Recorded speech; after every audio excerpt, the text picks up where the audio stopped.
All right, hey, we're live. All right. Yeah, reseller happy hour. We're pissed.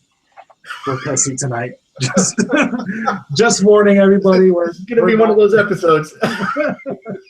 Strap in. It's only going to get worse from here. All right. So where do we want to lead off with the Facebook group conversation or what LV Looper just put in the chat? LV Looper had a good question right before it started that was in the side chat, and it was related to the announcement today that I think we should go that direction since I guess I'm already going that way. Yeah, that we're there. eBay and the article from CNBC, the way they titled it, eBay is taking on Amazon Prime and Walmart in guaranteed delivery, free shipping. Okay, first of all, that's one reporter's spin that they're taking on Amazon Prime.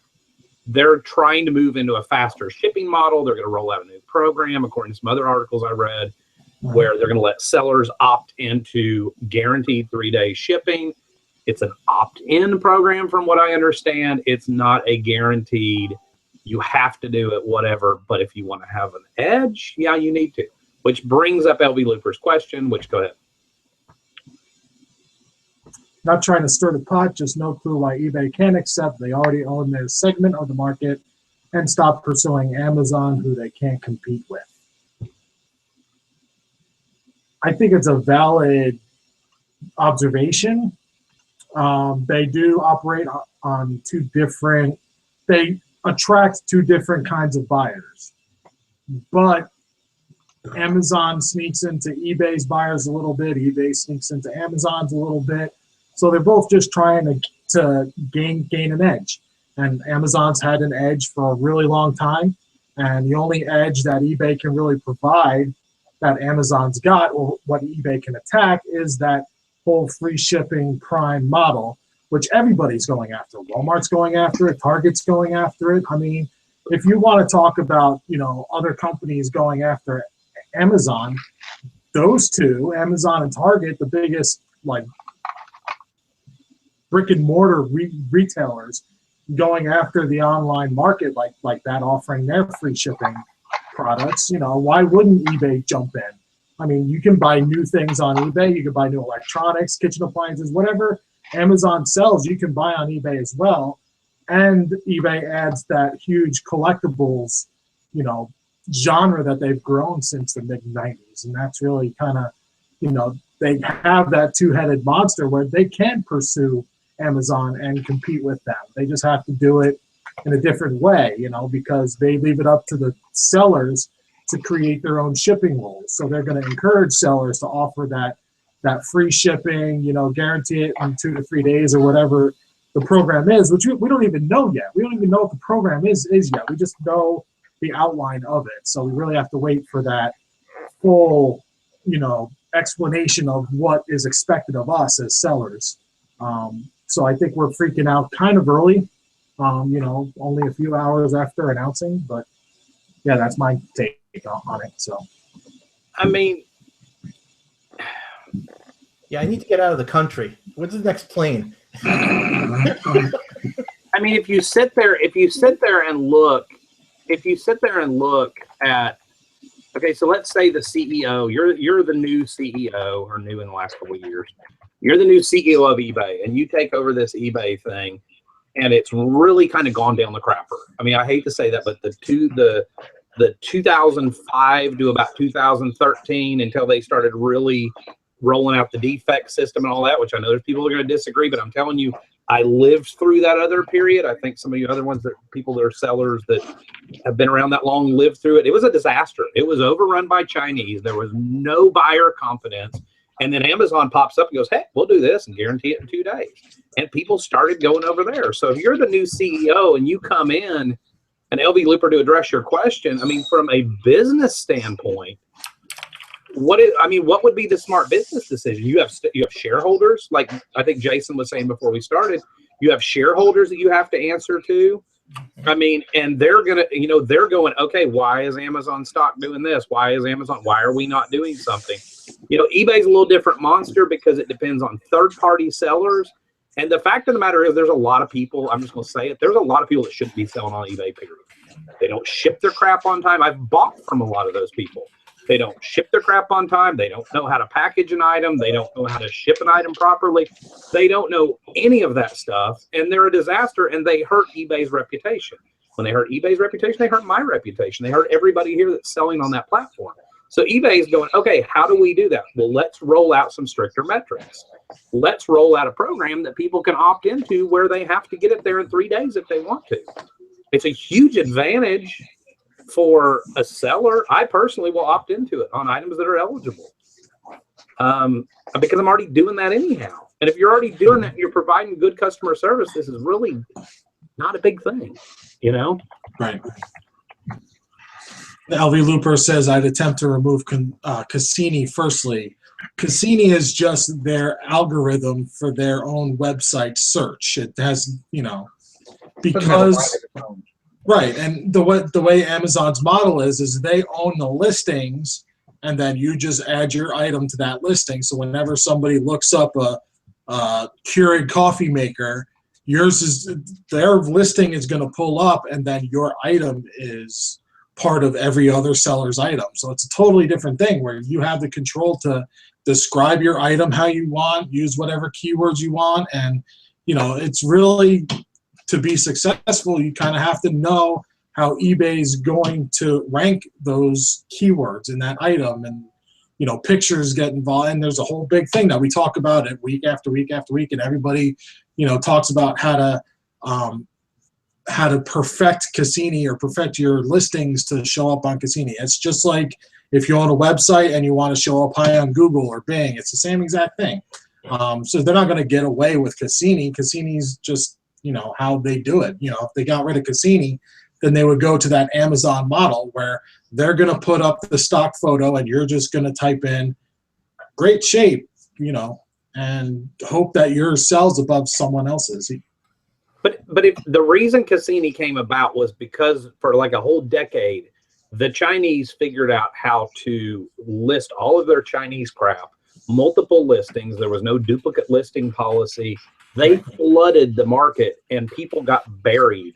Good U.S. sellers that could have got the item to people in a day or two got buried, and the listings that were appearing were all these really not that all Chinese sellers are bad, but really horrible sellers for the majority that left customers extremely disappointed because they didn't realize it was coming from China, or they didn't realize it was inferior quality or whatever. And so the reason they created Cassini was, if you're doing it right, if you're in the US and you're doing things right, you should love and embrace Cassini. It's giving you a bump over everybody else. You know, it's not a bad thing. Lindsay Larson said other videos make it sound like what's happening. It was happening to everyone, no matter what. So it is opt-in. I think I saw where it is an opt-in program. You have the option to set your business hours, to set your handling time frame and whatnot. So we just don't know how that's going to affect search. I've got the actual page pulled up for eBay. The announcement, it says it's delivered on time, guaranteed. Introducing guaranteed delivery. Thanks to guaranteed delivery, your buyers will know exactly when their items will arrive, giving you happier customers and more sales. Guaranteed delivery dates on eBay. Coming later this summer, eBay buyers will see a guaranteed delivery date of 3 days or less on millions of eligible listings. Sellers who qualify will have the tools they need to guarantee delivery by a specified date. And buyers will love that their item arrives when they want it to. No subscription fees, no complicated processes. It just delivers guaranteed. The reasons that you should offer it, they go into that, you know, increased exposure, more control. You can set regional rates. You can set working day calendars. You can handle time cutoffs. You'll have happier customers, and buyers will love it because of more search options. They'll be able to filter their items by guaranteed delivery date, including the next 1 to 2 days, guaranteed delivery dates, increased confidence. It's nothing more than eBay's version of Prime. Yeah. It's all it is. It's eBay's version of Prime, and you have the choice to set your individual items up to be a Prime item. And obviously what that's going to do is going to force you into a priority rate. So if you have first-class items that you want to have in that program, you're going to have to think about, do I want to ship them priority, and is I want to adjust my prices or not? Otherwise, if it's a first-class item and you're not going to guarantee it, then you don't opt that item in. I'm going to guarantee there's going to be a checkbox. Is this going to be guaranteed or not on your listing? And you decide whether or not you want them to have them guaranteed. Right. Because that's the only thing that you, and again, it's kind of out of your control. You can't control the post office, but you can go by what they say, which they can pretty much get a package anywhere in the country in 2 to 3 days. Yep. And you know, and what's sad is that, you know, Amazon Prime, guaranteed delivery in 2 days is a bunch of crap, because half the time the stuff doesn't come in 2 days anyway. Well, LB Looper said, understand though that for sellers with other jobs and no help, same-day shipping is a physical impossibility. So we'll be getting search penalized for something we can't do. And then he went on to say, so sellers who cannot physically opt into this because of other jobs, or where will we push to the, or sellers who can physically opt in this, will we push to the top while lesser sellers will be shoved down or not? Yeah. I mean, yes. Yes, because, and I hate to say it, but the full-time seller that's dedicated to their whole life is more of a professional than, and I'm not saying you're a hobby seller because you have another job or whatever, but yes, if I'm able to deliver in more time than you are, or more time than Jim is, then yeah, I should be pushed to the top. That's business. I mean, eBay is basically trying to say is we want professional sellers on there. We don't want part-time sellers who are going to get the same benefits as a professional level seller. Yeah. That's all they're saying. So you can deliver faster, there should be an advantage. Yeah. And again, you have the choice to, you know, you don't have to do same-day shipping. You know, you can set your times. You know, when it comes around for me, I ship everything out at 2 o'clock in the afternoon. If I've been paid by 2 o'clock in the afternoon, it gets shipped, even if it was ordered that day. I'll set my times up to match that same time. So I'll do same-day shipping as long as you pay in my time frame. You know, that's just the way I'm going to do it. And I'm doing this full time. I mean, it doesn't mean, you know, but if I had to do it the next day shipping, everything, I think top rated is still going to be 1 day shipping and handling. You know, it's better for you if you're saying I'm going to guarantee it by 3 days. It's better for you to get it out that same day, but it doesn't necessarily mean you have to. Right.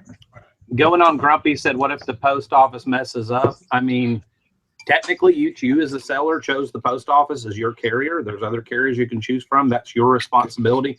The way they wrote the program, from what I'm understanding from their frequently asked questions page, if a guaranteed item arrives late, the buyer can request to have their cost of shipping refunded. If the shipping was free, then they receive a coupon to be used for their next eBay purchase. Alternatively, the buyer can choose to return the item at no cost. So yes, there is risk. I'm personally okay with the majority of my items getting delivered in the amount of time that they do, just using first class and priority mail. It's going to be a numbers game. I mean, for me, it's going to be a risk that, yeah, there's going to be some stuff late. Yeah, I'm going to probably have to give out some coupons and eat some money. But if I see increased sales from it, it's going to offset that. I wonder how that coupon program is going to work. Is it going to be an eBay issued coupon, and then I got to eat the cost of a coupon, or is it going to be a coupon from my store? I'm curious. That's going to be an interesting fact, because if eBay says, you know, 10% off your next purchase, and they go buy a damn car, I'm not going to eat a $500 charge because they bought a $5,000 card, obviously, because I mean, yeah, because I do free shipping, so I can't give them shipping money back. That's going to be an interesting thing that has to be, I'm sure, be hammered out and all that. But and what about also Prime has Sunday delivery for USPS? Yeah, well, eBay would have to negotiate that with the post office. So yeah, That might be something that's in the works. I mean, right.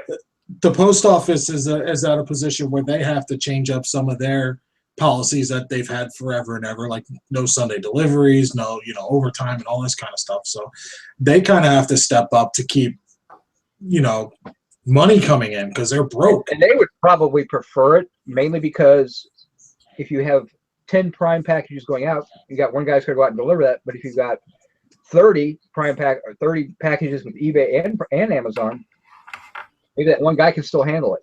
Right. And now you're actually maximizing his labor or something. I mean, who knows? Right, because package delivery is the same as like a regular mail delivery.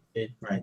You know, it only requires less people to do that. So it's kind of like they run a skeleton crew on Sunday.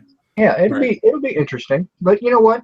We'll see. I mean, right now it's the sky is falling, and typical of eBay's quarterly.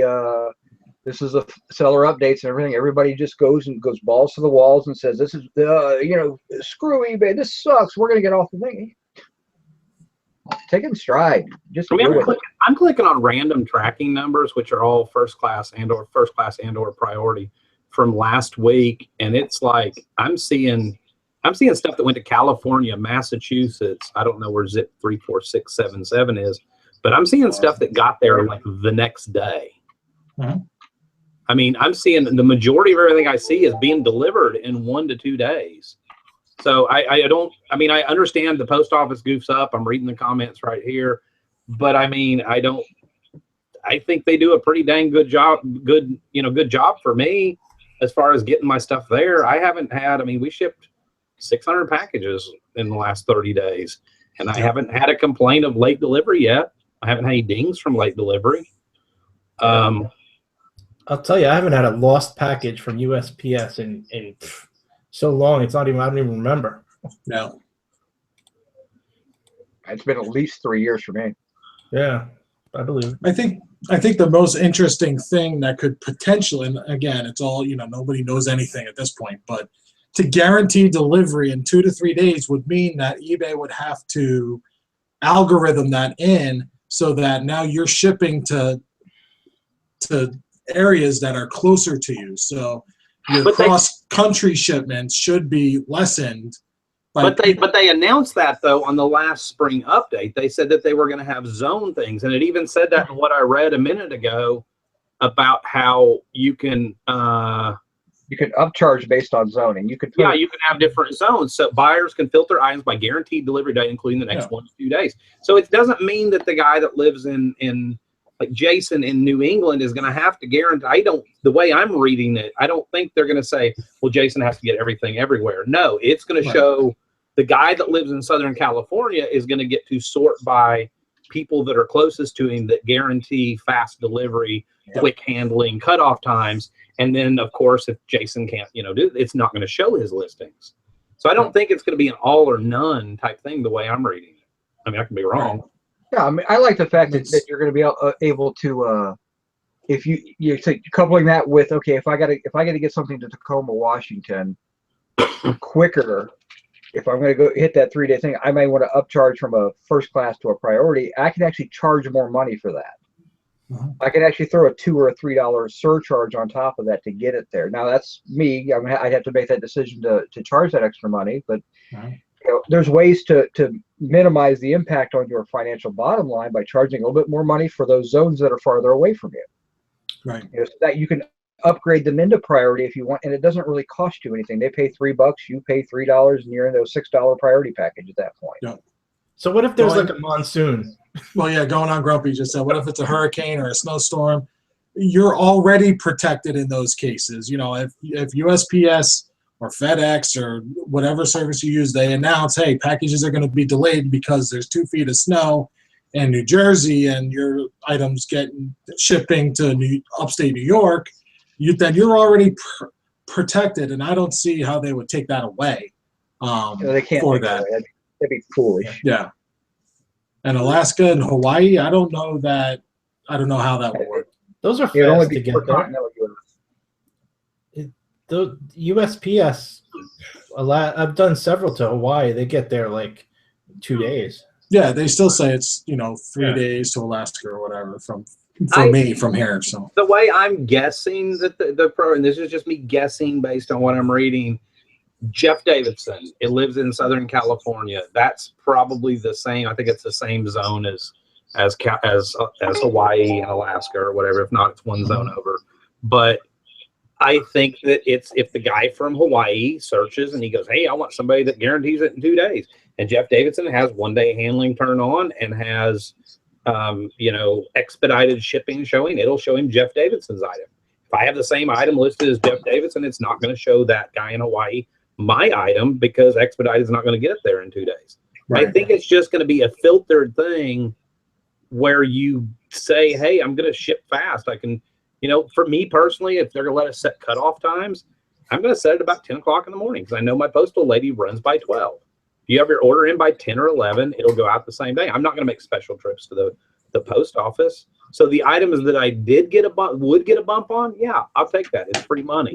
But I'm not going to rush around and second day air everything. It's not I think people are too much, like you were saying, the sky is falling. You know, oh my God, it's this is a good thing. If you're doing things the way you should be doing them to get the best Cassini ranking or top rated seller or whatever, you really shouldn't have to change anything. Right. Other than maybe some getting stuff out the same day, you know. And you should be doing that anyway. If you're a late, I'm a late shipper. I start shipping at around noon, and I start packing up. But if it's at 2 o'clock, I stop shipping. For anything that came in that day. So, I don't offer same day. I offer next day, but I ship a lot of things same day.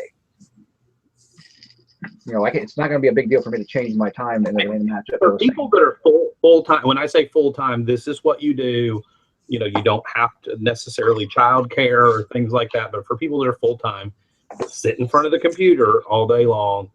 I mean, I ship like Eric does or Jim does. I ship all the way until the time the mail runs. I mean, Jim, you run your freaking post office. I've seen you do it. You have a post office that doesn't pick up till 8 o'clock at night. Yeah. We'll be in a hangout and Jim will put his camera on the dash and it'll be dark and he's driving through this place that looks like a ghost town going to drop off his packages to make sure they get out the same day. Yeah, in my post office, somebody's there at least until midnight. So that's nice. I bet they have the least seniority at that post office too. Probably, but you get the midnight shift. As long as they can scan my box, I don't care. Mm-hmm. Yeah, how many times have we heard Jim say that? Yeah, those midnight post office runs with Alice in the back room. Yep. Her name's Edith. Oh, Edith. Sorry. Daily dose of free advice. This is eBay trying to emulate Amazon Prime's 2-day shipping. Wonder if eBay will discount final value fee if a seller hits the shipping time requirements. I could see eBay. Well, I could see them creating a category of seller that's above top rated. Yep. And if you're hitting those metrics after 3 months or something, they can give you that extra little bump. I mean, because they're changing all that stuff up. So I could see them doing that, but I don't think they're gonna announce anything like that until they see how people are doing with it. I mean, yeah, eBay's open to change. If something's not working, they'll change it. Sure. I mean, it's like they did with the defect ratings and everything about, you get a bad feedback and it affects your business. I mean, and when half of those feedbacks are typically not your issue, it's somebody else's. It's the buyer's problem, but they realized that was kind of a bad thing, and people were having to kind of tiptoe around their customers, that were wrong to make sure they didn't get a defect.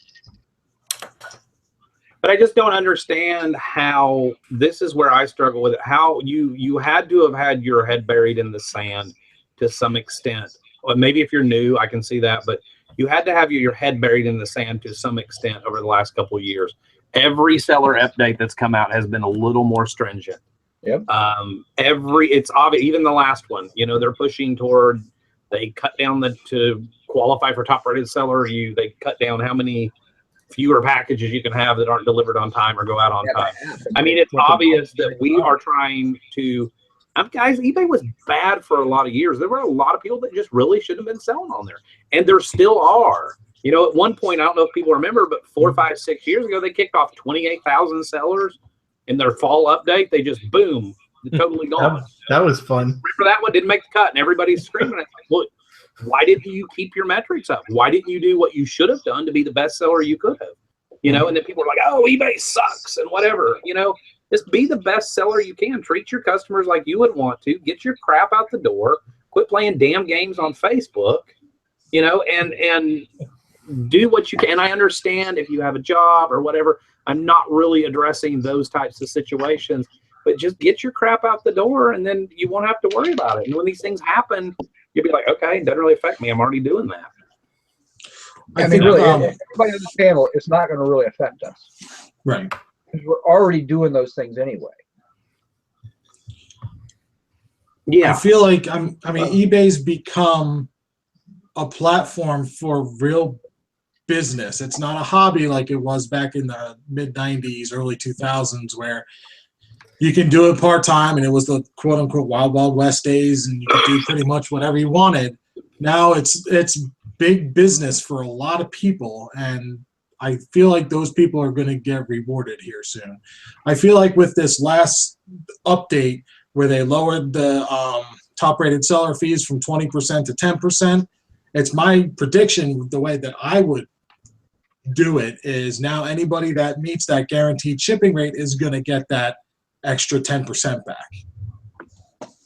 The Daily Dose of Free Advice said, I package and ship quickly, and I'm somewhat centrally located in the Mid-Atlantic area. I look to increase my business to customers who want products quicker than other sellers. Boom. That's the way to look at it. I mean, boom. Right. Look at the holy cow. What is this going to do to me if I'm that guy on the, what do you say, Mid-Atlantic? Is that the Eastern Seaboard? Yeah. If I'm that guy on the Eastern Seaboard that is doing that already, I mean, man, look, you got all the way to the tip of Florida. You've got that whole entire freaking coast, which is probably half the country or something, some ridiculous amount. That literally your listings are probably now going to show up if you're already doing that as like, hey, guaranteed in 2 days. And if you're doing that and half or 90% or whatever of your competition isn't doing it, think of exactly, that's the way to think about it. How many more sales are you going to have now? I mean, I don't know. It's just, I don't know. I get a little worn out with every time eBay changes something. It's just the negativity. Yeah. And it's a little overwhelming. I've 20 years. I think, Jason, you've been around a long time. I mean, I remember when PayPal, and I hate to talk about the good old days, but when PayPal rolled out, I'm not getting rid of my cash and envelopes and money orders and checks and what? Now they're going to 1099. I got to tell the IRS that I sell. And it's like, you should have been doing all that all along. Yeah. You know, things change. And it's laughable now when you look back, but this is just eBay trying to play catch up with a market they should have kept up with. Yeah. Honestly, I love that eBay has a CEO now that's willing to do something. Yeah. Because they've done nothing for A long time. 10 years, 15. Donahue. For the Just saying. and a little bit of Meg. Little tad. It's some good stuff. I think with Meg, it was she started to look political and kind of took her eye off of what eBay was doing, and that's fine. You know, people do things like that, and they change their mind and lose focus and all that. But you know, it's absolutely correct that if you've been on eBay for the last 3 years, you have seen this coming. You have seen the little changes, the little pushes, the little, we're going to do this differently. We're going to do this way now. We're going to tighten this things up.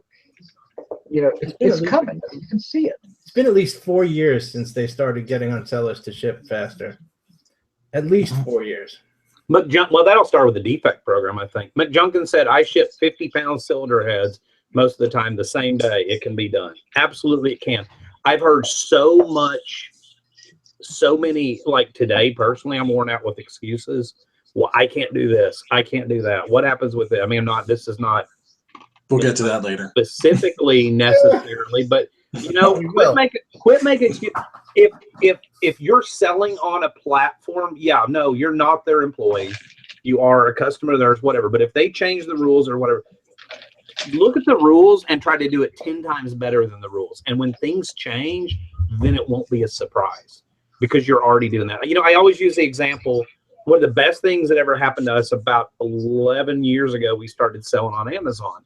Amazon was so much more strict. It made me up my eBay game. It made me up my eBay game in a day and age when it wasn't really even required on eBay, but I was already used to having to get stuff. We were doing merchant fulfill back then, having to get stuff out the door fast, professionally wrapped and packaged, and, you know, a lot higher standards. And so that carried over into my eBay business. So then when the defect system came along, it was like, I'm already doing that. You know, so if you're already, you know, treat it like a business. I think that's where it makes me sad. It's a very easy business to get into, but a lot of people go into it and start out as a hobby. I think we all started out as, you know, probably some extra part-time money, but it is a business. You know, it's viewed as legally a business. You know, treat it like a business. Even if you've never owned a business before, go get, you know, how to do accounting for dummies or how to own a business for dummies and tear that book up, read it twice over, you know, learn things you didn't know. Yeah. You got about 25 days to get your taxes ready. So Thelma Thrift said, I work full time and I ship every single day. I mean, we've got Sally on the morning There's one show. person doing it. She works night Yeah. shifts and gets off at like 5 o'clock in the morning, comes home and ships her stuff to get it ready for the mail, you know? I think it's just sometimes everybody's situation is different, but I think sometimes it's just a matter of how bad do you really want it, or how bad do you really want to do it. Craig Murray brought up a good point. He said, I think this will help filter out some of the Chinese sellers. I don't know about filter them out, but filter them down for sure. I was going to say, it'll drop them down in the search listings, and now you may not have to click a box that says U.S. only when you're shopping or anything. Yep. Diana Sells on eBay said the key is to get them packed as much as possible before they are sold.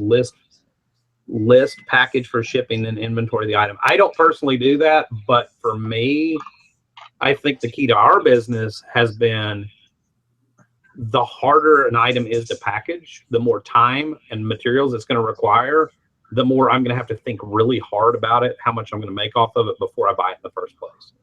Not to mention, that's the one item you're going to pack it up, get it all nice and neat. Someone's going to ask you 25 questions. You got to go back and look at the item. To see a close-up of the corner of it or something like that. But, you know, my thing is, and these guys can tell you because I hang out with them just about every morning, all of my first-class shipping materials and priority, the majority of my priority are right here at my fingertips. My scales right here, my tape guns right here, my other tapes right here.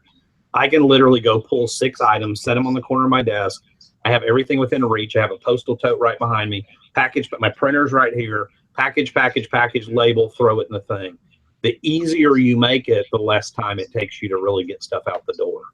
You know, and we do a lot of first-class stuff. I go through a gazillion bubble mailers and first-class boxes and free priority stuff. Be organized, people. Be organized. It will speed you up. Just saying. And make sure you have the right shipping materials on hand all the time. Diana says she sells small art and vinyl records. Vinyl records would be a little bit tougher, but if you probably obviously have vinyl record boxes, you know, keep them in one area. Pull the 6, you know, I do in batches. Go pull 5 of them at a time. You know, records are easy because you already know what they weigh, so you don't necessarily even have to use a scale probably, but you know, and then have your stuff at your fingertips. I think one thing a lot of eBay sellers and Amazon sellers struggle with, and it's probably the key to not having these like crazy lows when eBay announces something new, is to keep a schedule, you know, have a process.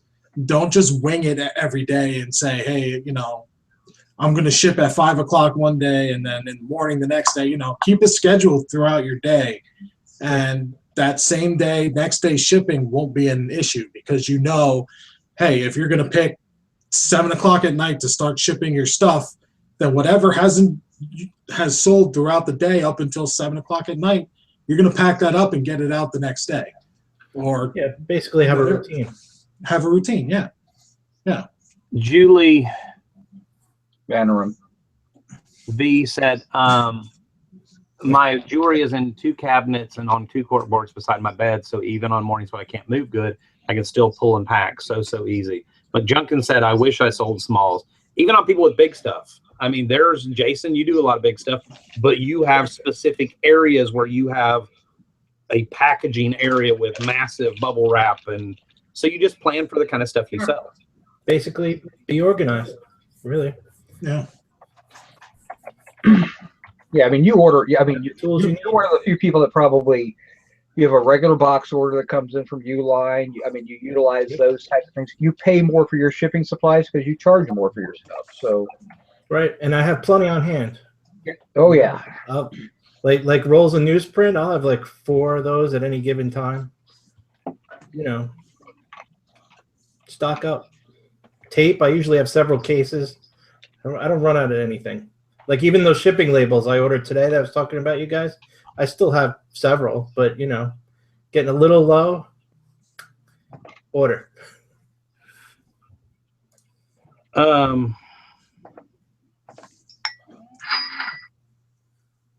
Yeah, Jack Smack said, eBay sellers should take a tour of a fulfillment center, whether it's Amazon or some private company, and see how pros pack things. eBay, whoops, I'm repeating that. Holy cow, I went the wrong way. They have a routine down to the point that there's little thinking involved in packing and shipping. And that's really kind of the system that I have now is it's literally at my fingertips. You know, where you can do it without thinking. Well, I mean, like for me, I mean, I have all my stuff back there, but I have every post office box I use. I have all my personal boxes that I buy and all my boxes that I've sourced either through Amazon or I picked up somewhere else or I've been in an auction and you got some of the boxes. It all goes into one spot, and then I literally go get 5 or 6 items. I come out here, I have all my packing slips printed. I set it up and I set up my little shipping area and I just go with it. I mean, you sit down and you just do it. It takes me sometimes a couple hours to pack up in the morning. Yeah, but I have a certain time frame when I start packing. I start packing usually right around 1 o'clock in the afternoon, because I drive to the post office every day, and from there I just at 2 o'clock. If an order comes in before 2 o'clock, it's part of my packing. If not, I move on. Gets done the next day.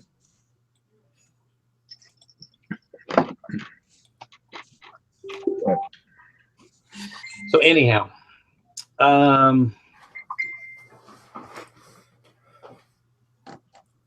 yeah, and Amazon's so quick because they only use like 2 of those little airbag things with every shipment.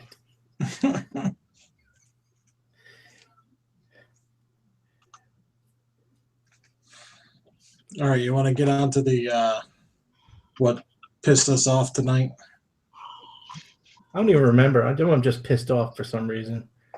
I went out and I rode my motorcycle today. After I got over the fact that the battery was dead and I had to put it on a trickle charger and wait 2 hours. But I went out and got a little fresh air. And I let some of that pissiness melt off of me. Oh, that's not good for the show. I don't know. I think we can bring it right back up with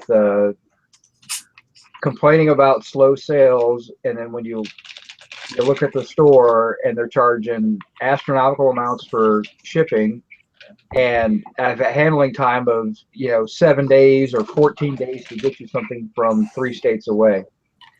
Okay, so when you try to point that stuff out to the people, they get very defensive and complain about, oh, that doesn't work. I'm like, I get a little worn out with posts that are, why is eBay so slow? There are days that it's slow. I mean, if it's been 20 degrees around the whole entire country and then one day it's 80, yeah, people aren't going to shop online as much. But for people to say, oh my God, it's been so slow for the last month and a half, if you're saying that, something's wrong. I'm going to tell you, as somebody that for years, there are, even in a recession, sales, if you're selling the right kind of stuff, you're priced right, you're still going to see sales. If you're saying that, it's been slow for a month or it's been slow for 3 weeks, I'm going to tell you right now, something's wrong with your eBay, whether it be your pricing or the items you're selling or your handling policies or multiple different things, your account itself. Maybe you've got a bunch of horrible feedback or whatever. Something's wrong. It's not eBay. eBay, if you're doing it right, should be very consistent and very steady. Do you agree, Jason? You've done it probably longer than anybody. Absolutely. Always consistent. Doesn't matter. Recession, whatever.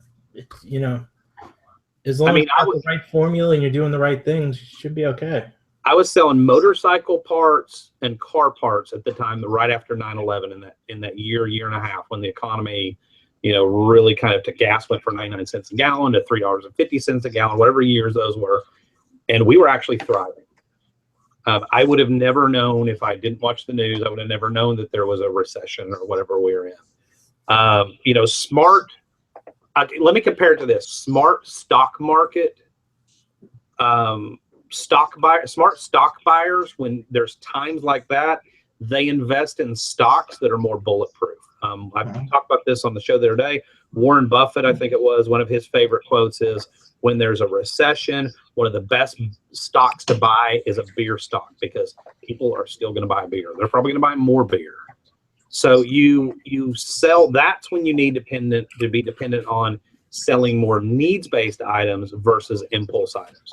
So yeah, if your inventory is majority made up of impulse type items that cater toward low to middle income people, then yeah, you're going to probably see a slowdown. So that would not really be the fault of the market. That's more of a fault of your inventory. Yeah, that was really harsh. And and I don't mean that harsh, but it's just, I mean, yeah, you have slow days. You have slow days here and there. I mean, sometimes I'll have 2 in a row, but it doesn't mean that eBay's dead because nobody has any money.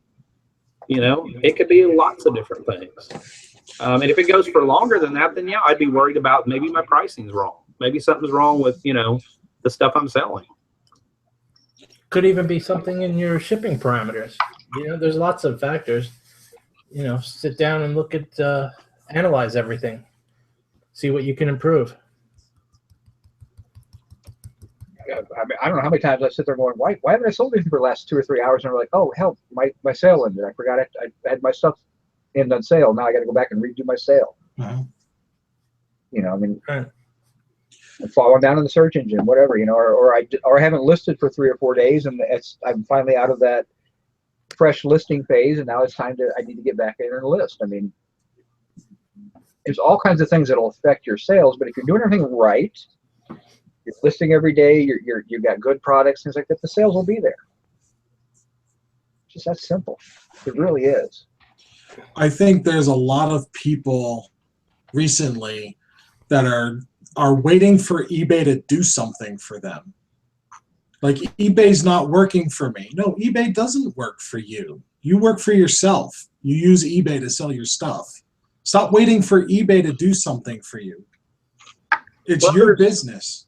Yeah, and if there's algorithms that we've talked about on these shows a gazillion times, and things that help to give you an advantage for your item to show up over the other 300 people that are selling the exact same item, then you need to do what you can do to utilize those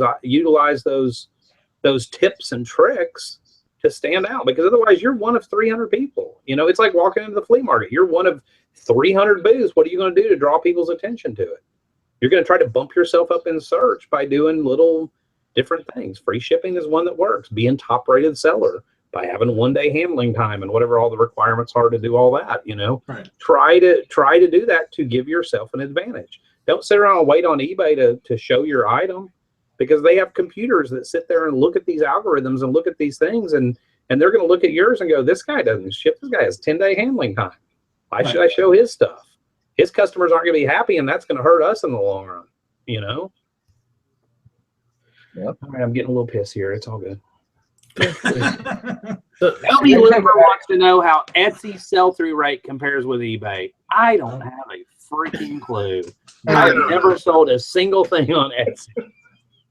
Somebody, I think it was Thelma Thrift said Etsy sell-through is consistent if you have what people want. Vintage collectibles, one of a kind. LB Looper, are you going to start making crochet pot holders? I was gonna say, yeah. I mean, everything that I find that sells on Etsy is gonna be homemade crap, whereas the stuff you're selling, that people are trying to sell on Etsy, you can sell it on eBay. Right. And you have that many more customers looking at it. I don't And really understand what Etsy is for, to be honest. There is some vintage stuff on Etsy as well, whatever. I mean, my thing is, when I list stuff, I want to go where the bigger market share is, where there's more customers, and there are tenfold times of however many more customers on eBay. And so I just want to concentrate on one platform, so I don't mess with Etsy. Never have. I think we have an account. For a long time, it had a negative 10-cent balance, but they wouldn't let me pay it because apparently they can't process a credit card for 10 cents. They just send you a bill every month. But yeah, I mean, if you do handmade, yeah, it may be a good platform, or if you do vintage or whatever. But I mean, me personally, vintage collectibles, stuff like that, I'm going to put it where the bigger audience is.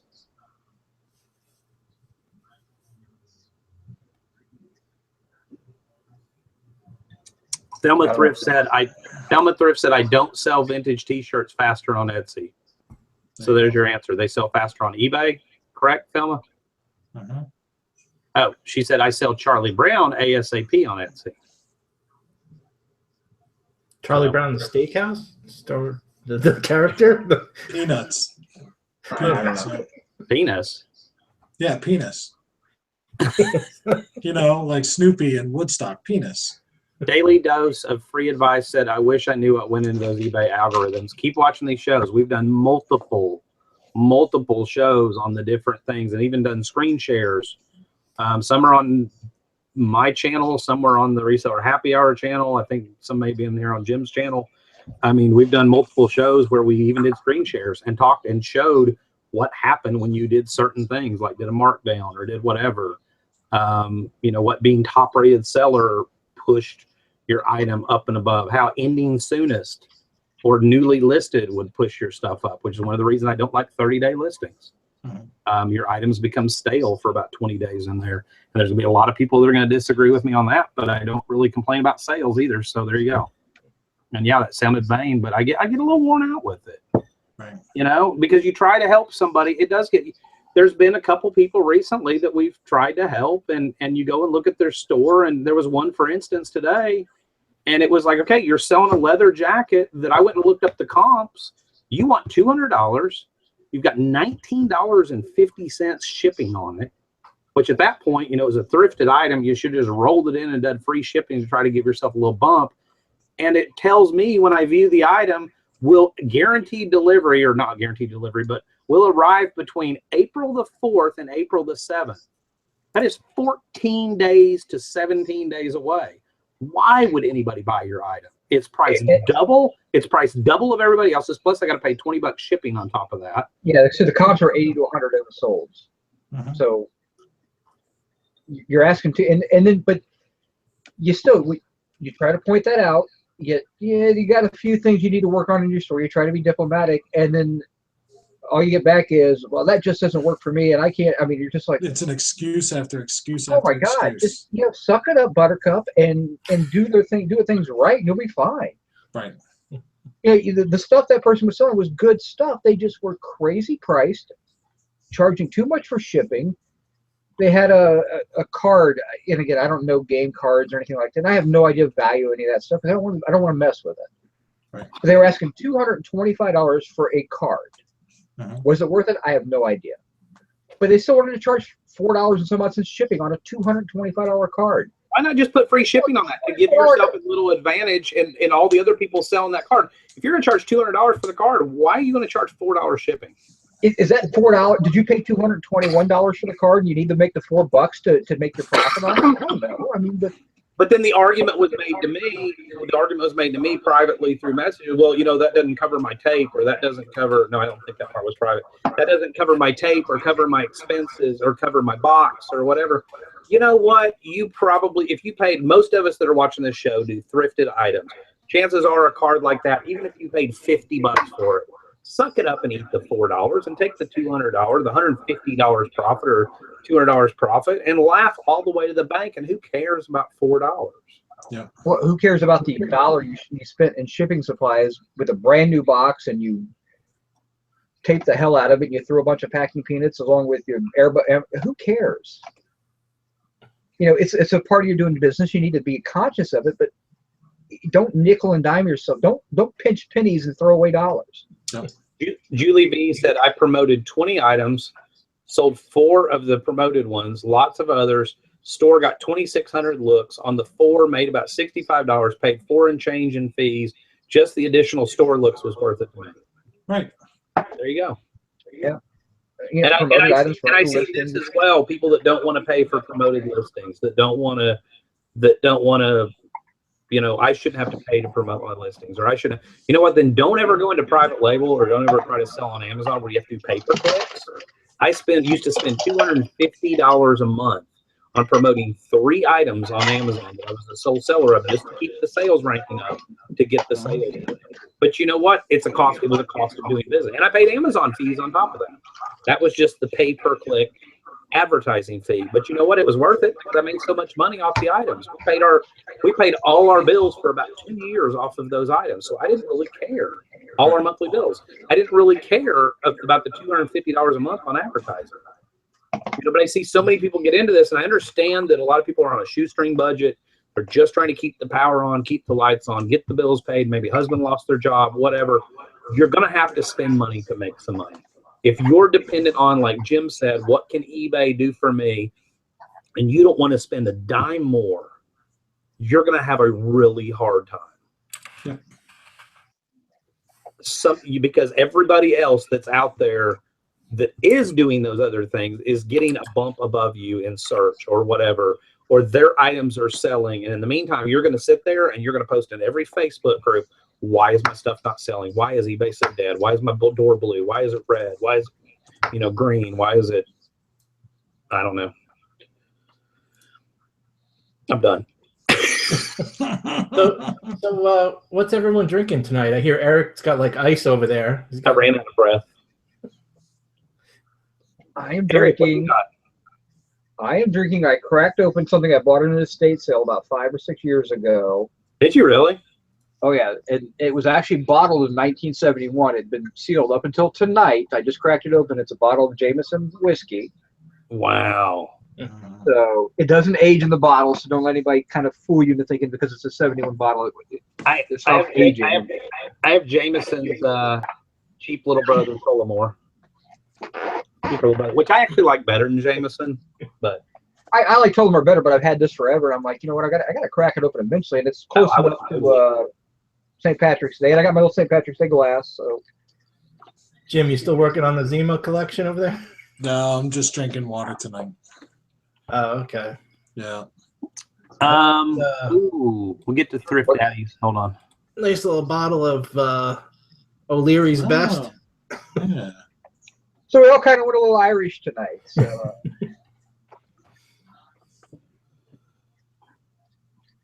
All right.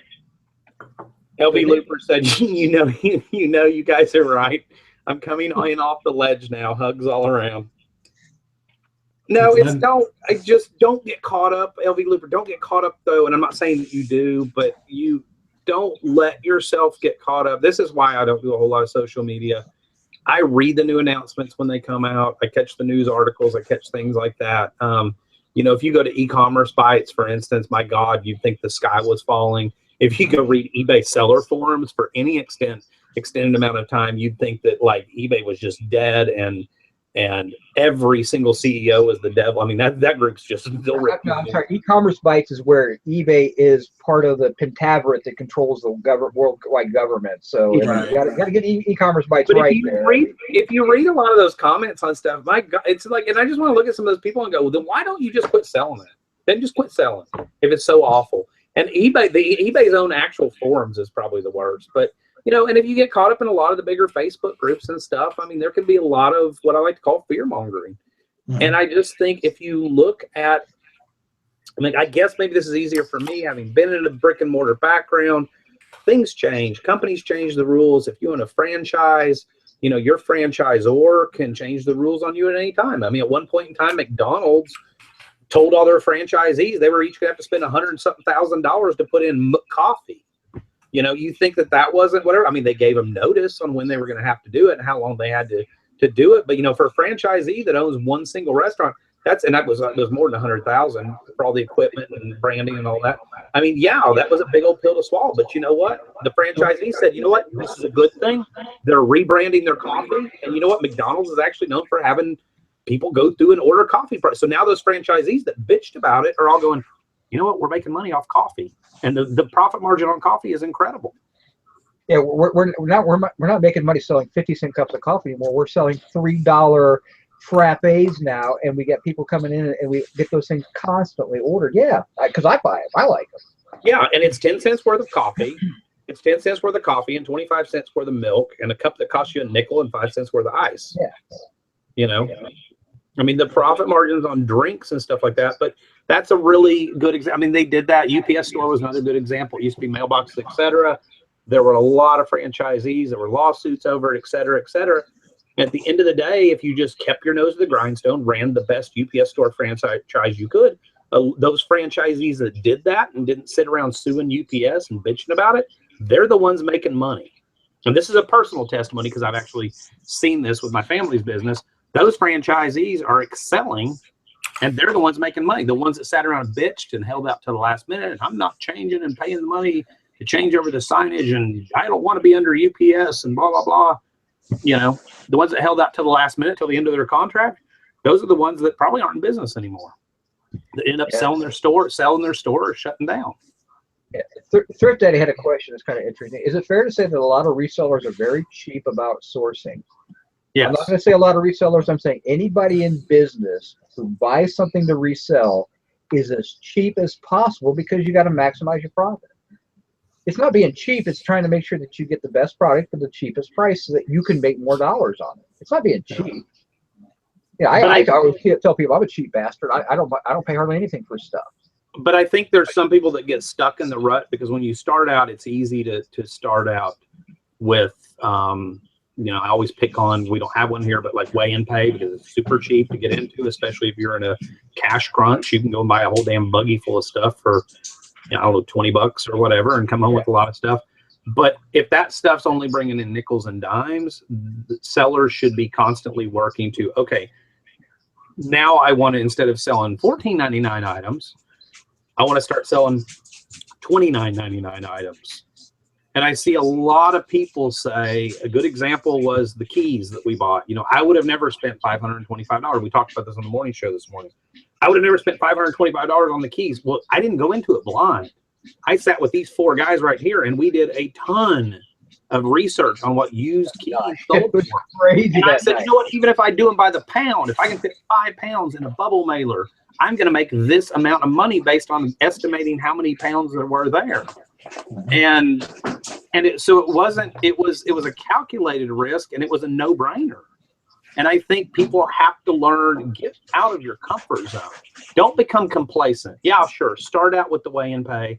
Start out with that. I mean, you can make money off of clothing.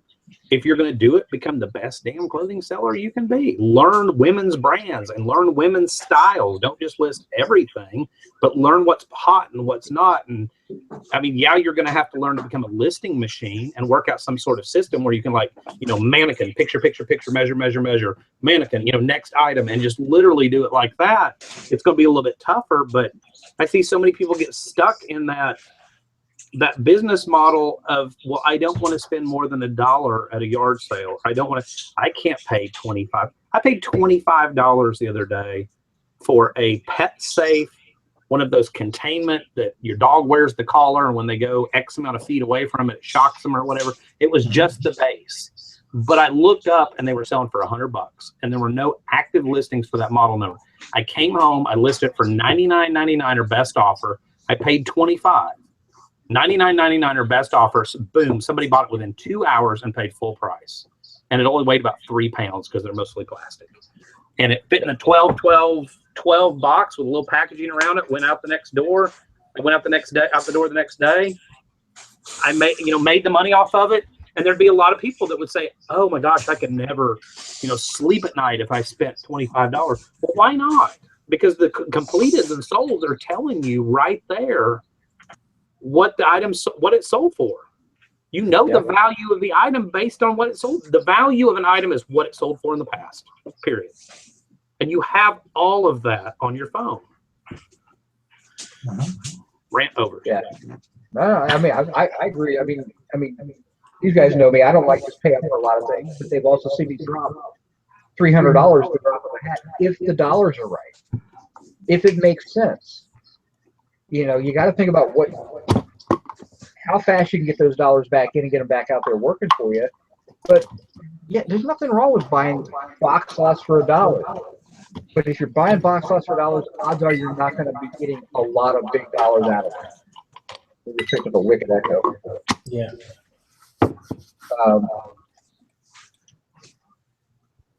Hello? And it's still echoing a little bit. But every now and then you can get lucky, and like I said, my biggest score ever was out of a box lot. I paid $7 for it. I made about $4,500 off the box lot. Yeah, that was a box lot. Didn't know it was going to happen. Great, worked out perfect. But those are so rare. But step up and pay $5 for an item every now and then, and you'll see that you're going to get $40 or $50 for those items instead of that dollar item you sell for $15. I would tell you right now, this business, if you never take a risk, And it's a calculated risk. That's what's so brainless about it. If you never take a risk, you're never going to see the reward. Will you hit the occasional home run? Yeah. But if you're not a risk taker, a calculated risk taker to some extent, you are going to struggle. You're going to continue to sell dollar items, and you're going to have a really tough time because there's only so much you can list, ship, and sell in a week. Oh, If you're a one man or one woman show, you're going to sometimes spend $50 and sell it for 20. It's going to happen. You're going to make a bad buy. You just sell past it. You just deal with it and move on. No. Yeah, I mean, we all do it. We all make a buy where we weren't thinking here. We just saw, stars in our eyes and said, oh, that's going to be definitely worth more money than I think it is. And you go out and you pay up for it and you get back, and the first thing you do is, oh, hell, that's not going to sell for what I thought. Or maybe I misunderstood what I was buying or something along those lines. And you're like, okay, well, now I got to make the best of it, sell it, now move on. Is it me, Ek? I don't know. I don't hear it now. I don't know what it was. Okay. Jack Smack said, truth be told, I prefer to pay up for higher items because there are less sellers competing for the sale and less buyers competing to pay up initially. Absolutely. And that's another one of those, do what your competition won't do. If they all are like, everybody's, oh, the sky is falling and I'm not going to do top rated seller anymore because they're taking away half of my 20% discount or whatever. You know what? Then strive to be what they won't do. Successful people do what the other people won't do. Oh, Jack Smack actually hit a thing that I've talked to you about personally, is that if you find a source that knows you'll pay up, then you'll be the first one they call, and you've got that source that you deal with, that you get a text every now and then, hey, this load just came in, come on down and take a look. I think there's some things in here you would like to get. And that's because you're not afraid to lay out a little bit more dollars than they can get selling somewhere else. Yeah. I've got four or five people in my phone right now that I could text, say, hey, do you have anything new? And they're in the same junk business I am. They just don't sell online. And they will literally, they know, though, that if I go, I could spend $100. I might spend $500. I think the most I've ever spent with one of them was about $2,500 at one point. But that was pretty much, they had bought an entire storage unit and then said, hey, do you just want the whole thing? And there was a lot of money to be made. And I said, yeah, and paid them $2,500. But, on average, it's $300, $400, $500. But they know that they'd rather take that because they just spent a big lump sum on a load of stuff. And that's a good chunk of their change back. Yeah. I mean, by the time you walk out of it, you've covered most of their storage unit costs. Mm-hmm. When you buy, if they buy a big unit, you've covered most of their costs, and they know right off the bat that, hey, I call that guy up, he's going to go through the things, we're going to get close to what I paid for the unit, and I'm good. And they don't care what you buy. And paying up that 10% to not have, Jack Smack said, to not have to constantly be on the hunt unless you like the hunt is worth it to me. I still get the thrill of the hunt because I get to dig through a lot of stuff, but I don't have to drive around aimlessly to a lot of our thrift stores in this town are just hopeless to begin with. Walking in knowing that I'm going to spend 45 minutes and I'm going to walk out empty-handed or maybe with one item that's mediocre. So it's about connections too. It's about networking. It's about talking to anybody. I mean, the guy at our liquor store down the road. One day I walk in, he goes, hey, my brother passed away a few years ago. I brought those baseball cards I was telling you about. And he walks me out to his truck. Tells the girl to run the cash register and walks out to his truck, and we stand for 20 minutes and look at baseball cards. Why? Because I talked to this guy about what I do. Said, hey, if you ever have anything to sell, let me know. It's a constantly having your head on a swivel and networking. Just being there. And when they call, like you said, there's days I felt like crap and it's pouring down rain. It's on a Sunday afternoon. I'm like, I got to go. I got to be that guy they can depend on. But I come home with a big load, truckload full of stuff, and I'm tickled to death because I'm glad I went, because I did what other people wouldn't do. Or you walk out the door and you stumble a few blocks down the street and you pick up a whole bunch of free stuff. You never know. Some people are luckier than others. See, what you don't know is luck is a skill. I was on Craigslist and the ad said free stuff. clearing out a ham radio shack, lots of electronics, wire, whatever. And I look at the address and I'm like, that's within 5 minutes of my house. Actually, a whole lot less. Like I could have walked there in 5 minutes.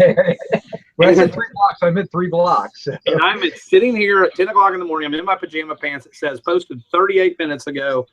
I'm like, damn. I didn't even say anything to my wife. She was in the kitchen or so. I literally threw on pants, ran out the door, texted her as I'm going down the driveway. And it turned out to be amazing. And then I start talking to the guy. I get there about the same time the 2 scrap guys that all they're going to do is take everything to the recycler. And I start talking to the guy and I'm like, you know, it's a shame. I said, because I resell a lot of things. And I said, it's a shame. I would love to put a lot of this stuff back in the hands of ham people and collectors and stuff like that. And he goes, yeah, I totally agree. And he goes, you know what? Let me show you in the garage while they're out here digging through this stuff. Let me show you what else I'm bringing out. Long story short, I end up backing up my truck and he gives me everything out of the garage while they're getting pieces of wire out front. And I sold 2 items immediately that night for $100 a piece. I sold another item for, was it 60? Something like that. I mean, yeah, no, it was the airplane remote control, because the guy was also a remote control airplane. It was the airplane servos. I got 45 and 45, so that was 90 for the 2 lots. So I made $290 in less than 24 hours off some free stuff. I probably wouldn't have gotten that particular stuff if I'd have just stood at the curb and not opened my mouth like the other 2 guys were doing. Well, they were all, you know, they were scrap metal guys, not dealing scrap metal guys, but they were just loading their stuff and they're like, oh, we'll take this to scrap wire, aluminum wire prices. They were leaving aluminum wire there because wire prices were down. And I'm like, you know, and they were just there for scrap metal, which scrap metal is way down.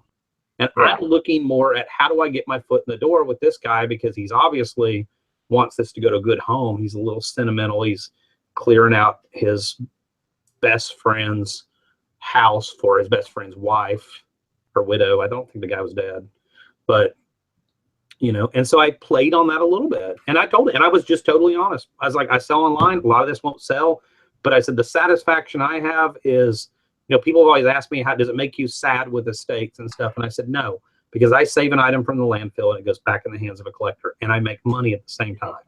And the guy goes, I like that. Let me show you what I got in the garage. That's all it took. I mean, you know, people kind of get on me about photographs and slides and things like that. I'm like, you know what? That's history. I mean, yeah, some of it's kind of lame and everything, but I don't feel bad about selling some of the old photographs because there's history there. You know, and then Lindsay Larson asked, you know, what do we all basically sell? And it's quite frankly, most of us sell whatever we can get our hands on.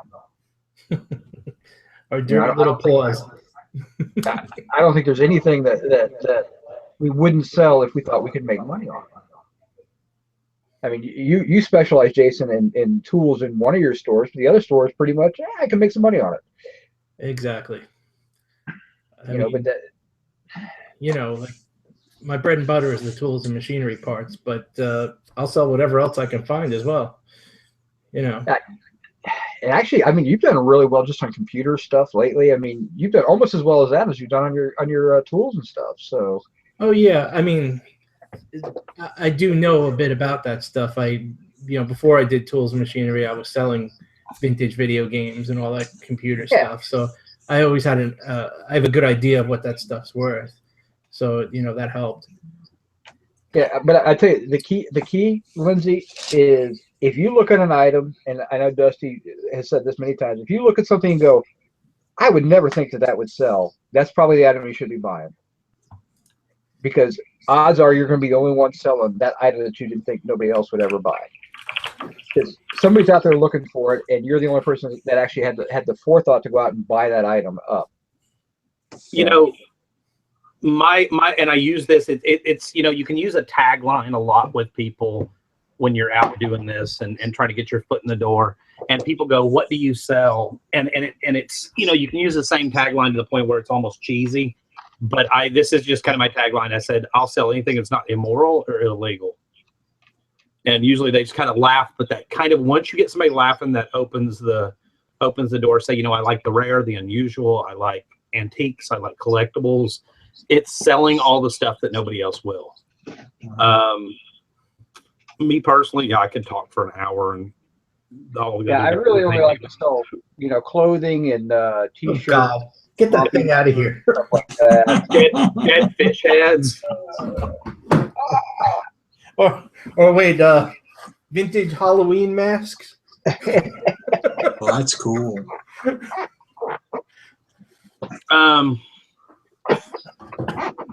But yeah, it's amazing. Like people go, you really want like old slides or old photos, or I love. There's so much money in paper, and that is one of those areas people don't talk about it in videos. I mean, I have walked into an estate sale and been late, and I mean the place has been cleared out. And you saw this, Eric, and I grabbed a book that turned out to be this really rare that Werner von Braun only gave out at his 60th or 70th birthday party or whatever, and I sold it for like $350. It wasn't bound like a book. It looked like a manual, really, and it was stapled together with these massive staples and stuff. And everybody else had walked past it. Why? Because nobody wanted to dig through that shelf in that filing cabinet that had that stack of paper because they just thought it was old papers.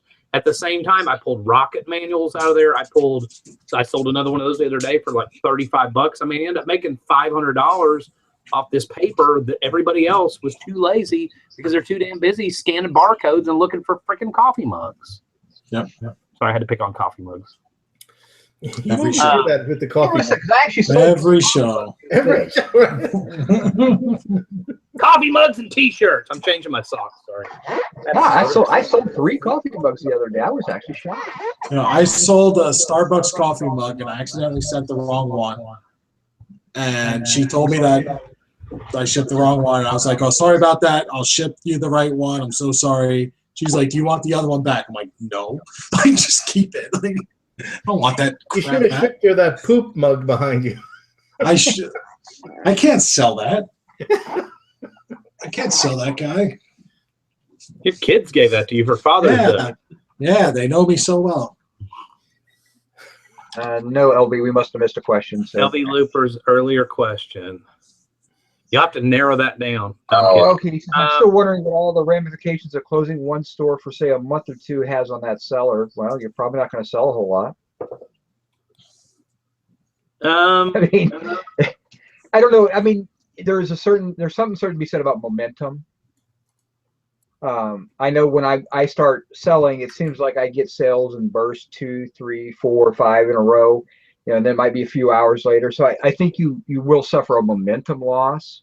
But if you got good stuff, good prices, good pictures, good shipping policy, it's going to sell anyway. So I don't think you're going to. It might take you a few days to get your momentum back, but I don't think it's going to be that big of a deal. He wants to know: is he quitting selling? Is he asking about quitting selling completely, or just closing your eBay store? I think he's just talking about shutting it down for a couple of months. Do your listings save somewhere? It'll show you're unsold for 90 days, I think. Don't quote me on that. But you may lose your pictures. You may lose. Sometimes you can click on one that's about 90 days old, and sometimes the pictures don't show up. I wouldn't push it. There are programs out there like Octiva, which I would not recommend to list with. But but that used to be the cool thing back in the day. But there are programs out there that will suck in. I think maybe Turbo Lister. Don't quote me on that one either. Well, Turbo Lister is going away as of March or whenever the news.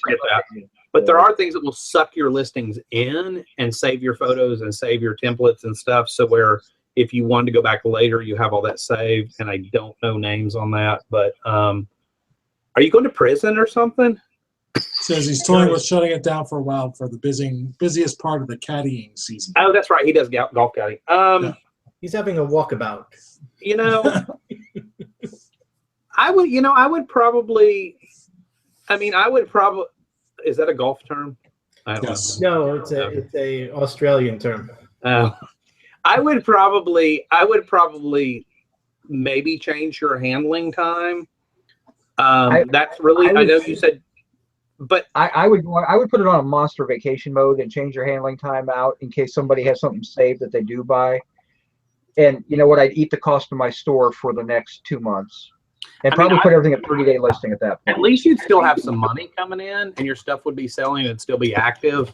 And you know, if you didn't get it shipped out that day, it's not a big deal. I mean, you wouldn't get top rated seller, you wouldn't get the perks and whatever else, but at least you'd still have it going. You'd still have some money coming in. The only time I really shut everything down, if we're going on vacation, because I do believe in vacation needs to be vacation. I don't believe in long handling times. I don't believe in I've tried this. It just doesn't work out good for me. I want to go on vacation. I don't want to worry about anything. If I'm going on vacation, I'm going to know months in advance. I've saved up the money. I've anticipated having no income for that week or that 2 weeks. And I will literally end everything, you know, a couple days ahead of time, make sure that if I have any issues, I still check my email, which if you have a smartphone, you should be doing anyhow. But I'll just shut all my crap down completely. You know, you deserve that vacation. Work hard, play hard. Brought to you by Canada Dry. So we were laughing the other day because this drink that I drink is ginger ale, Irish whiskey, peach schnapps, and a splash of orange juice. And I don't know how it works. Eric and I were talking about it, but in Alabama, I don't know how it works where everybody else lives, but in Alabama, we have state stores. Every liquor store actually has to buy through the ABC board, but you can actually go direct to theirs. We have privately owned liquor stores, and then we have state stores, but you pay so much less tax. Like that's $16.99 at a liquor store, but it's $11.99 at the state store. A whole lot less because you're not paying all that extra markup tax. But Eric was supposed to check because I was kind of curious how much that cost in other states. Yeah, I haven't quite made it to my liquor store. I know it's cheap, but I did find it online in Florida. You can get it for like $9.99. So I mean, every state's different. Like Ohio's the same way. Ohio has their liquor control board, and Ohio is the only difference is there's privately owned companies that have the liquor franchise, and the markup. I used to run a liquor store for Ohio, so the markup back in late '90s, and it probably hasn't changed much, was you could mark up your liquor 3% to sell to a bar or 6% to sell to the public.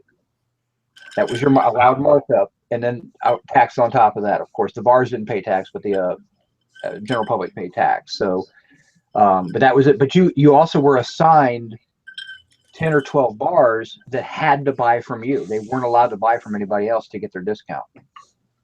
So they would call you every day with their liquor order. You'd get the liquor order up, and they would come to my back door, and then I would do that. Then I have my front store is where I would stock all my front liquor. So, but yeah, and you had to order. You could only order liquor that the state had approved, and it's still the same way in Ohio for that. Is because you buy all the liquor from the state.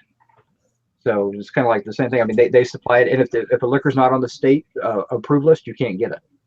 Lindsay Larson had a question for probably going to be a Jim and Jason question. It's that temperature in here where I keep turning my heater on and off.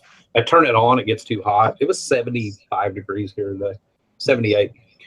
Lindsay Larson said, so you guys find value in having multiple stores so one can have a niche or a niche, depending on how you prefer to pronounce it. Does anybody here have multiple stores? Does anybody have a reason for having multiple stores? I personally don't. I have one store. I see no value in me having to juggle multiple emails. I'm lazy. I'm not very organized. So I just have one. I've got multiple, but it's not, I don't want to call it a niche because I have the second store that I just started January 1st. And it's just for my small items, the stuff I can ship with a stamp or two, or, under 4 ounces. And it's just something that I don't have to necessarily send with tracking because typically it's less than $10. So just stick a stamp on an envelope and get it out. And so it's not really a niche where I'm just selling one vertical, I'm not just selling tools or games or, clothes. It's, a lot of different stuff, but it's a lot of cheap stuff that ships cheap. And you're not trying for top rated seller on that second store. Yeah, I don't give a shit. Well, about that was your reason for doing it, because you have small things. Like, let's say, for instance, if you want to sell single baseball cards. If Jim was selling single baseball cards, he realized, hey, I can put these in an envelope, throw a 40, I don't even know how much stamps are, 49-cent stamp on this, really bad, 49-cent stamp on this, and I don't have to worry about tracking, but it's not going to affect my top rated seller on my main store. So that was your whole reason for doing it. It was kind of an experiment. You've done it since January 1st. Are you going to stick with it? Good results, bad results, kind of, it is what it is. I'm on the fence with it. It's getting to the point now where I'm going to start paying more for my listings than I am for having a store. So now I have to really decide, is it worth dumping another $26.95 for a basic store fee into that? And I'm getting less than a sale a day on it at this point. So, because the problem with those types of items is they're extremely long tail, like game pieces. They're extremely long tail items, and I don't know if it's worth it to carry another monthly fee for something that might never sell or might sell in a year. Until I get to the point where I can list 1,000 listings, and then I can kind of just spread out and hedge my bet, if you will. So Lindsay Larson also said, so I have a huge paper collection, magazines, vintage ads, postcards, books, etc., but also full-time sell clothing, jewelry, and glass. I feel like my store will be a cluster blank. Fuck, you could say it. Fuck. You know what? Yeah, we're allowed to cuss on this channel. You know what? I was trying to be nice. But you know what? It's honestly, I sell, and it's kind of the running joke, I sell everything from brand new tampons to today I was looking at an opportunity to get a bunch of brand new boxes of Trojan and Magnum condoms, and I was sharing pictures with the guys, and of course the jokes were being made about the Magnums and stuff, which is bullshit probably, but but and so I sell stuff like that. But at the same time, I will sell. Yesterday I shipped a bunch of vintage Jello ads from the 1920s. I don't really care. Just come up with a generic name that's generic. I mean, if you want to call it Susie's House of well, your name's not Susie, sorry, Lindsay's House of Antique Paper Ephemera, yeah, then it's not going to make a whole lot of sense. But I don't know that your buyers are really going to care. Just call it Lindsay's, Lindsay's House of Bargains or whatever. Just call it a random generic string of letters and numbers. And I don't think your buyers are going to look around and go, oh my God, I can't buy that from her because she's also selling bras. Yeah, well, Queen City Picker hits it right off on the nose for me. Is I don't ever shop somebody's store. Yeah, I don't know anybody who does. I mean, if you shop somebody's store, please get on here and click, yeah, I shop by store, and then I look by category. If you do, I'll just sit there and say you're a damn liar. But that's just me. Because nobody shops like that. Everybody shops out of the search bar. Now, I think there might be, Jason sells vintage tools, very specialized. People might shop his store a little further to see if he had other parts to the same machine or whatever. But unless you're really specialized like that, I just don't think it really matters. No. Yeah. I mean, for my, niche or whatever you want to call it. Niche. We have a niche, and a niche. Yeah. I mean, I don't want the tools being anywhere near the Barbie dolls and other crap. You know what I'm saying? So the other store is perfectly fine with me. So I don't mind having two stores. And you do need, an answer to someone else's question I saw before, you do need to have more than one email address to set up two stores. Right. But PayPal will accept up to, I think it's, 5 email names? I have two stores. I don't currently use the second one, but they're both tied to the same PayPal. So yeah, you can do that. Scott Silky, the bearded picker, said I bought a bunch of pads and tampons on this truck. Must have been a heavy flow week for him. I was just saying, use them all. Sorry, Scott. At home. We're not talking about reselling. Okay. We prefer to call them sanitary napkins. Julie V said, I had a buyer this past Christmas who found my store and then she bought 18 items Christmas shopping. I do look at people's stores to see if they might have anything else I want. People will, and I've had people do that, and you know that. I mean, I've had a couple of times in the last week people bought multiple items, but I don't think that there's any turn off by if they look through my store and they also see that I sell vintage. I don't think they're going to go like, oh God, I can't buy it else from this guy. Do people look at the storefront, or do they go see sellers' other items? They probably do see sellers other items, and they probably search, like one was some Pandora beads. Yeah. And the lady probably searched Pandora while she was in that see other items, and she realized, okay, cool, he's got other ones, and I want this one and this one. I'm gonna buy all three. Yeah, I think the storefront was an interesting idea, but I don't think eBay ever really utilized it the way I think they thought they were going with it for a while there. Look at it this way also. If you're selling specific niche, and when people go to see your other items, you don't want like 600 catalogs of some other crap floating around in the mixture that people have to sort through. I mean, yeah, you can do the categorized thing, but a lot of people still don't even know to do that, really. They'll just view sellers' other items and look at this long list of crap. Yeah, I mean, I categorize my store, but it's more for sales. If I want to put all my men's clothes on sales, and I just have to click, category men's clothes half off or whatever. So I don't do it for the buyer necessarily. It's more for me to make it easier when running my sales. And now they're talking about thong liners. So we have 3 people that say it doesn't really matter a freaking bit, and Jason thinks it matters. So there's your answer. It's up to you. I think it depends on what you want to do with it. I mean, if you're, like me, you don't want to spend the money on the eBay shipping label for something that's going to cost you 60 cents to ship, then create a second store that, you'll just be an above average, quote unquote, eBay seller. You won't get the top rated discounts or anything, and stick a stamp on it and let it go. It's not going to affect your main store where you have to provide the tracking and all that. I mean, I also at a glance, I like to see the numbers that I'm doing in each store, being separate like that. At a glance, I can see what I'm doing in tools versus what I'm doing in other stuff really quick, which is neat. Jim, are you drinking a Zima tonight? No, just water. Are you out of peach Bellini Zima? When you thought it couldn't get lower than Zima.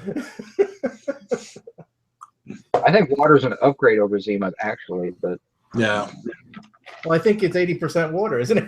I think it's just a personal thing, whether or not you want to do it. I don't use categories a whole lot. I recently started doing it on a few things just because, for the same reason Jim said, I can go in then if I want to put all my Pandora beads on one specific seller, I can, the way they do Markdown Manager, I can pick that certain category. It's up to you. But as far as Lindsay said, thanks guys. I've been keeping everything separate, but I want the discounts for my top rated seller account and the boost in rankings. I think that's one of the things you need to weigh as well.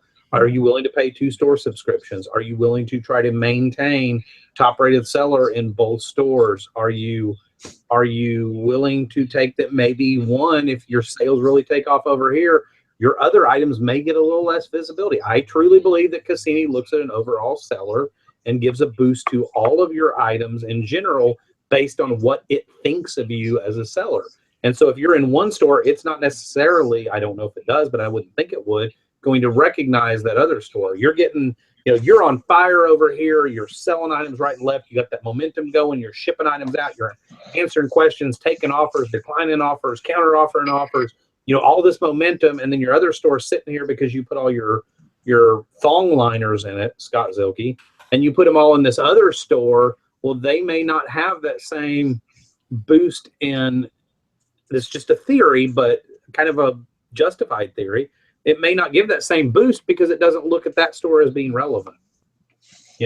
Those items may become a little more stale.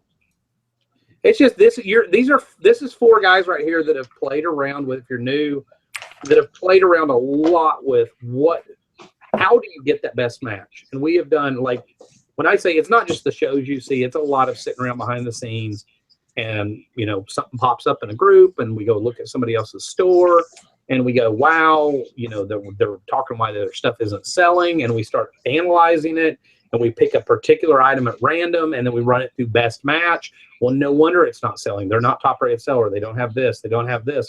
And we've really gotten kind of nerdy in examining all those different aspects. I'm not saying we figured out Cassini, but once you start recognizing patterns, you kind of can figure out what causes that best match. And so we've taken those practices to our own stores and tried to kind of apply all the principles we know we can to better, sell our items the best. Is that a good way to summarize it? Yeah. A rant. Who had a rant? They're talking about my Rockstar Flipper stuff. Oh, it's on this channel. Yeah. Go like, I don't know, 6 or 8 videos back.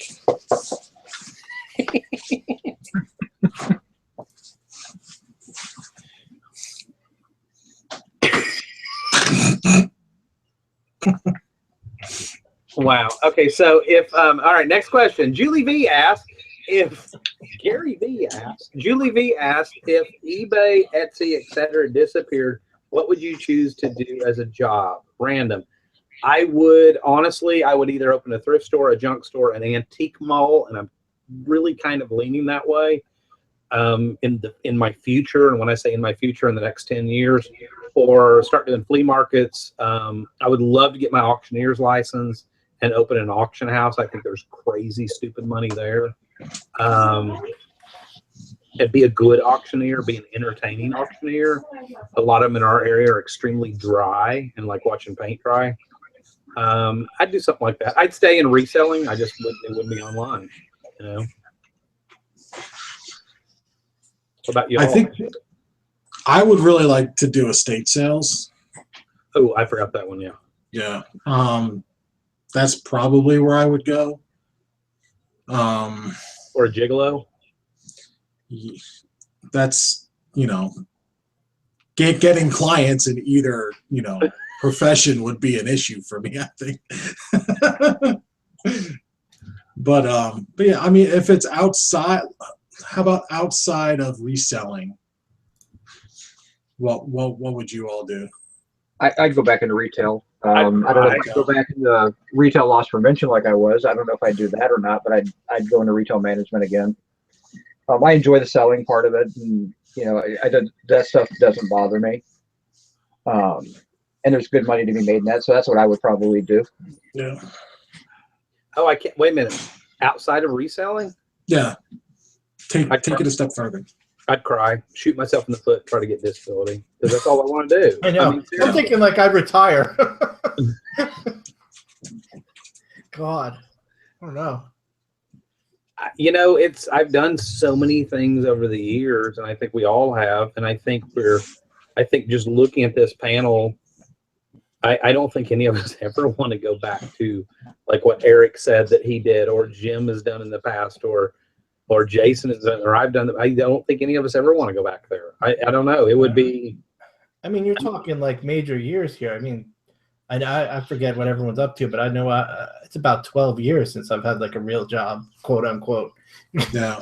And there's also that old saying that once you're self-employed, you're unemployable. A resume being self-employed looks good, but at the same time, and you do think like a business owner, but it's really hard sometimes to employ. It's hard to employ somebody that's been self-employed for so long. They're going to care for your business just like you do as a business owner, but at the same time, it's going to be really hard to get them out of their own mode. They've been working for themselves for so long. I don't think I could work for every time I've tried it in the last 10 years, a couple different instances. Well, I'm going to go back and get a job, and it's going to be great. Like 6 months. Literally, it's usually like day number 6 that I'll like start crying or whatever. And Trish's like, why are you like, you're a grown man. Why are you? I don't want to go to work. But no, not really. But Jim's like, I would do identity theft. No, if reselling was not an option, I would definitely do something creative, writing, stand-up comedy, music, something like that. Of course, I'd be broke. I'd be broke. The old starving artist. Did Yeah. you do stand-up comedy with the ukulele? Just like sing all your lines. Like fucking Tiny Tim.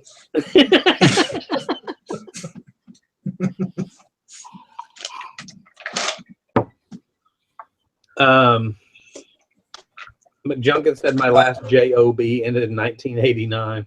Good for you. I'm talking about my minivan now. I drive the i8s of minivans, apparently. Hey, I rode in it, dude. It's pretty sweet. It's got that little computer screen thing. So Jim and Ashley came to visit, and I hadn't ridden in your van before. And so Jim's driving, and I'm like, oh, you know, I'm not used to riding with other people, but again, I'm like pushing buttons and like, is this screen thing? Like, it's got a backup camera. Like, does this fold down? He's like, no, it sucks. It just sits there. And I was like, he's like, it's just a display. It doesn't move. And I was like, well, it's still pretty cool. And I'm like, man, these cup holders, you know, I like minivans personally. I mean, they're practical. They are. I just beat the crap out of them.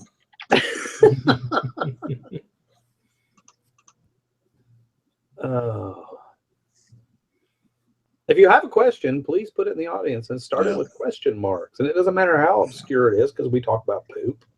We talk about everything. Lindsay wants to know your on the table. My van does have windows, yes. The front two roll down, the middle two do not, and the back one's like angle out. And I do have a sunroof because, you know, That's the way you roll. Are they hand crank? they are not hand cranked. Okay. And even the seats have seats. Yes. That was the best line in that video, and I didn't get any comments about it. It really was. My van's so hot, his seats got seats. We all commented on it though. We thought it was pretty Yeah. awesome. So. Yeah.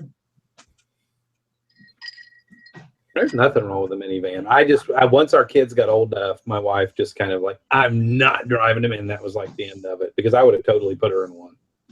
But she's like, nope. We're actually thinking about going back, getting rid of the Jetta, and thinking about going back to an SUV, like probably a Tahoe, Yukon, Suburban, something like that. Something in the Chevy. I find my pickup truck is quite adequate for what I need to do. Yeah. Yeah, but I like having that back end covered. Well, I have a hard tonneau cover on my pickup, so yeah, it's covered up and locking. So Yeah, mine's neither. I got a flatbed. Things just fall off the sides. I've never figured it out. It's a 2014, and the friggin' thing, the tailgate does not lock. There's no keyhole, nothing. It's just well, you can get the hard tonneau covers for that one though. you can, but it's still the tailgate doesn't lock. Someone could just open it. That's true. Yeah, They had the bright idea of putting the backup camera in the lock where the lock was. yeah, but you've got the locking trunk in the bed that locks though, right? That locks though, yeah. So that's what they were thinking. But I'll be honest with you, it's like you could just get a crowbar to it and pop it up in a second. Oh, yeah. Doc's discount deals. Yeah. Doc's discount deals would like to know, on a more serious note, I do have a question. Did you guys hear about the new guaranteed shipping policy that eBay is rolling out this summer? The announcement was made today. Your thoughts? Never heard of it. What? I don't know. I'm just No kidding. idea. You're actually a little late to the show. We already talked about all that at the beginning, but after it's over, Start go the back show. and rewind and watch Yeah, it. rewind it. It's the first topic, I believe. But we're just picking on you. Somebody else wanted to know why all those real, in all caps, resellers have time to make 5 YouTube videos a day. I would think I'd be too busy to make a single video. That's an excellent question, one for which we don't have an answer, other than We have pondered that exact same question your ourselves. assumption is probably correct. God knows I don't have the time for that stuff. That's why I don't edit videos. Mine are in the car. That's the only time I have to make a video is when I'm in the car. Yeah. I either make videos in the car, I make sales update videos without me in the picture and it's just me talking, or when Dusty tells me to get in the bathtub, I make a video in the bathtub with a tuna fish sandwich. That was an awesome video. Or shows like this. Or shows like this. Where we knew we were going to do it, so we got all our work done, and I went out and played for a while, and We anticipated it, and this is my downtime. This is something I enjoy doing in my downtime.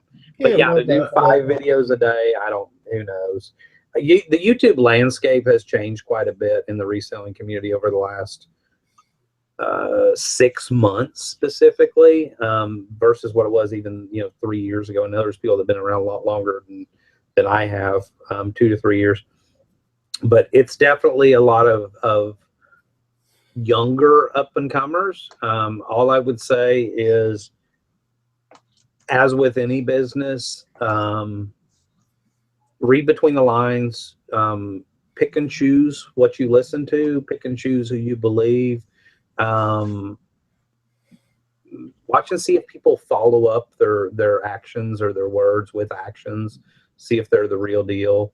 And I'm not specifically bashing anybody by any means, but I think it's a little creepy. There's a lot of marketing that's creeping into the YouTube reselling community, and there has been for years, but it's a lot more so recently, with people more trying to make a name and just put out BS content that doesn't really teach you anything. Even if it weren't for YouTube, I didn't do YouTube, didn't do anything like that. I mean, me personally, if I had to pick a direction to go with reselling in general, like I said, where one person zigs, you need to zag. Try to be that seller that's not selling what everybody else is. So if you're going to go watch these videos and they're showing the same things that everybody is selling, for me, I'm personally not going to watch those. I'm going to watch the other types and try to learn areas where other people aren't willing to learn. Like I said earlier, do the things that other people aren't willing to do. Learn tools like Jason sells. Learn antiques, collectibles like other people do. Learn games like what Jim does. Be the best at whatever it is you do, but at the same time, try to kind of, create your own little niche or niche, or what do you call a niche? Niche. Niche that everybody else isn't doing. Try to do what everybody else isn't doing. That's going to be the items where you're going to have less competition. Jeff Davidson said, I just watch porn. There you go. Or you can do that. Hey, if you're good at what you do, do it. You can get just as much out of porn as you can out of some of these other resellers that do YouTube videos. I'm the Jenna Jameson of reselling. No, I mean, if you come across a reselling channel and they're doing 10 videos a day, and they're like, look, here's a green fleece, and I know I showed a fleece last week, but it was blue, and this one's green, and I bought it at the bins for $25. Who cares? Who cares? By the way, getting to the boombox, what tape would you use? Yeah. I say the soundtrack from Say Anything. That'd be a good one. Okay. Yeah. Good classic one there. I have a Queen Greatest Hits tape that I use for testing. Oh, Queen's Greatest Hits. Yeah. It's a good one. Or Rush, Moving Pictures. Oh, Okay. no, 2112. You're going to rush for a testing tape. You got to use 2112. Come on. And I think there does need to be, Eric Gunter just said, unsub from a reseller because they want to tell me how to sell on eBay when they have 0 items in their store and they haven't really sold on eBay in 2 years. I think there does need to be a certain amount of transparency. I know that everybody on this panel, I have a Facebook group. Jim has the Reseller Happy Hour Facebook group. Jim does videos. Jason is very transparent with what he sells and what he doesn't, not necessarily publicly, but I can vouch for him. Eric shows numbers, things like that. If people aren't really showing what they're really doing or talking about what they're really doing, talking about their ups and downs, I mean, guys, it's like anything else. You got to go with your gut. If your gut tells you, like, okay, that's great, you talk about all that, but I never see any of that. I mean, that's your gut telling you that something's hinky. If they all sound like Ty Lopez, they're all full of crap. That simple. Chris brought up a good point. He said, how many top 10 videos can you make in a week? How many top 10 things to sell on eBay videos can you do in a week? And if they're just showing you the top 10, what about the shitty 90? Don't you want to know about that too? You don't want to know about the rainbows. You want to know about the thunderstorms too. I mean, I accepted. Here you go. Here's a crappy one. I accepted an offer tonight on a air purifier that's sitting. Can y'all see that? Sitting right here. Yeah. It's not massive. It's going to weigh 8 pounds boxed. It's going to Spring, Texas. It's going to cost me $10.64 to ship it because I looked it up after I accepted the offer. I went in and acted like I was going to print a shipping label. I accepted a $22 offer, $22 free shipping. But that also came out of a huge lot that I paid $350 for, where I sold a bunch of the air purifiers for really crazy, stupid, good money. That was just a leftover. And I was sitting in the pre-show hanging out with these guys. And I'm like, okay, $22. How much do you think I'll make after fees, after everything else? Do you think I'll clear anything? Because I really just want it gone off the shelf. It's a Holmes brand. It's it's a Walmart Holmes brand. It wasn't high end like the other ones. And Eric goes, I think it's going to cost you $12 to ship it. So I'm like, 22 after fees. I'm still going to make $8 or whatever that is. I was like, you know what? I'll take that just to have it gone and done. Mm-hmm. And it turns out the shipping was a little bit less, but that's not a home run. But I'm also not going to show it on a video because it's not.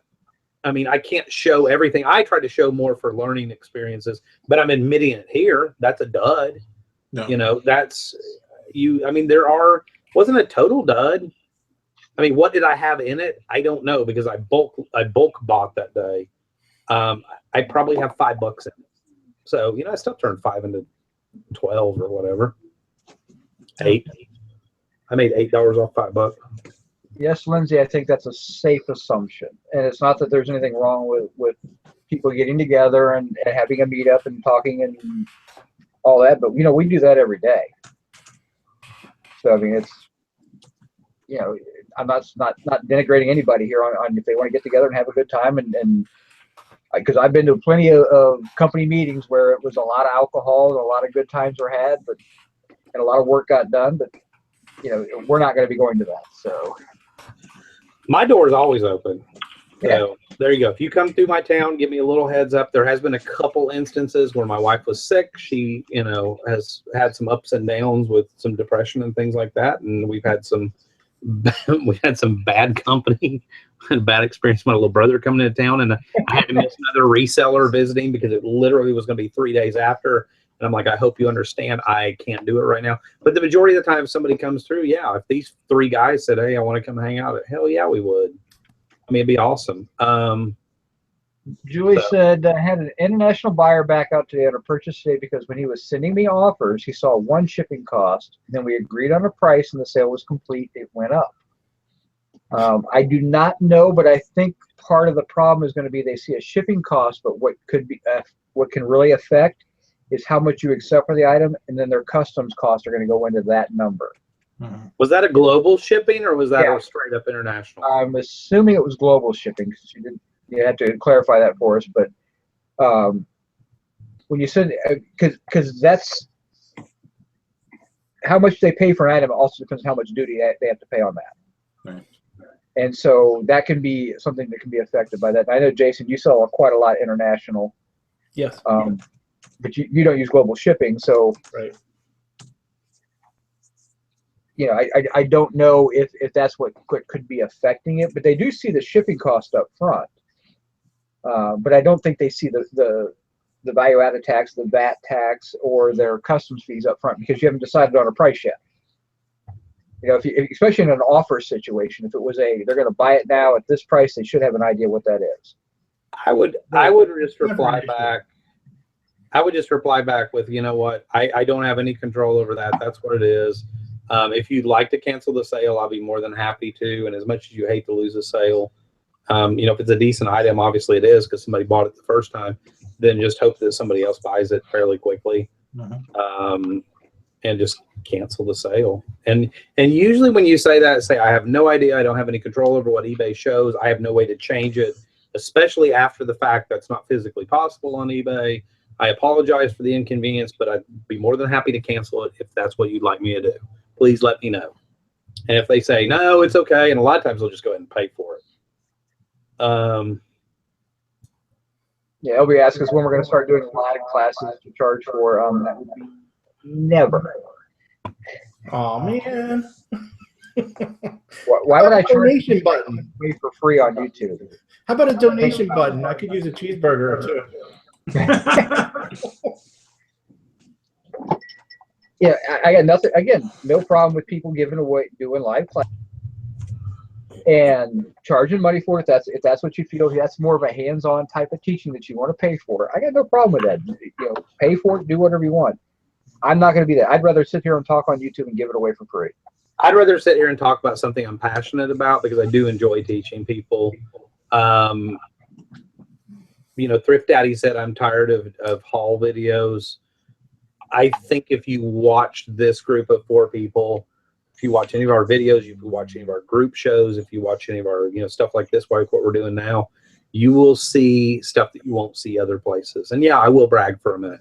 You'll see stuff that you won't see other places. Eric did a live on my channel, did a live, you know, hands-on unboxing. Jim does a lot of different stuff than what you're not going to see on other channels. Jason doesn't do videos, so he sucks. But you know, we do a lot of there's a lot of experience here on this panel, so you're going to see things above and beyond coffee mugs. You know, I'm going to pick on coffee mugs again.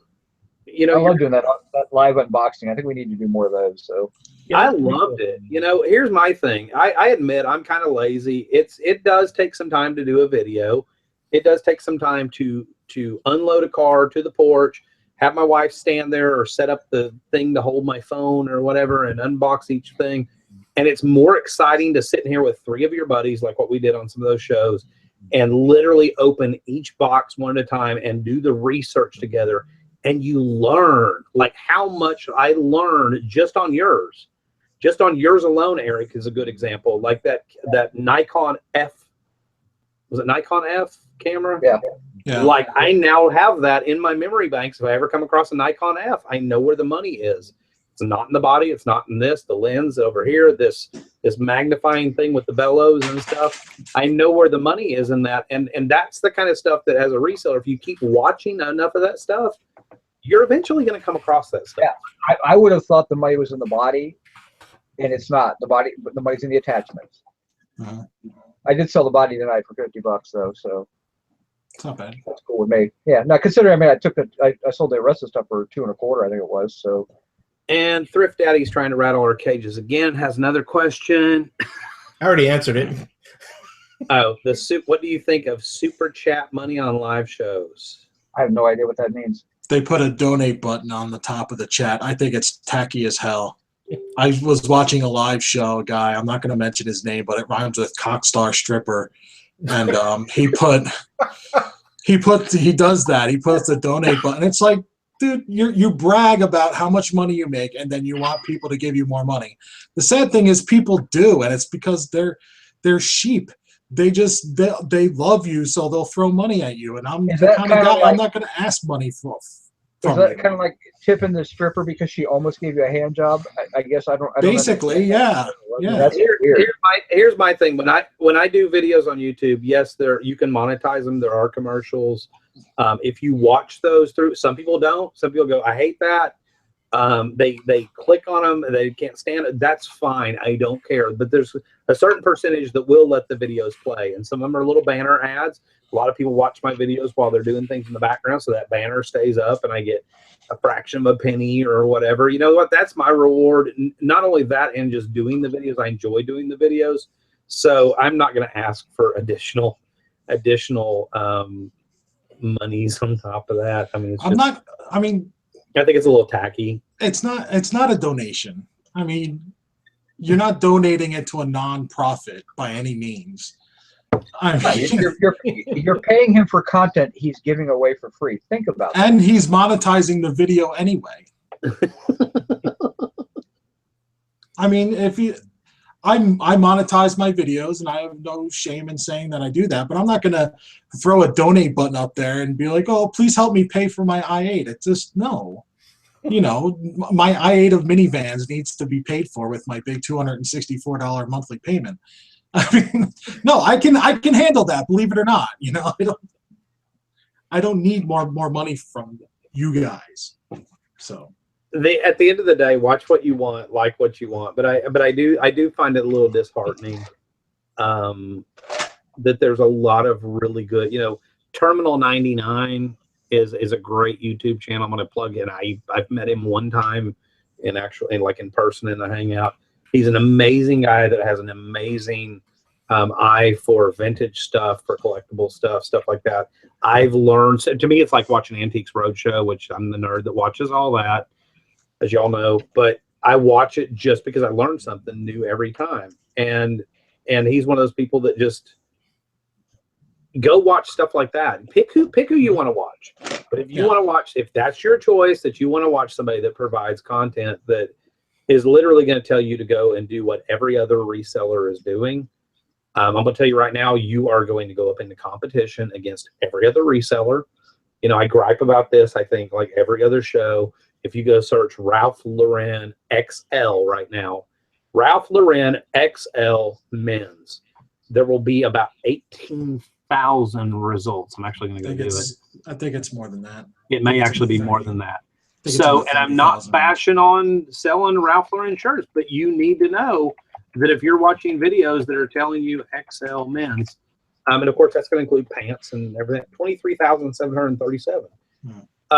You need to understand that when you go to sell that, because you didn't think outside of the box and you didn't, you know, start branching out and whatever, and you just blindly followed a video, I mean, yeah, you're going to have a lot of competition, and you're going to be that guy that's going to be in the Facebook group going, why are my sales slow? Don't understand why nobody's buying my stuff. Well, because they're not buying yours, because they're buying the other 23,736. I mean, that I don't want to be selling an item that I have 23,736 competitors.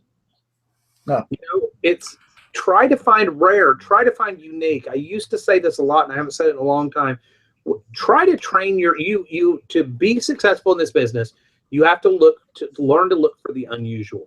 Your eye is going to naturally gravitate toward things that are familiar. That's why beauty works so much in the human species, because our eye naturally goes to things we find beautiful. It's going to go to things we find common, we find familiar, we find beautiful, we find whatever. Your eye's not going to naturally go to the things that don't catch your eye. So you literally have to almost kind of think backwards and ignore the stuff that's familiar, ignore the stuff that's common. And if you do that, you'll be amazed how many items that you used to overlook. That box that's under the table that I found at the flea market last week that turned out to have a box of printer paper for $1,000 printer, and this box of printer paper that I paid $10 for, and the old guy's like, I don't know what it is. Nobody, you know, it's funny. Nobody's pointed that out to me in 6 months. I've been there for 6 months. $10. It's worth $100. It's this really rare paper for this really rare printer, and I'm going to get $100 for it. You ever go back to that guy? I know you were trying to get a hold of him. We exchanged phone numbers, and I messaged him and said, hey, you mentioned you had some more at home, and you were supposed to, and he actually lives really close to me. And he goes, I'll check when I get home, and I haven't heard from him since. I was actually thinking about it last night. I'm going to call him. I'll call him tomorrow. But he says, he's like, by the way, I live over in such and such neighborhood. I'm like, that's right by my house. And he goes, I've got about 5 more cases of that. I'm like, would you work me a deal if I bought them all? He's like, yeah, I can meet you at the Conoco station. I'm like, the one with the beer? He's like, oh, you know that place too? And then we start talking about the owner and whatever. And I was like, yeah, he's a good friend of mine. And, you know, and it kind of this connection. And now the guy's going to sell me $500 more worth of paper for $50 once I get with him. Yep. But it's because that case, which was on its side with the bottom showing, couldn't see the label, and I wasn't looking at all the shinies up here and the sparklies up here. I'm going down here where nobody else wants to go. Do things that other people won't do. And I just don't know how to beat that into heads enough, but I mean, that's where you're going to you start finding things that are more unusual. Jason, you're a good example of that. Like, you've found value in tool parts. Yes. You know? Awesome. Wow, way to elaborate. Thank you for confirming. Jason, thanks for coming tonight. We'll see you next time, buddy. Yes, I did find the value in tool parts and miscellaneous stuff, but it took me many years of, research, studying, taking things apart. You know, it wasn't something you could just like jump into real quick to make money. No, but you were willing to do what a lot of other people wouldn't have done. You're willing to take a big ass piece of equipment and drive 150 miles and go pick it up and break it down into parts. And then you're like, yeah, I paid $100 for it. And there's $1,200 worth of parts there. Right. Maybe not that extreme, but I've seen you hit some home runs on some stuff, on a lot of stuff. Yeah, I mean, the last one was $300 to make $2,000. So yeah. Was that the guy you met in the weird coffee shop out in the middle of nowhere? No, that was the one that I drove. That's 17 what I drove the 4 hours for. Had to dig the basement out to get it. Was laid up for 3 days because all the work he had to put into it. And then he forgets to ask about all the other stuff the guy possibly had because he was too tired. Yeah, that's that guy. I remember that story. Hey man, I was stooped in that damn basement for like 2 hours, man. The freaking basement was like 4.5 feet tall. Okay. It gets smaller as the day goes along, you know, because the guy was operating a full size lathe in a rabbit hole. You know, I mean, what are you gonna do? Yeah. And he was like 80 something, so I had to take it all out myself.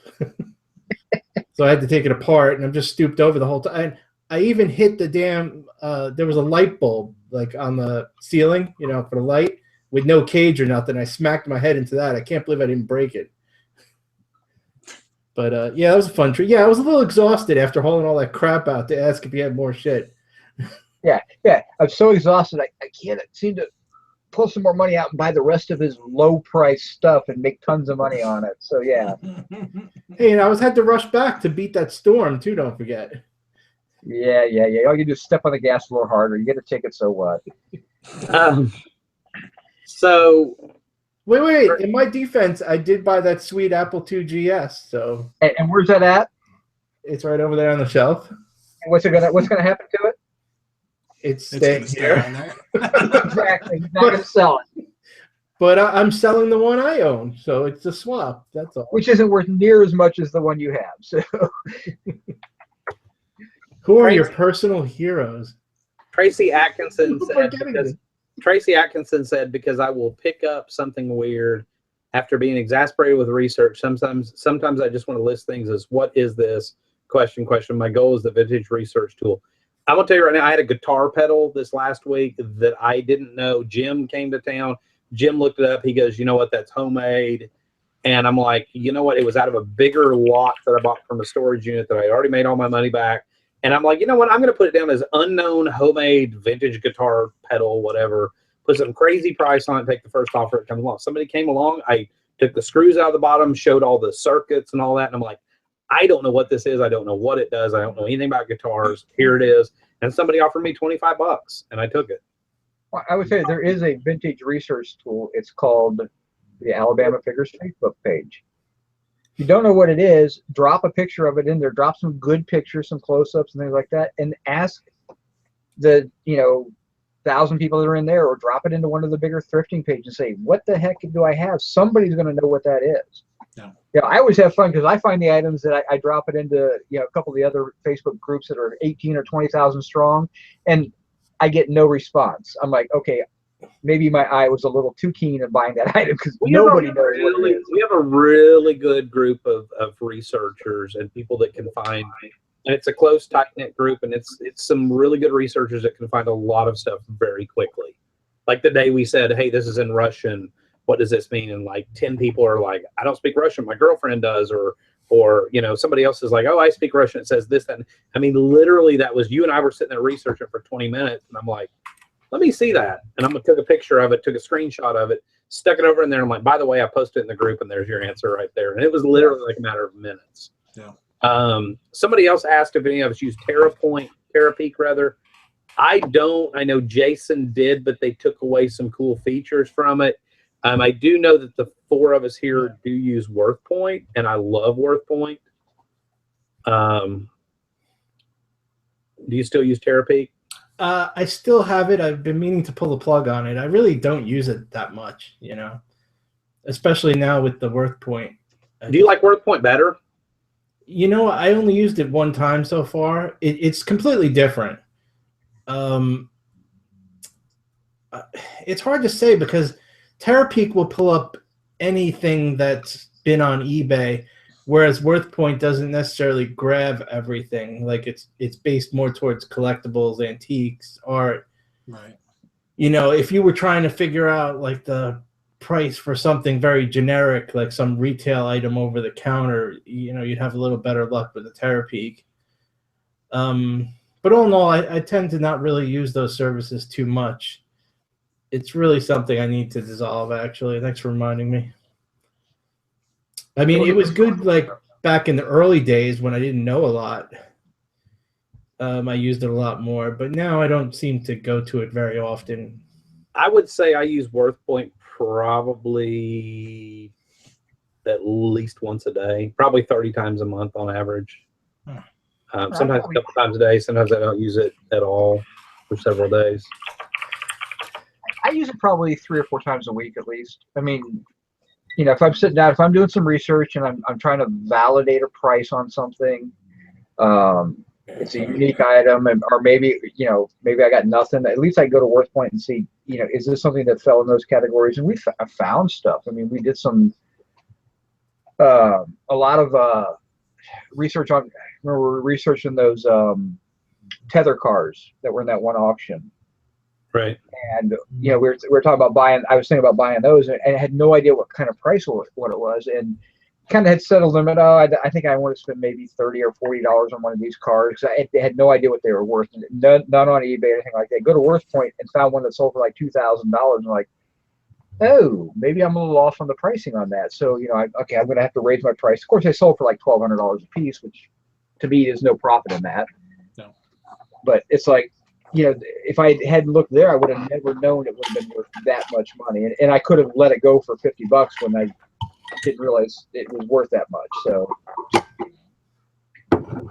but yeah, I definitely like WorthPoint. I don't use Terapeak or any of the other services out there, or Feeler or anything like that.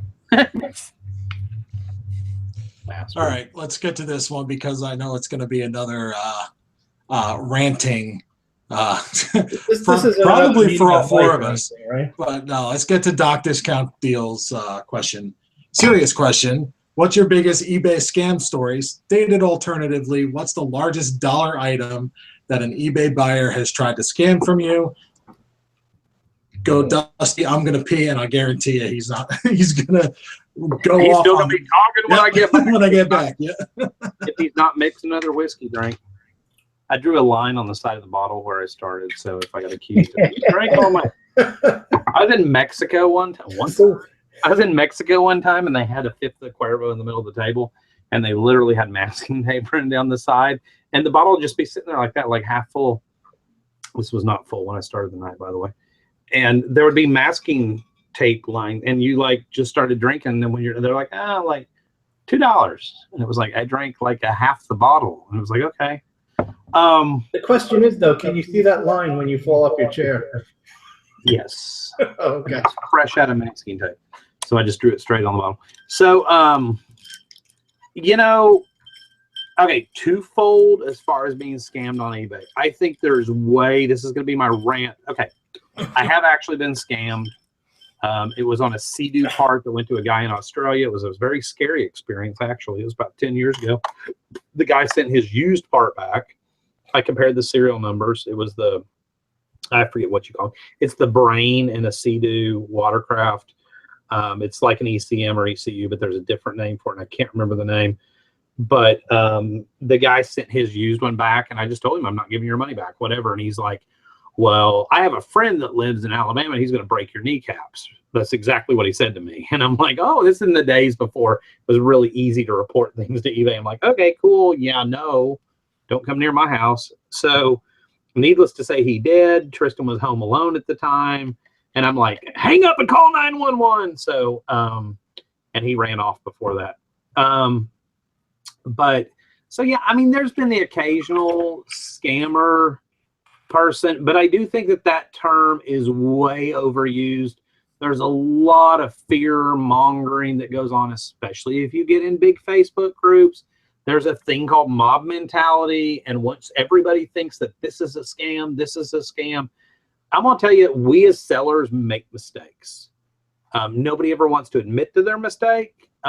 There's a chance that a lot of the returns that I get, you know what, I didn't test it good enough. They said that it quit working on them. That doesn't mean they're going to send their old one back to me. That means that maybe I didn't test it long enough. And maybe there actually was something wrong with it. I'm not perfect as a seller any more than they're perfect as a buyer. So it's kind of a pet peeve of mine is the scammer thing, and not picking on you, Doc. Yes, scammers do exist. I think they're pretty few and far between. If you're doing enough volume, it's not going to be enough to really amount to anything. And you either resell the item if it's still resellable, or you write it off. You write it off, because we can all use tax write-offs, and you write it off and you move on. Scammers, Jason, Eric. I had like only one that I could think of. It was a computer device, and when I got it back, it was just the same exact device, but the guy's burnt out version of it. Totally different. You know, you could tell the markings on mine weren't there on that one. There were certain things you could just totally see. And before I sold it, I completely cleaned it out with a can of air dust, because it had a fan. You get a lot of dust in there. So the one I got back had like 50 pounds of dust in it. I was like, great, thanks. But there's nothing, it's nothing you can really do. But it wasn't like super expensive either. It was like $80. Just wrote it off and moved on. Not worth getting all bent out of shape over. I can't honestly say, I don't think I've been scammed ever. But if you followed a lot of these groups, you would think that every return was a scam. And I get really worn out with that. Guys, people return stuff. I mean, your odds of I would hesitate to say 99.9% of people out there are inherently honest. I think your amount of scammers are so minimal. I think there's a knee-jerk reaction, especially with new sellers, to automatically assume that a return is automatically because I know it was good when I shipped it out. You know what? Stuff breaks when it gets shipped. Stuff breaks and gets damaged, and especially with vintage stuff, whatever, with anything, things get knocked loose. Things go down conveyor belts inside of boxes.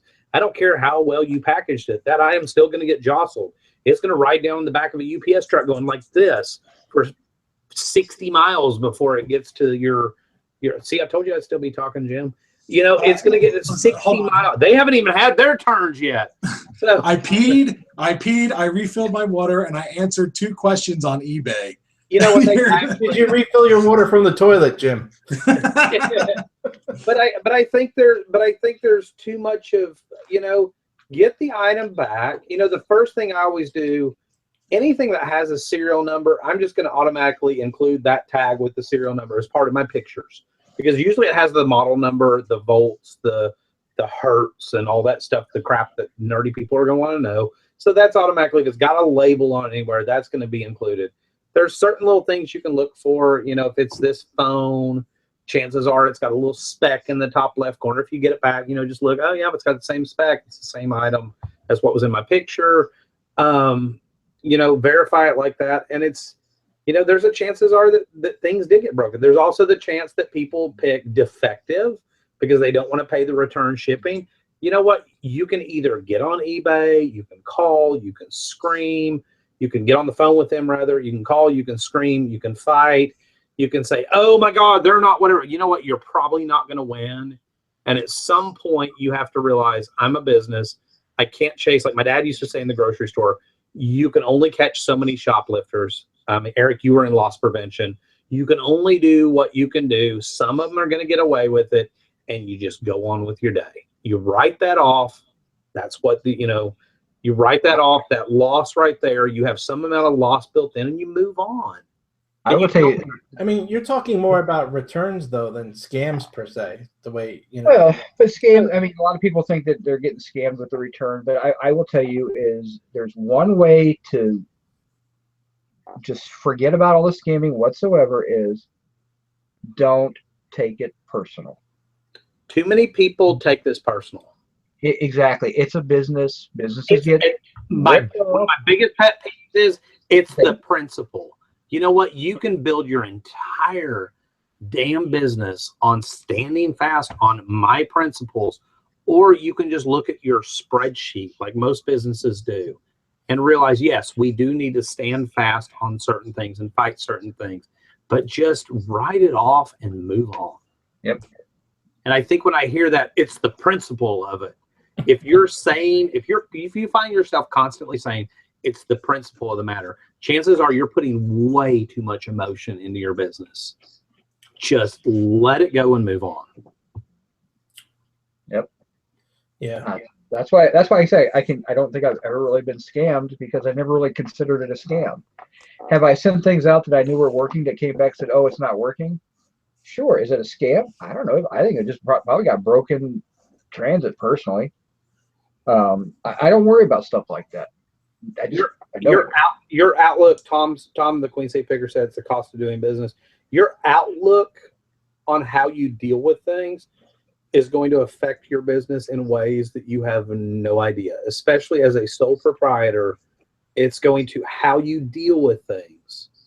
I had a guy today that, hey, this guitar part, I don't feel like it was genuine Fender or whatever. The holes don't line up. And you know what? I can't verify it was. I can't whatever. Could I have the guy send it back? Yeah, it was $350. We went first class. $350 there. I got to pay $350, coming back if he claims it's defective, whatever. Or the item was $20, free shipping. Or I can just give him his $20 back, and I can write him an email and say, listen, as I said in the listing, I'm not familiar with guitar parts. I am so sorry. I didn't realize it. To make your life easier, I just gave you your $20 back. No need to return it. If you can use it, use it. If you want to throw it in the garbage, throw it in the garbage. I am so, so, so sorry. Kill them with kindness. Kill them with apologies. And you know what? I'll get a positive feedback out of that one. And the positive feedback to me is worth, and now I don't have to deal with it. I don't have to wait for it to come back and fight this guy. I had a guy buy a tie for me today that has probably been in my store for a year and a half. I forgot all about it. And I went and pulled it out of the box, and I see some of the threads have pulled out a little bit, and it's not perfect. And I'm like, I honestly don't remember if I described it like this. So I went to my listing. I didn't describe it that way. So you know what? I packed it up, I shipped it, and then I refunded the dude his money. I was like, sorry about this. There's a problem with the tie. I'm going to send you the tie anyway, but here's your money back. I'm not going to worry about stuff like that. That's a mistake on me. You have to get to a point in this business, and it's hard for new resellers starting out because I think they're dependent on every dime. And so they feel like a refund or a whatever. Okay, you're not out the money. I sold that guitar part for $20. I'm only out, yes, I'm out the shipping there or whatever. I'm only out what I had in the part. The $20 came to me, the $20 went back to the guy. That's a wash. I'm out $3.60 or whatever it is for Mail to him. $3 for first class and a little bit of fees. That's all I'm technically out, plus what I paid for the item, which was literally like, it was a lot, $1. I'm not out $20. Yeah, you're out $5. And Eric, and I asked Eric, I asked these three guys, like, what would you do? And Eric goes, well, Jim, you weren't in there at the time. You were at ballet practice. But, I said, what would you do? And Eric goes, well, if you get it back, it's going to cost you a return shipping label, $350. You send it out to the next guy. If you sell it for $20, that's $350. What if he gets it and feels like it's not authentic as well? He goes, do you really want to do all that, or you just want to give the guy his $20 back, write off what you had in the item and the $350 and be done with it? And I'm like, nope, you're exactly right. And so I just gave the guy his money back and moved on. Yeah. It's worth it to me as well not to have a negative feedback on my account. It's also, why am I worried about a item coming back if it isn't right? I don't need shit showing up that's bad. I got enough bad stuff to deal with. I don't need another bad piece coming in when somebody's already decided it's bad by somebody who probably knows more about it than I do. I sold a Keurig a couple weeks ago, and it came back actually this week. It's actually sitting right here. It was like $80 shipped, and the person got it and said that it's leaking. I tested it beforehand. I knew it wasn't leaking. But I was like, you know what? Go ahead and send it back. Here's a label, and so they sent it back. It's got half the packing material that I sent it in. It's not bubble wrapped at all. So it broke during shipping on the way back. And normally in these groups and forums and stuff, people would scream, scam, scam, scam. It's like, no, like they just did a shitty job shipping it. I'm still going to give them their money back. So that's what I did. I gave them their money back. I said, you know what? I'll take care of the insurance claim. It probably won't go through because they did a shitty job packing it. But, I'm not going to fight over the $80. you know, and just say, well, you didn't pack it right. So, I mean, it could have been that somebody dropped it and peanuts came out of it or whatever. So penis came out of it. Speaking of which, Make a Stand said, "Is this about selling right? What the F are you people talking about in the chat? I would like to learn some new shit, please." To which LB Looper summed it up the best and said, "Listen, this is a happy hour show. Any learning is incidental." That's basically it. If you're here, and welcome to you that made that comment. His name was Make a Stand. It's you know what? Sometimes the chat gets a little sidetracked, but I personally feel like I know each and every person. I do know the majority. I think we all do know the majority of the regular people that are in our chat. And you know what? Sometimes we do get a little. It does get a little sidetracked over there, but if they want to talk about hiding bodies or whatever they're talking about, you know, in the meantime, just listen, ignore that and listen over here. And we're probably going to talk about poop next. So it's, you know, I don't know. Did Eric go take a poop? He might have, but this is not the show to learn, really. I mean, it's called the happy hour for a reason. And, you know, there was plenty of stuff.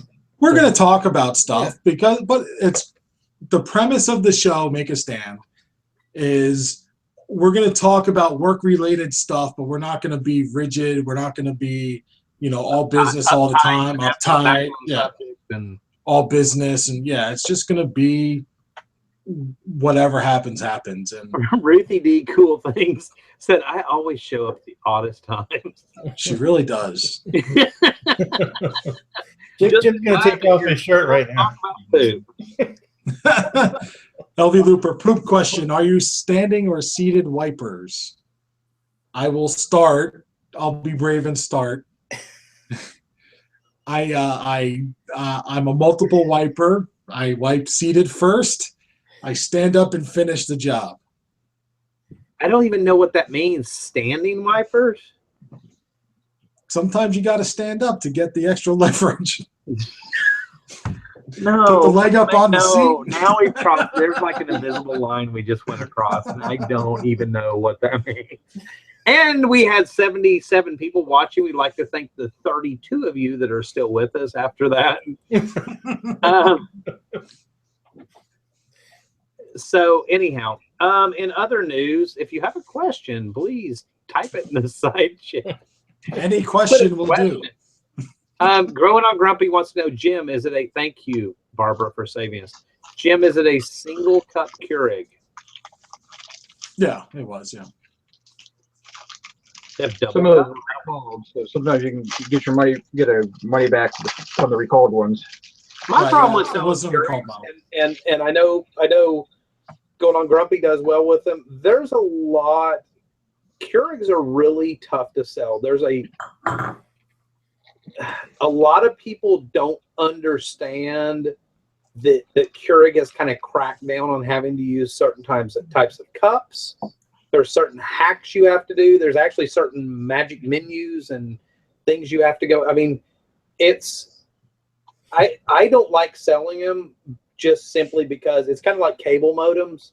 I can sell cable modems all day long. They can be totally fine, but 99% of the people out there aren't smart enough to figure out how to get them to work with their cable company, or routers or whatever, that type of equipment. And I think with Keurigs, because they've made such a crackdown lately, it's just something that I typically just kind of, as far as the whole machine, would steer away from. Right. I don't mess with them. And that's just my thing on it. That's going to be my. That's to ship and not enough money out of them anymore. Yeah. Well, Jack Smack said if you get a used one, you have to make sure there's no mold in the damn thing, which there is in most used ones. That's easily fixed. You just need some white. Going on Grumpy said the K10 leaks. I have a replacement part for it if you need it. No, mine's a K200 newer model. What was wrong with yours when you sent it out? They said that it leaked. I filled it and I shook it around and I actually ran it through and it didn't leak. So who knows? I mean, you just kind of have to take their word for it. I guess they're using it more than I did for the 10 minutes that I did. So Ruthie D, cool thing, said I had to walk my nephew through cleaning his. OMG. I just think there's too much of, there's too much. People like my mom use Keurigs, and I'm not bashing. Well, I kind of am bashing Keurigs. We got away from it just because I drank too much coffee, and it was costing us like $85 a month in K-cups. I was like, oh, hell no. We're going to French press or what, ground whole bean, something. This ain't working. But there's just too much of a learning curve. Like somebody like my mom, if hers quit working, she would freak out. If she went and bought Donut Hole or their big Costco shoppers, Kirkland brand K-cups, bring it home, put it in her brand new Keurig, can't figure out what it was, she's going to freak out. What's my mom going to do? She's going to return it to Amazon or the Amazon seller or the eBay seller because she thinks it's broken. I just think there's a certain, not that K-cup or Keurig users aren't smart, but there's too much potential for things to go wrong. I like more bulletproof products, and that's why. And I've sold a lot of Keurigs. I just have steered away from them. I won't sell cable modems anymore. I won't sell routers anymore because my experience was people can't freaking figure out how to use them. They don't. Well, I think it's just like Eric said. I mean, basically what he said was the reward isn't worth the risk anymore with them. Not enough juice for the squeeze. Yeah. Oh my. Thrift Daddy asks, what do you do with gold-filled ladies' watches that don't sell well? Scrap? If they're true 1/20th gold-filled watches, you can save that up and you can sell them as gold scrap. But you got to save up a lot to get a decent amount out of them. Yeah. There's one of our stores here in town that'll pay 10 cents a gram on gold-filled. And I have a buddy that'll buy it. He'll pay a little bit more. He sends it in separately from his other stuff he sends into the smelters. Julie V wants to know, because I got to go pee, and it rhymes with Julie V. So, okay, what was your happiest moment this week?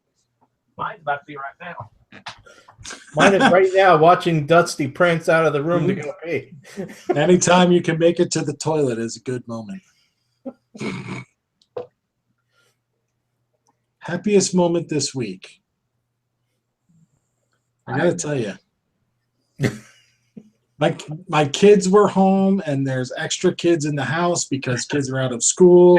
Very few happy moments this week. It's been hard. I tell you, mine actually is kind of easy. Back up. Watching Dusty what? Do the pee. Scurry to the bathroom. I think you said prance to Prance, the bathroom. that's it, yeah. Now, my happy moment this week was I had gone out to do something, and I can't remember what it was, but I'd left my son at home with my daughter, and I was doing an auction pickup. That's what I was doing. And I came back home and I asked my son what he had. Did he have lunch? He said yes. And I'm like, okay, cool. Well, then I talked to my daughter about 3 hours later, and I said, oh, what'd you make for lunch for Luke? And he says, I didn't make him lunch. Like, well, that's funny. He told me he had lunch. So I went upstairs and asked him what he had for lunch, and he had actually made his own hot dogs for lunch, got his own drink, got his own chips out, did the whole 9 yards all by himself. And my son's autistic. He's 13 years old. And that was an amazing thing for me. So that was a pretty happy moment. That is good. Wow. So I actually thought of one, and it really made me proud. Like, I was really happy, kind of like an Eric moment, but more, my kids are just dopey. My youngest kid was sitting in here eating dinner, and his two older brothers were in the living room, and I think one was upstairs, and he just yells for his brothers. He's like, Travis Maddox, come in here, smell this fart I just did. And that brought a tear to my eye. No, really, we were laughing. my boy. Yeah, we're laughing so hard because he was so proud of this fart and how bad it smelled. And it's like, all right, he's a Bennett. That's it. Can't deny it now. Go, all right, I believe you. I am the father. Right. Wow, mine was actually going to be reselling related, but go ahead, Jason, your turn. I had this really good cannoli the other night. That was about my most exciting moment. No, Jason's most exciting moment was he finally got to see the cake topper for his wedding. Oh, yeah. That's right. Now, I'm not going to spoil the surprise for anybody, but that was his most exciting moment. We're not going to spoil it, but it was the two most handsome men you've ever seen on top of it. And a goat. I I don't don't know. know. It was a really good cannoli, though, Eric. Jason, there's a very good possibility that she's listening from the other room. You love the cake topper. It's amazing. It's amazing. Got to train you right, boy. Okay, so mine was going to be reselling related, but I don't want to be that guy. So my best moment this week, my daughter our daughter called me today and said, "Hey, you know how Grandpa talks and talks and talks and talks?" And I said, "Yes." She said, "I had him on the phone like 30 minutes and I couldn't get a word in edgewise and he wouldn't shut up. And like kept telling him I had to go and he wouldn't be quiet. And so I asked him when we go on vacation this summer, he said, we're going to stay at that condo where we always stay. And I asked him, where's your girlfriend going to sleep? There's only one bed in the master bedroom." And she said, he goes, and this, I love our daughter. And she said, and she called me just to tell me this. She said, he started stammering and stuttering, goes, "No, there's two beds." And she goes, "No, Grandpa, there's only one bed. We've stayed there twice in that condo." And he goes, "Oh, well, I have to go. The connection's cutting out." And he hangs up the phone. And I was like, that's my girl. That's great. That's pretty funny. That wasn't my happiest moment, but I didn't want to feel left out. Lindsay asked, how do you guys keep from burning out and how many hours do you work a week approximately? I sleep 4 hours a night. So that is, hold on, let me get my calculator out here. Dusty sleeps 4 hours a night and 6 hours in the morning. Okay. I sleep 8 hours a night. Which is 56 hours a week. There's 168 hours in a week. So the other 102 I work, so it doesn't leave any time for burnout. I had to do the math on that real quick.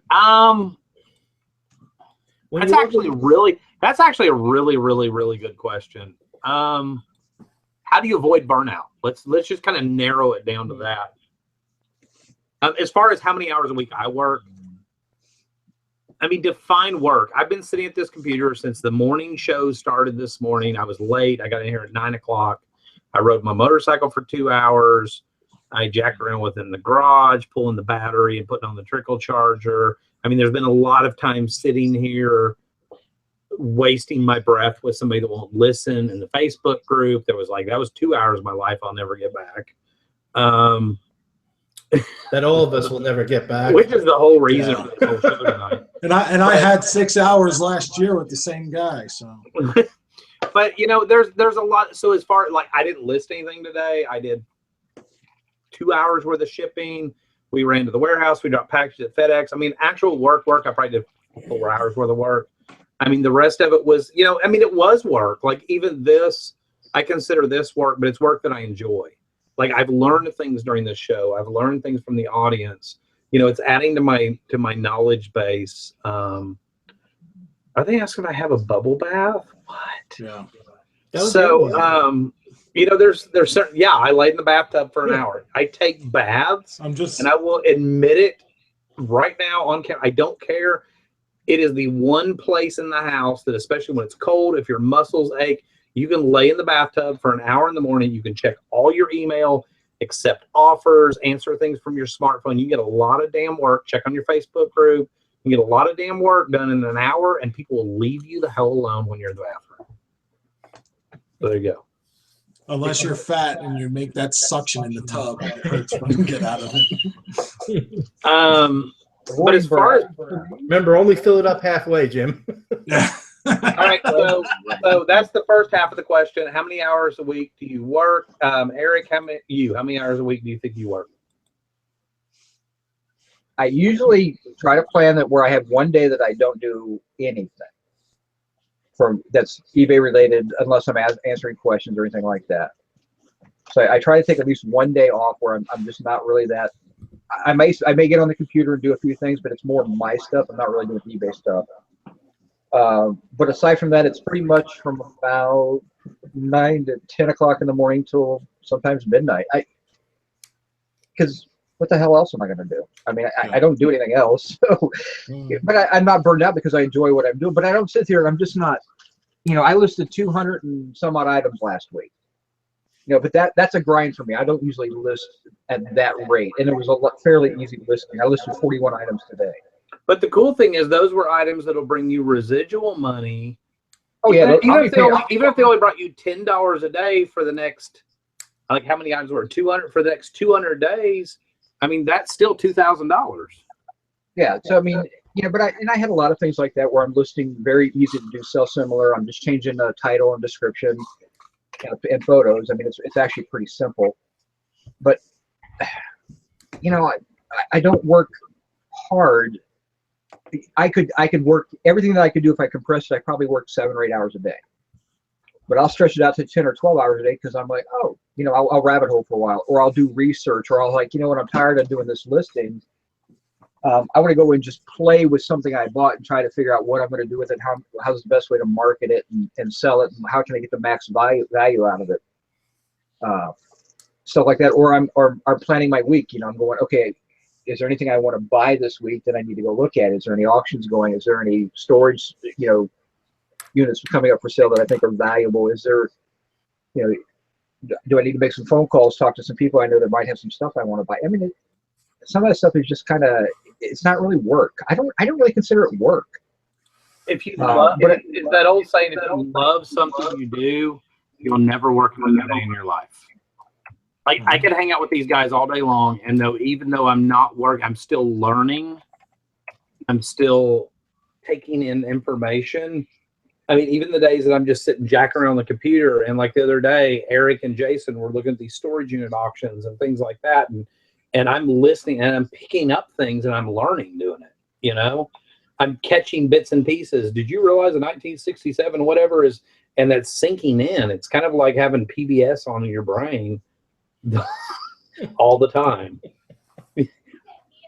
Not PMS, PBS. I'm glad I can help. Definitely a thought process where you just sit back and just, because I know we all do it. We'll sit back and maybe one of us is intense and focused on, man, look at the stuff in this auction, and we're all sitting there, doing all of a sudden it's like, okay, let's put that away and let's look at this and let's learn and let's give some advice. And how much is that stuff really worth? I mean, because then it becomes fun again. I mean, also for me, I'm like, I'm on what I call J time. I have like a total different concept of time whatsoever. It's just, I do what I do when I want to do it, what I'm doing. You know what I mean? It's just, I don't think about it so much. I think you and Jim are definitely the two people on the panel that are a little more probably disciplined, because you have outside obligation. Not that you don't, Eric, or that I don't, but I think you have a little more. The whip isn't cracking on us as much as it is on you guys. Yeah. You have more wifely duties than the rest of us do. Yeah, that's true. I mean, don't get me wrong. I work my ass off and I work lots of hours, but when I feel it's time for me to take a break, I take a break. And that's a good point. If the wife or the spouse or the whatever, everybody's situation says it's time to take a break, or says, hey, we got this thing, like in Jim's situation, we got this thing with the kids, or you got to coach soccer tonight, or ballet, or whatever he coached tonight, water polo. It's Jim goes, hey, I got to go. It's water polo night.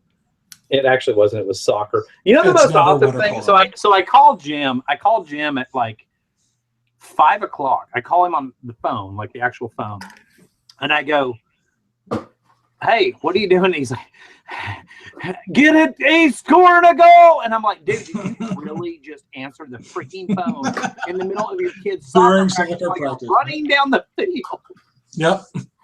Running around with the kids, and he's like, hang on, and he's yelling at kids and stuff, and I'm like, that's just awesome right there. Someone asked, it's 2 Ataris. Oh.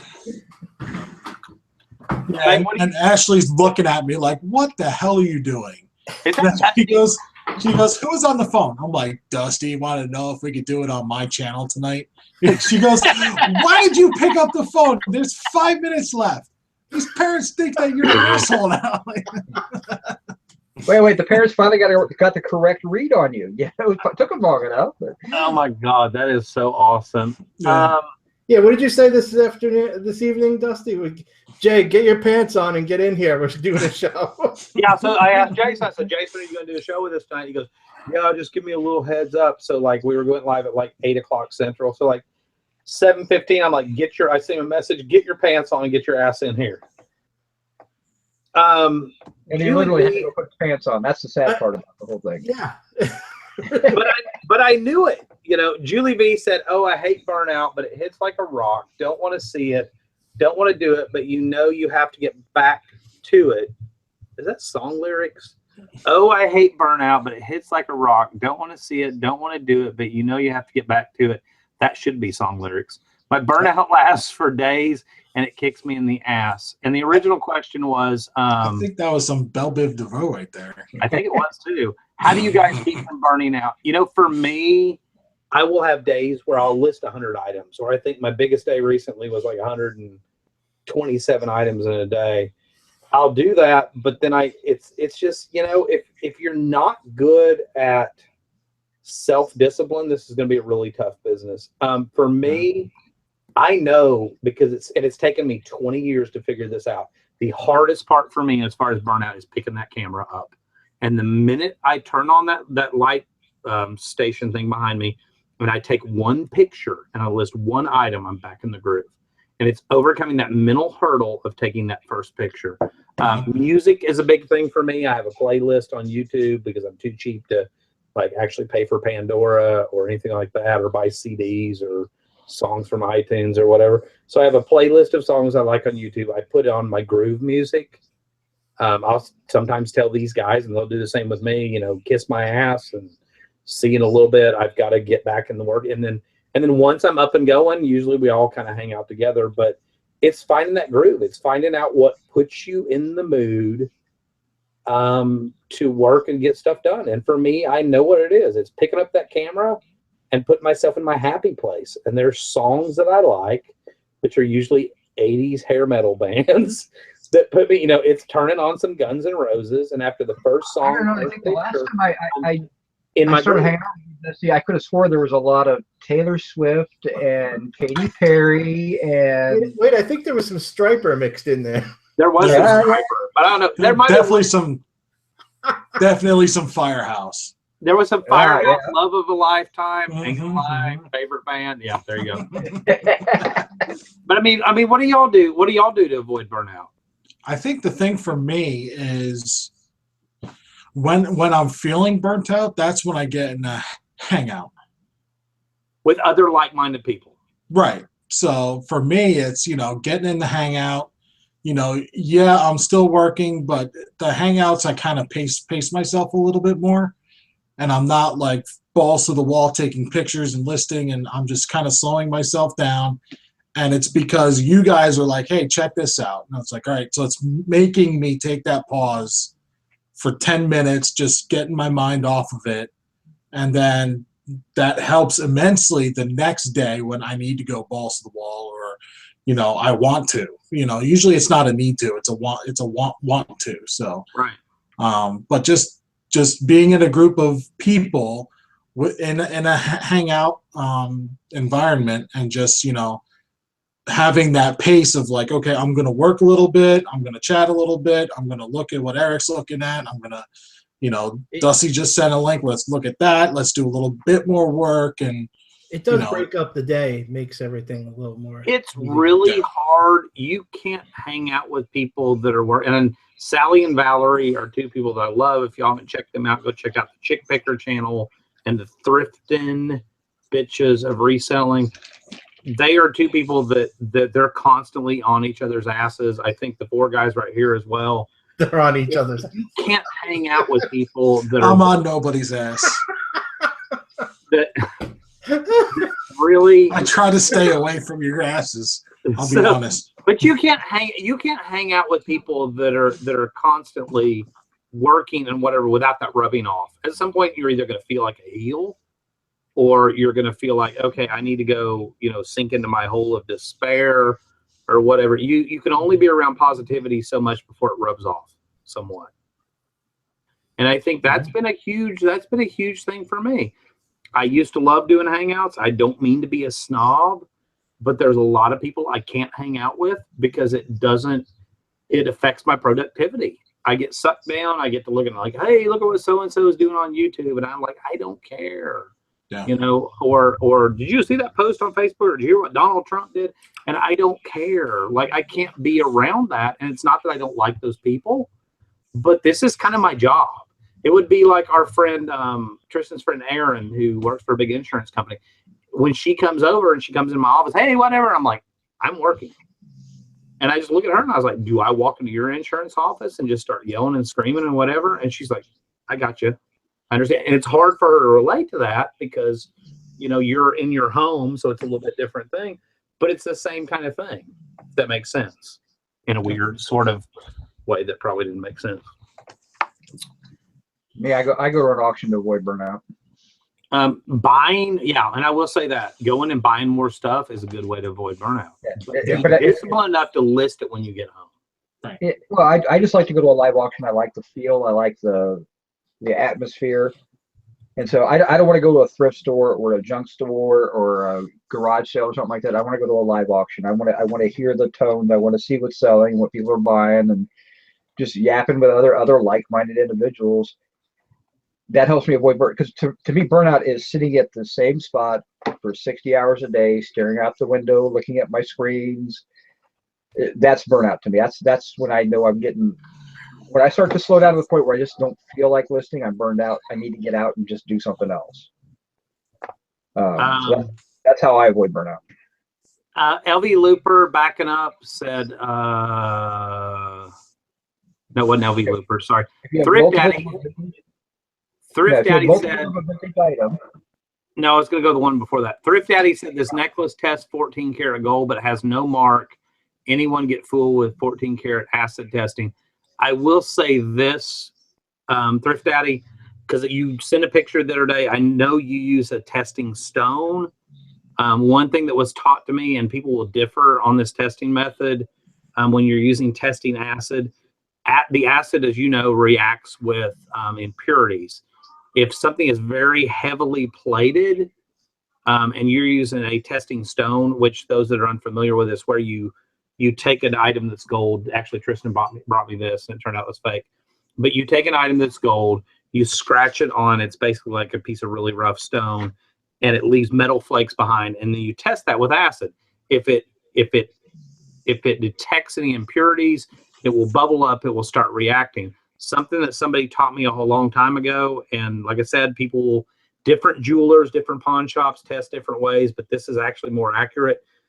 Scratch on the metal itself, dig a gouge into it, test on the item itself, because then you're digging, if there is base metal underneath that thick plating, you're going to hit that base metal, whereas just scratching it, you're maybe not necessarily going to hit it. So if that makes sense. So your gold residue on your testing stone is going to be a whole lot different than scratching on the actual item. So what I do when I test things, like if it's a watch, for instance, I don't have a watch, but let's say like this is a watch, it's actually a tape measure. I would scratch really, really deep on that with a really sharp object, scratch a really good mark, and then put my acid directly on that and see if it bubbled. So, that's if you're gonna scrap it. It is if you're going to scrap it, but I also do it even on stuff that I think might still be good. I'll do it in a really inconspicuous spot, like if it's a ring on the inside of the band or somewhere where it can still be buffed and polished a little bit. It's not going to make a big deal. Yeah. If it turns out it is real gold, nobody's going to care if there's a scratch on the inside. Yeah, the way I always did mine is if it wasn't marked, I'll scratch test it, and then I'll use the same method. But that's only because I've decided that if I got questions about it, I'd rather risk destroying the item and being accurate as opposed to, I think you're echoing, Jason. Echo Jason, as opposed Jason. Yep, it was Jason. Oh wait, maybe it wasn't. Now we're still echoing. I don't hear an echo. Does anybody else hear an echo? I hear the echo. Yeah. I do. It wasn't Hello? me, though. Okay. It was Dusty. It's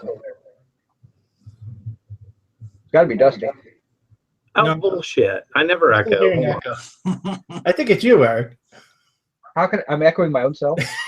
No, it's Dusty. It was Dusty. But yeah, I'll do the same method and everything because I said I'm not too worried if at that point you're questioning the whether it's gold or not, you're better off trying to destroy it to figure out if it is gold or not. But there's a lot of areas that aren't.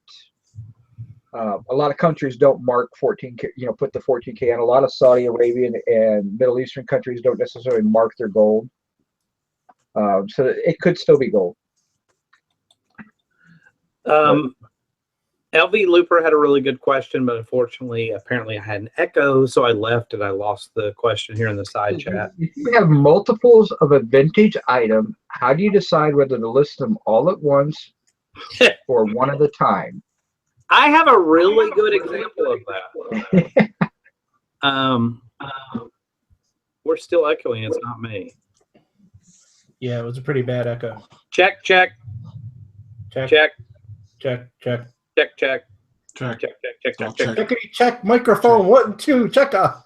Testes, testes, testes. 1, 2, 3. So, See, I knew it was Eric. So it was Eric the whole time, wasn't it? Okay, so I had a really good example of that recently. I had an old tobacco poster that I had 12 of, and I tried listing a lot of 12. I thought they were probably worth $80, 75-ish each. So I listed them at $1,000 for the lot of 12. They didn't sell. I dropped them down to, I changed the listing and went 99 each or best offer. And explain, I have 12, but you can buy one or as many, just make an offer on however many you want.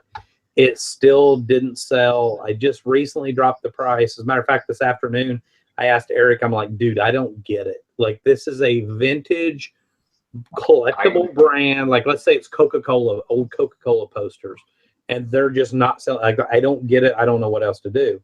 Too bad you turned down that pretty good offer you had, but You offered, are you still offering that? no, not right now. He spent all his money with me. Yeah, I just spent like $175 with Jason. So Screw you, Jason. Use you lose, brother.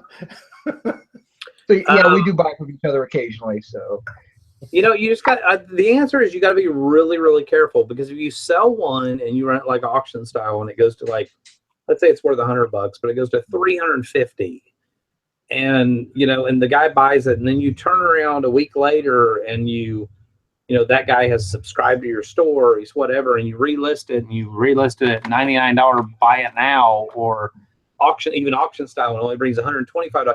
You can dilute the market really quick, and it's really a tricky situation when you have something like that. You have multiples. If they're in the same condition, I would almost suggest putting it up as one listing, quantity 2, explaining I have 2 of these. Here's the pictures of both of them. I've done this with artwork in the past where I had pieces that were signed and numbered, and I've actually said, I have 12. They're all in the same exact condition, but and they're all numbered X of 1,000. The numbers I have are 752, 53, 54, 55, 56. Unless you specify, you'll get one of those random numbers and stuff like that. Sold pretty decent doing it that way. But I think you need to be honest with the market up front. This is my gut on it, to let them know, so you don't end up with a buyer with buyer's remorse, because the second time around you sell it, it goes for a lot less, which is pretty likely to happen. So it's a common, it's a very fine line. Anybody else? no, I agree with you. I mean, Eric. Move Move your head closer to the mic, maybe because you lean back. I think it's me. No, I think it's your big forehead. Yeah, maybe. Yeah, I think it might be bouncing off Jason's forehead. That big chrome dome. It could be that lack of hair on that big old head. But yeah, you can easily dilute the bar. I mean, I was offering to buy the posters from Dusty, but I had different ideas of what I was going to do with them. I was going to be dropping them in a bunch of live auctions, because I think I could bring the money out of them at that point. But it's just I could be wrong, so I was willing to risk a certain dollar amount, and he just said no, I want more money, and I just said okay, that's fine, sell them yourself, then you bastard, But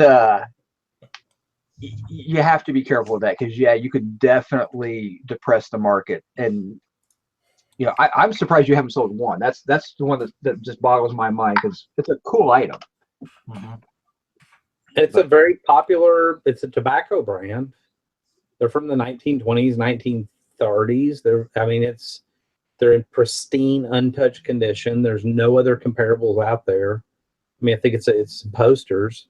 I think they're definitely kind of one of a kind, but I happen to come across a stash of 12 of them.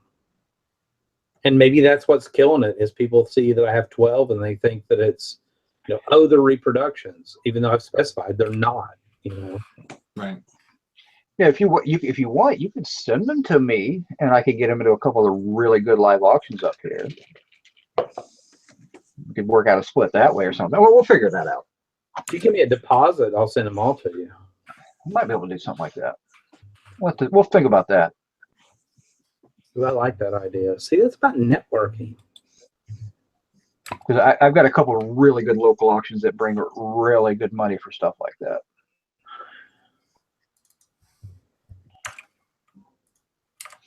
And it might be a matter of just placing them in the auctions and letting them dole them out when they feel that they get a big antique auction, they put one or two in, something along those lines. Lindsay Larson said, question, what do you consider a high view count for an item?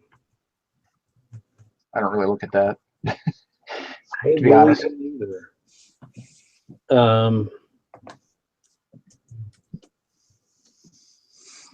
I mean, the only thing I would say, if you're getting a really high view count and it's something you got like buy it now best offer on, you're not getting anything as far as offers, but you got a high view count, then something's wrong.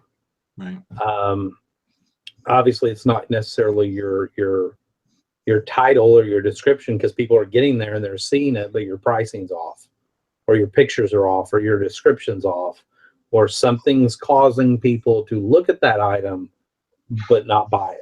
And typically, I would say my first guess would be your pricing is off, or you've got really high shipping on it. Something in the pricing or something in that listing is running them off. I think high view counts is a hard thing to quantify, because it could depend on so many different things. How rare is it? Is it something that's in demand? Is it, in a really flooded category, or, it's. Or it could be one of your keywords be throwing everything off. Right.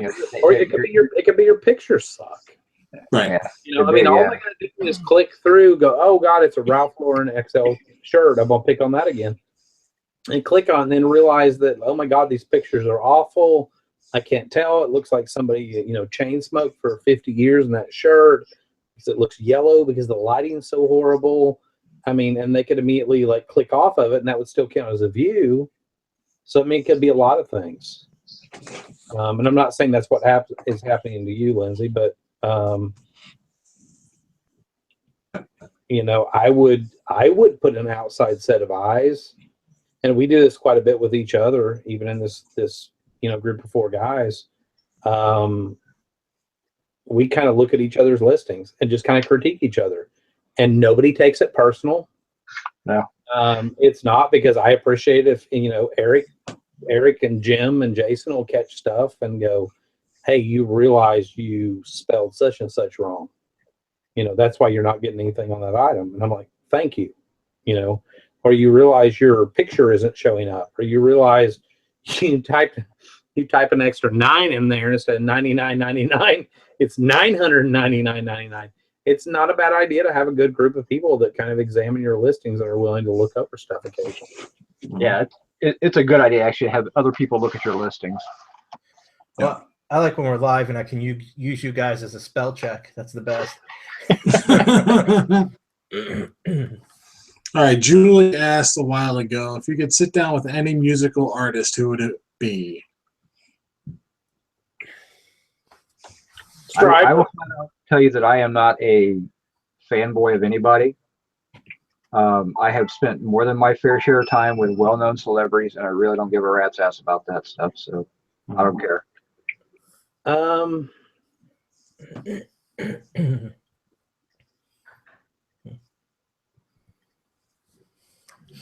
they have to still be alive? She said any, so I don't know. Elvis was the hero the most. I probably wouldn't want to sit down with Elvis whatsoever. Well, it depends which Elvis. Well, yeah, that's true. I'd have to pick. I don't know about anybody. You know, all my childhood, hairband favorites are all gone off the deep end now. So, Axl, I would have said, 20 years ago, I would have said Axl Rose, but now, I mean, the only reason I'd sit down with him is to say, why are you crazy? How about Sebastian Bach? You could talk to him about Gilmore Girls. Why did you decide to take a role in Gilmore Girls? Weird Al Yankovic. Yeah, I have no answer to that because I don't fan anything. So Yeah, I gotta be honest, me either. I'm not big in the music scene. I mean, I'd probably pick somebody older. It'd probably be like Louis Armstrong or Frank Sinatra, somebody like that, just for the fascination part of it, because I think it'd be amazing, just sit there with them, have a drink, and drink. I mean, if you're going to talk about rocks past, it'd be kind of interesting to speak with. I mean, not that I'm going to be a fan of them, but somebody who's been around a long time. B.B. King, before he passed away, or some of those old guys that were really kind of on the cutting edge and saw the whole how it progressed over time would be kind of cool. But again, that's more just of an educational thing for me. Don't get me wrong. As far as I'm concerned, Meatloaf is God, but I don't fanboy. I'm not impressed by anybody. I'm certainly glad that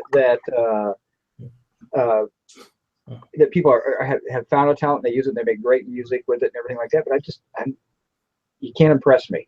Yeah. I'm glad it. So I mean, but like I said, I love music.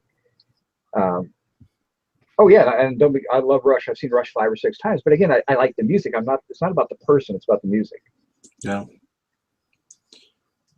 I mean, I think I would like to sit with, if we're talking dead or alive, probably Jerry Garcia, because I'm into the whole counterculture thing. I'm sorry, Jerry Garcia? Yeah, I mean, I'm not really into the music, but I'm just into I don't know. I mean, Grateful Dead's okay, but from a cultural standpoint, from where they were at in the 60s and everything, just seeing that history, that would be cool. Yeah. But I'm sorry, their music is awful. Yeah, I hate their music too. No, they've got good stuff. I'd also want to alive. If we're talking alive, I'm going to say Bono. So you can smack him in his head? No, I mean, I like that whole up to 93 U2. Anything before 93. Yeah, before he became the eco warrior and state yeah. Yeah. Right. Yeah. I think smack him back into the good U2, Wait, did you say Cherry Garcia or Jerry Garcia?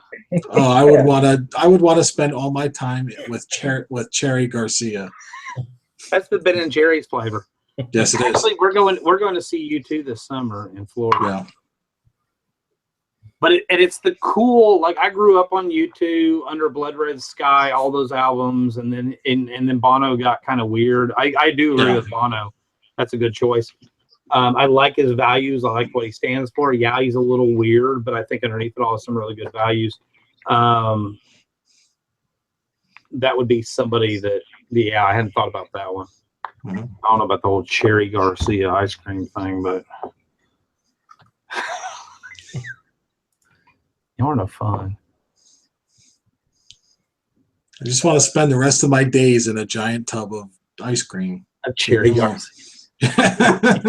Discount Deals asks us, what's been your largest eBay sale to date in terms of pure profit and your biggest loss? eBay sale? Yeah.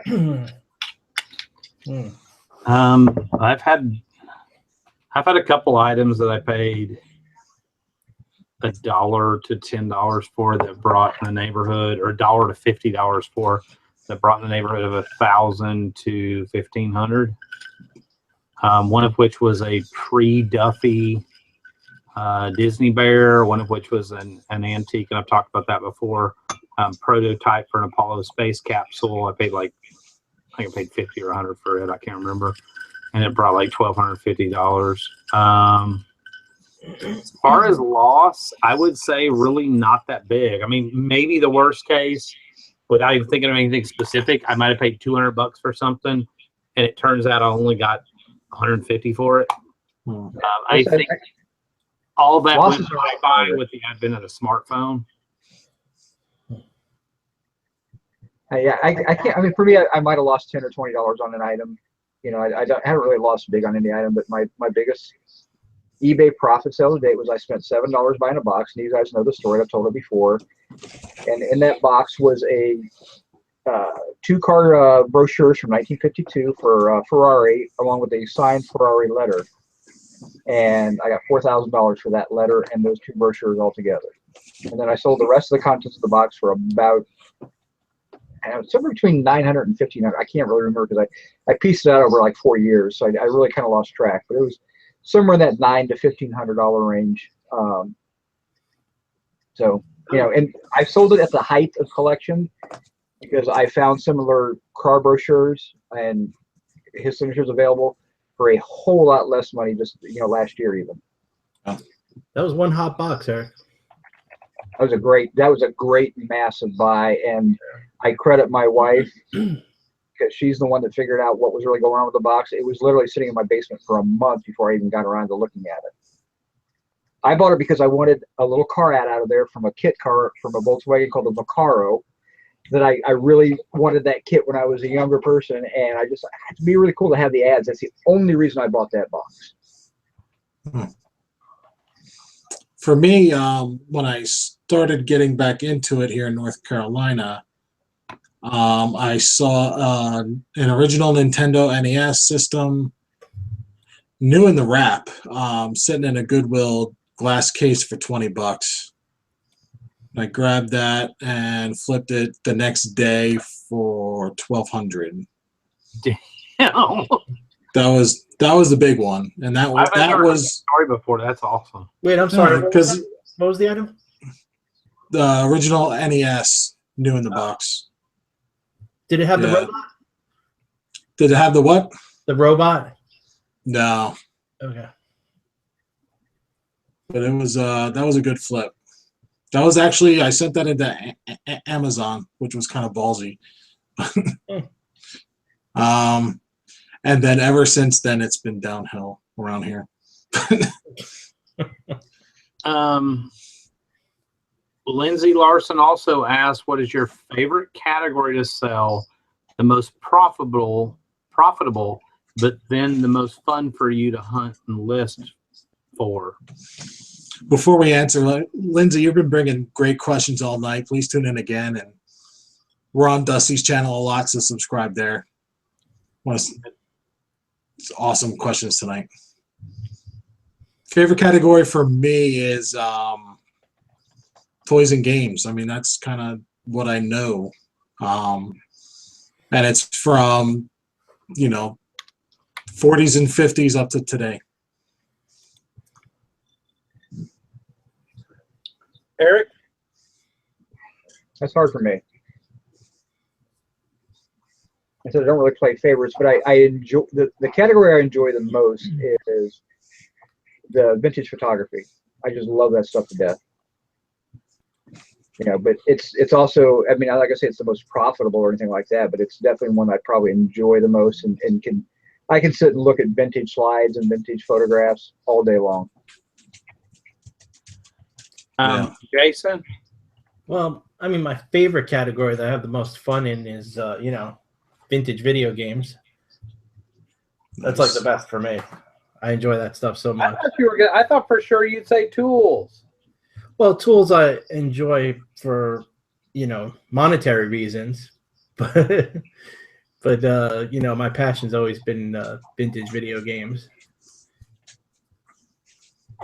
Dang. I think for me, anything collectible, antique or collectible, I love the learning. I've always said if you don't enjoy learning and research in this business, then if you find it a drudgery, you're going to have a really hard time in this business. I love it.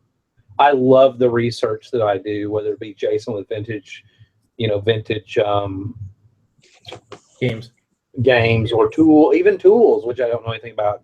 Or Jim sitting down the other night, we were doing all this research, and Jim's like, I had this old Monopoly game, and they're teaching me all about the different variations from 1935 when it was introduced, and I mean, I learned so much about that. Or Eric with the slides and the photography and the kind of a little bit of vintage everything. I'm kind of a little bit of vintage everything, but I love it. I enjoy learning about all different categories. If you don't enjoy that in this business and you have a really hard time with it, you might as well go work for somebody else. Yeah. Was that too harsh? No. Yeah. All right. The comfortable life. Should the buyer pay for return shipping? I'm going to say if they change their mind, yeah. If they bought an article of clothing and it doesn't fit, yeah. If it's your fault, no. Yeah, that's kind of what it boils down to. Is if it's your fault, then no. But if everything else, yeah. No.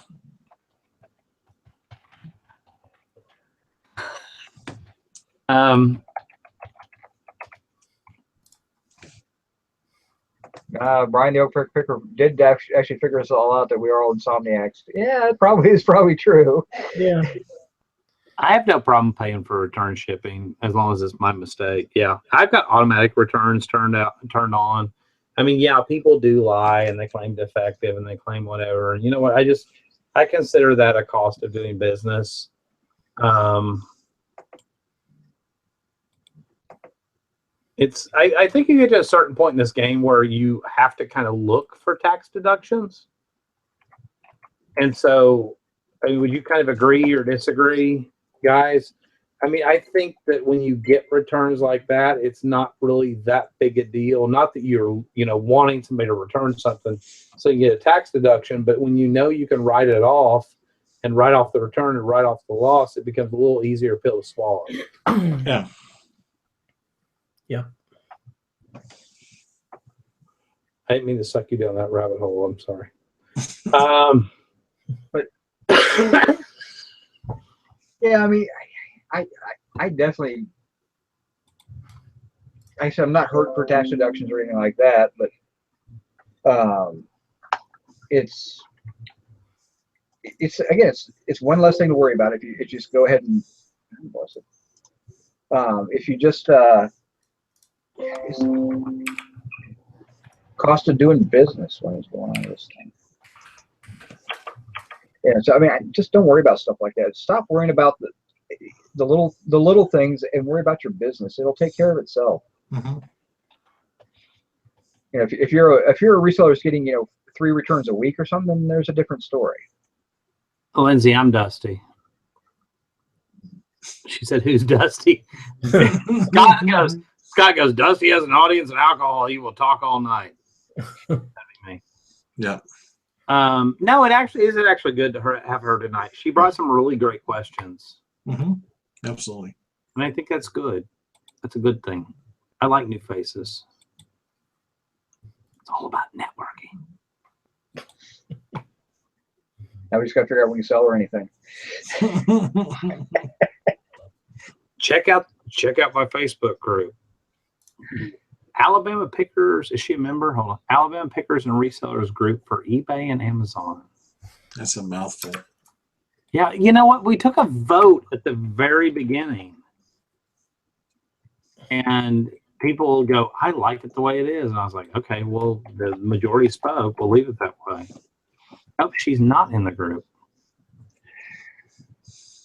All right, if you were to get a tattoo of one Bill Murray character on your butt, which would it be? Courtesy of LV Looper. Gunda, Gunda, Gunda.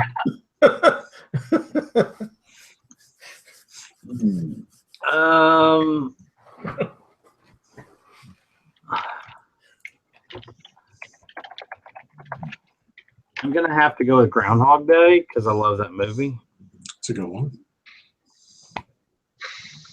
I'm going with What About Bob? Yes, Lindsay, I sent you a friend request. I'm harmless, I promise.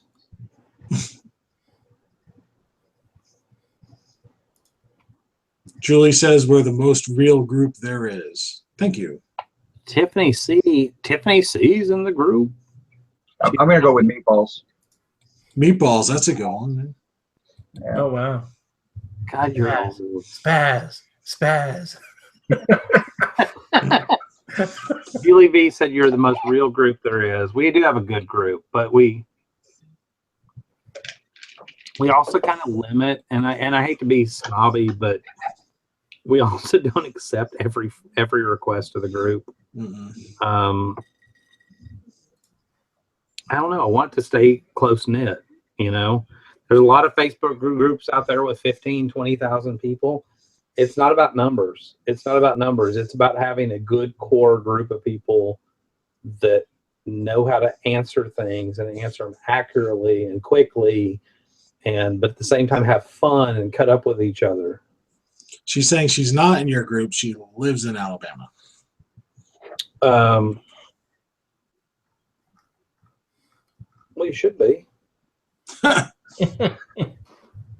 No, and I actually do turn down a lot of people from Alabama because they see the group Alabama Pickers and Resellers groups, and you can tell by looking at people's profiles, because you can glance at their profiles, you can tell by looking at a lot of people that they don't have anything to do with reselling.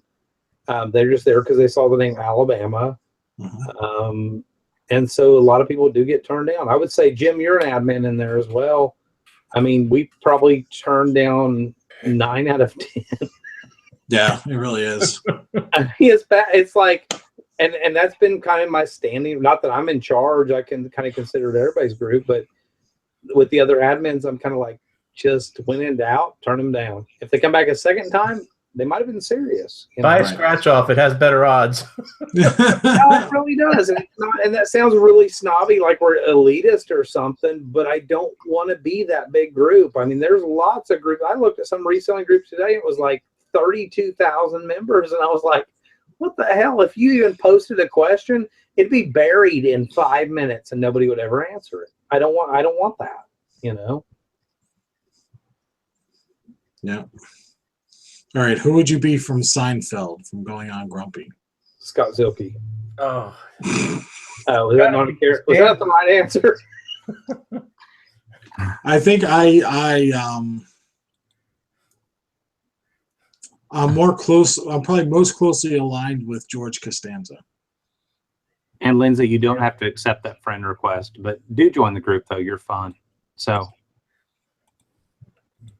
George Costanza. Yeah, you're totally George Costanza. Yeah.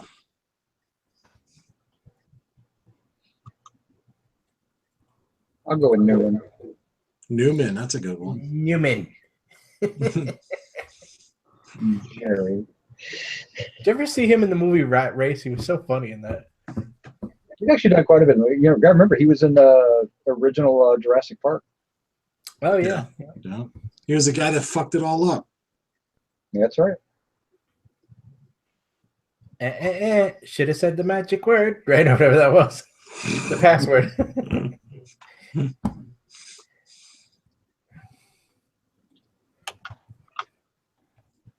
Newman. Yeah. Yes. Hey, Jessica, back to your bedroom. For the kitchen, either one. All right, let's do this last question, and then we'll call it a night, I think. All right. From Lindsay again, what part do you hate the most about the process? Listing, cleaning, photographing, shipping, etc.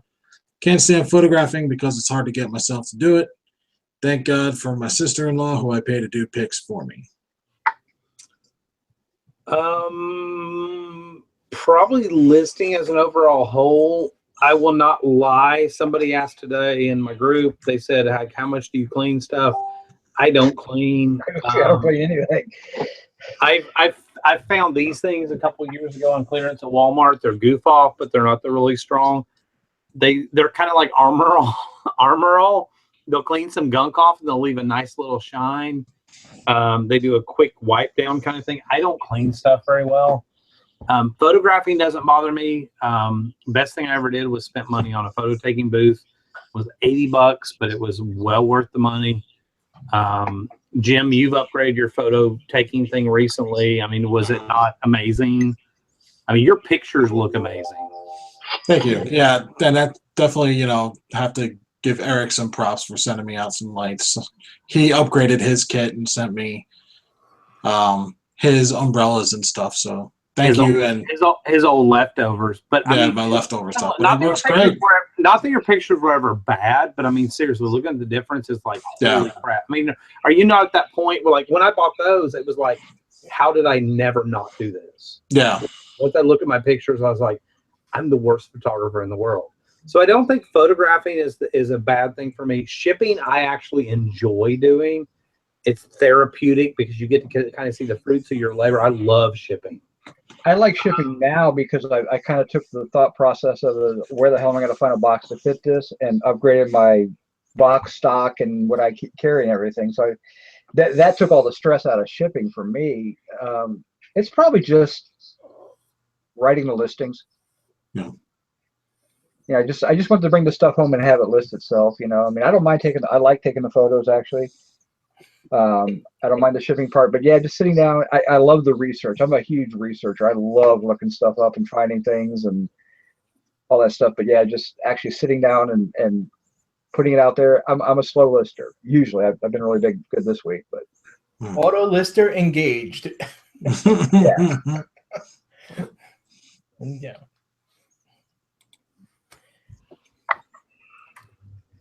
For me, it's just getting started. Just like Dusty said before, it's, once you take that first picture, then you get yourself on a roll. But it's just that, and for those of you that don't know, I do everything out of my living room pretty much. So, because we don't have a ton of space, and it's me, the wife, 3 kids, and 3 dogs. And so we share space with eBay in our, living room. So it's just that whole, when I bring home a bunch of stuff and it's just everywhere and it gets overwhelming, but it's just that whole first, just getting something going, just taking something and putting it on the table. That's where I have the biggest problem. And so I guess in that, picture taking would be the biggest hurdle. What I really hate though is putting a shirt on a mannequin and having to button it up. And that's why I don't do that exactly right there is why I don't sell clothing. Yeah. I mean, and I'm just being honest. It's not bashing people that do clothing, but to put the picture on, put it on, make sure the wrinkles, the shoulders fall, the sleeves fall right, button up 5, whatever, do all that shit. Take the pit to pit, what I used to do, pit to pit, top of collar to bottom of shirt. And shoulders and sleeve length. From pit to sleeve in. Take those 3 measurements, write it down, type all that shit in there. That right there, I've speed lined my listing process so fast. There's so many more items that I can make money on that require, and a lot of people say, well, that's not that big a deal. Yeah, it really is. If you can I can knock out 30 to 50 listings an hour. If I'm doing just basic things that say in good use working conditions that don't require measurements and stuff like that. To do stuff like that, it slows me down to 10 listings an hour. Yeah. Or 15 listings an hour or whatever. And that just really for me and it breaks my rhythm. It breaks I can't do it. And that's just a personal thing with me. it's not, there's a lot of people that probably figured out a faster way to do it. They can do it better. They do it through Optiva or whatever, and it works for you. And if you figure out a way to do it, that's great. Fine, do it. I have no desire to do it because my personality doesn't allow me to do. I don't know. I can't do it. And I think that's where you have to realize I hate this. And if you hate something, quit freaking doing it. Yep. It becomes a job. At the point you hate doing it, why the hell are you doing it? Then go sell collectibles. Go sell antiques. Go sell paper ephemera stuff you learn. Yeah, it may require more research. It may require more whatever, but you love doing it. And if you love doing it, it's not going to seem like work. It's not going to seem like a drudgery. And for me, clothing was a drudgery. Yeah. Yeah, I don't mind doing clothing, but it definitely does slow you down. And I've got hanging mannequins. I've got a dressmaker's dummy back there. It still slows you down, and I find the profit margins to be pretty decent in clothing, but it's also really easy to get stuck with the $10 shirts when you really want to be listing $25 to $50 items, Or you can do slides like you did, art slides where they're only $10 a piece, but you knock 65 of them out in an hour. Yeah. The thing is, though, with clothing is that, and let's take art slides or photo slides and at all. You can walk into any thrift store and find a shirt. Yeah, I said, and that's why I think clothing is a good item for some. I just checked tonight. I still have 97 clothing items in my store. Yeah. They'll sell, and I sell 2 or 3, 4 a week, something like that. I'm not listing a lot of clothing or any clothing right now, and I'll get to it again. I've got 8 totes of clothing to list, but I went through all that clothing, and it's all guaranteed. I know it's going to bring me at least $25 a piece. That was my threshold. Otherwise, it got donated. Yeah. And so I'll get to that eventually. And I buy stuff that doesn't go out of style. I buy like Hawaiian shirts and, jackets and, stuff like that. Tommy Hilfiger from the 90s. And members I have some vintage stuff. I like more like the 60s and 70s, but, I do have some 80s stuff that's iconic. But there's nothing wrong with clothing. And if you can't find anything else in your area, you can always find clothing. But the return factor is greater with clothing. The pain in the ass factor is greater. It's easier to ship. I'll be looking for that. Clothing is super easy to ship. I'll give them that. Yeah. But it's just not. The dollars aren't there for the amount of work that you're putting into it. Mm-hmm. And so that's why I kind of I stopped listing clothing really back in July of last year, and my sales have doubled every month. I've had double what the previous years were. So I'm not missing the money from clothing, that's for certain. I think for me with the whole mannequin thing though is more I don't know, I'm just kind of a little fucked up, I think. Like what bothers me about it is we do that. What bothers me about it is just feeling those like fake plastic muscles and that 6-pack abs on the dude. Like I'm buttoning up. I don't know. It's just something a little gay about it. You'd rather sell used shoes, I know. And then I get really excited and I have to go lay down. No. Uh-huh. But we do have a female that we have to hide. The boys I got a 13-year-old now. Where is my female mannequin? Boys! Yeah. Holy cow, it's Nikki the poplar picker who just breezed in the door. Came back from the casino at 11:35 at night. She's just now here. Guess what? 3 people will be up for the morning show. Now, I won't be on the morning show because I'm going to an auction tomorrow. So I might be around. I'm not 100%. Wow, and Jim and Tara woke up. Holy. Oh, they've been in a hangout together. I know what that's all about. Well, Jim and Tara were here earlier. Were they really? Yeah. How'd I miss that? Now I got to scroll all the way back. You were too busy talking, Dusty. You know what? Jim, back me up. Tara won't back me up. So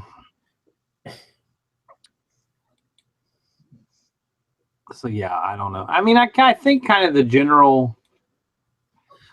the whole rant of this. What was the title of this video? Waiting for eBay. Why are we waiting for eBay? Waiting for eBay to do something for you. Oh, you know, at the end of the day, I think my general takeaway from it is, if I had to give one big piece of advice, watch videos. Watch my videos. Watch Jim's videos. Watch whoever, whatever flipper, picker person you want to watch, and take away what you want to. But at the end of the day, use your business smarts. Use your gut. If you don't have business smarts or have a gut, you're probably not going to succeed anyhow. So it probably doesn't matter.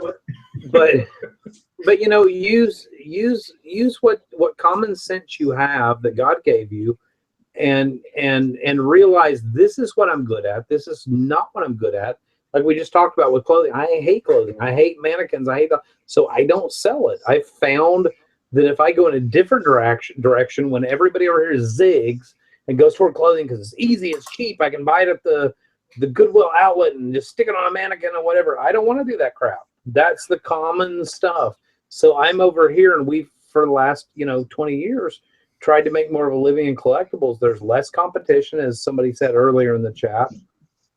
There's less competition. There's less, you can get more money. There's more profit margin there. That's where you're going to find your home runs. I hate to say it. Will you find home runs in clothing? Yes. You can pick up a dress for $1 and it turns out it's a Chanel designer and you sold it for $800, whatever. But I'm going to tell you right now, based on experience, it's more common in collectibles and antiques to pick up sleeper items that you pick up for $1 that are worth a couple $100. I've found you can make more money over there, less competition, and that's the direction we've chosen. Yeah, you just sold it. You had a home run on a jacket you just bought and sold. Yeah, like a 1950s Buco motorcycle jacket. That was the first one I found. The first one I found in 20 years of picking. Yeah. But I think that the difference with clothing and home runs is you're not going to just happen into a home run with clothing. You've got to know the brands that you're looking for, and then but you're not going to go and just pick something up off the shelf and be like, I'll just take a chance on this, and it's going to turn out for you. I mean, if you're going to be a good clothing seller, it's brutal. I mean, you got to get out there and you walk into that thrift store that's got 5,000 clothing items. Well, you got some time on your hands because you're going to be looking at every single label. Yep. I mean, if it wasn't for, I've said this before, if it wasn't for my wife, I wouldn't touch clothing. You have to have a sense of style. You have to have a sense of what's popular even this decade, or what's popular, what's considered retro and vintage. Because retro and vintage changes. I hate to say it, but I see so many people go, "Oh my God, that's vintage. It's from 1999," and it's like, okay, 1999 isn't hot right now, but it will be in 5 more years because things are very cyclical when it comes to whatever generation is going through the baby boomer generation, or that's getting into their 40s. That's the next popular. It was 8 tracks, and then it was records, then it was 8 tracks, then it was cassettes, and now CDs are kind of considered vintage. It just goes, it changes with the generations. And if it weren't for my wife, I wouldn't touch clothing because I don't have enough sense of style. But I see so many people. I see single guys. I see, like Eric. You're a single guy, so I thought I'd throw that out there. But I see single guys getting into it. I see women that don't have any sense of style. When you look at their Facebook profile, don't have any sense of style in their regular. That's why when I sell clothing, I sell very, very, very little women's clothing. It's almost always guys' clothing because guys don't know it. Well, not only that, because I really don't care to know it, but guys also. I mean, I'm wearing a T-shirt from 1998, so I mean, I don't. Guys don't like to give up their clothing, so you could sell a guy a piece of clothing that's old. It's probably still going to be in style for him. So. Well, and Zilke, the bearded picker, said, "I'm too old to give a crap about fashion." I think there is a certain age where Zilke or Eric or myself, we don't care. That's what we like. I mean, this says Ralph Lauren, this shirt, And I actually remember buying this on like, Polo Jeans Company on the clearance rack in like 1992. That's how long I've had this t-shirt. Isn't that the one you just sliced with your box cutter? Whatever. Yeah, I did that today. So now it's got a new stain and a new slice, but it's kind of one of my working t-shirts. I don't wear it out anywhere. I mean, if I do, I'm going junking. But, you get to a certain age where we just don't care as much anymore. So, guys in the 40-something-year-old range, I mean, there's probably good resellers of women's clothing out there that are 40-something-year-old straight males. But, this particular group, myself included, is not the right group to do that. No. I mean, you have to really dedicate, like Jason did with tools back in the day. He didn't know anything about them, but he took years and years to learn them and stay on top of trends. Mm-hmm. And you'd have to really be dedicated to doing that, Yeah. Absolutely. No, I am so not hip, Lindsay. No, I mean, if you watch my videos, I wear the same 5 shirts every single week. Jim and yeah, I'm best dressed reseller. Yeah, I'm so hip with my big and tall clothes, friggin' Knights of the Round Table or whatever friggin' fat brands there are. Was that JC Penney? I don't know. Let's see. Knight's Bridge, I think is what you're thinking of there. Yeah, that was maybe, yeah. I think that was a Penny's brand. Yeah. I could be wrong. It might have been a Kmart brand. I'm not 100% sure. But All the I know it was a fat guy brand. clothes. Yeah. That's all I wear. Nikki Poplar Picker just said, I wear shorts all year except when it's 40 below zero. And we only see her from the neck up, so we don't really know what she's wearing. Oh. Yeah, I'm in shorts basically above 40, but once it goes below 40, that's it. You had freaking shorts on yesterday in the hangout last night. It was 11 o'clock and I was like, what's the temperature there? And you're like, I don't know, 42. Yeah. And you had panned the camera down because you were working on something. I was like, are you really wearing shorts? You're like, yeah. And you got to be over 60 for me to wear shorts. And once it gets there, I pretty much live in shorts all summer long. So. LV Looper said he was going to compliment my Facebook picture. I look like his last cult leader. Yeah, with all my... We were at a wedding. It's not like we dress up the same all the time, me and the wife and the kids. With your leader hosen and everything? Oh, God. That was the worst. You're not supposed to talk about it publicly, but it was the worst. Yeah, I go to the bathroom. Oh, offer.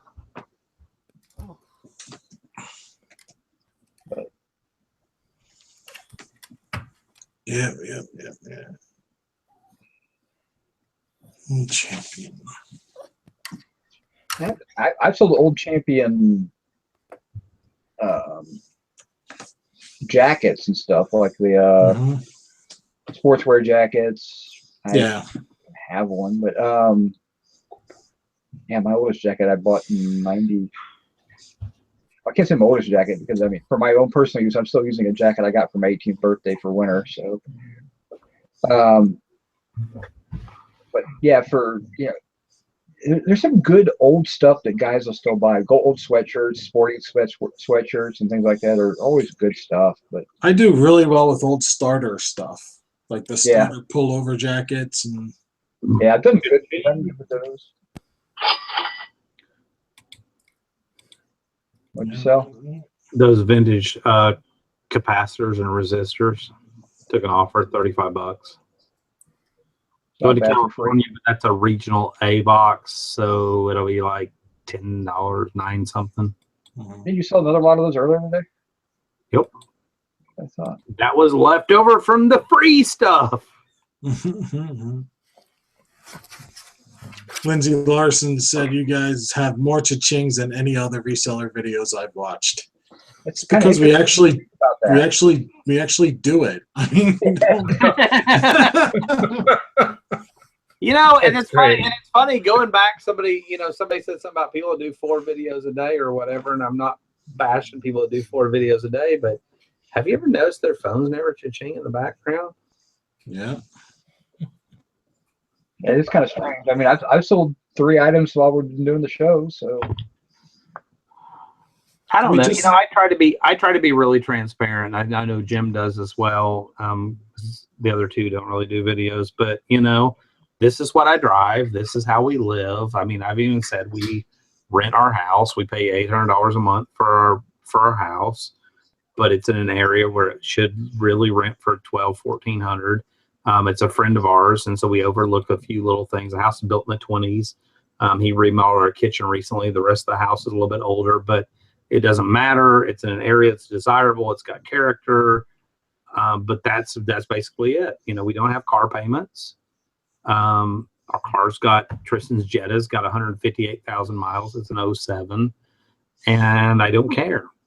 I don't. It's what you see with us is what you get. I think that's where, with any video or any group, I know Jason's situation. I know Eric's situation. I'm not necessarily going to mention theirs. I don't think they want me to necessarily, but they have paid off cars. They maybe higher miles, but they love them.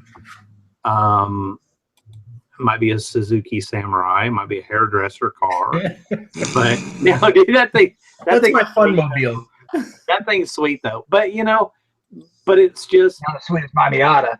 I mean, he's got a Miata. He's got a Miata in the garage, but he also your other car is an older Ford or something. Actually, I financed my older car because I wanted to get back and do a little bit of financing on it. But yeah, I financed it for like 3 years. So I have a car payment now. This is the first time I had a car payment in 10 or 11 years. So On the truck? yeah. I have a car payment too, Dusty. Oh. Yeah, I have a 2014 Ridgeline.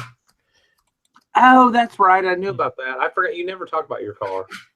Yeah, Yeah, I got a I Ford. don't like mentioning in my hot rod, the big. But see, I don't have a house payment. So, But you don't have a house payment. I mean, there's certain things like that. We're pretty transparent about all that kind of stuff. Jim doesn't have a second source of income. This is what he does is reselling. And he's making it work for a family, with 3 kids, and Eric's making it work, taking care of, he's got some special needs. And he's making it work, and we're just kind of transparent about all that. That's just, I don't know. I think it's what makes it a little bit different than a lot of other shows or a lot of other channels. Is it's like kind of what you see is what you get. Yeah. I got hell in a Facebook or a YouTube comment today from somebody that goes, "If you did $13,000 in sales last month, why the hell are you eating on a budget?"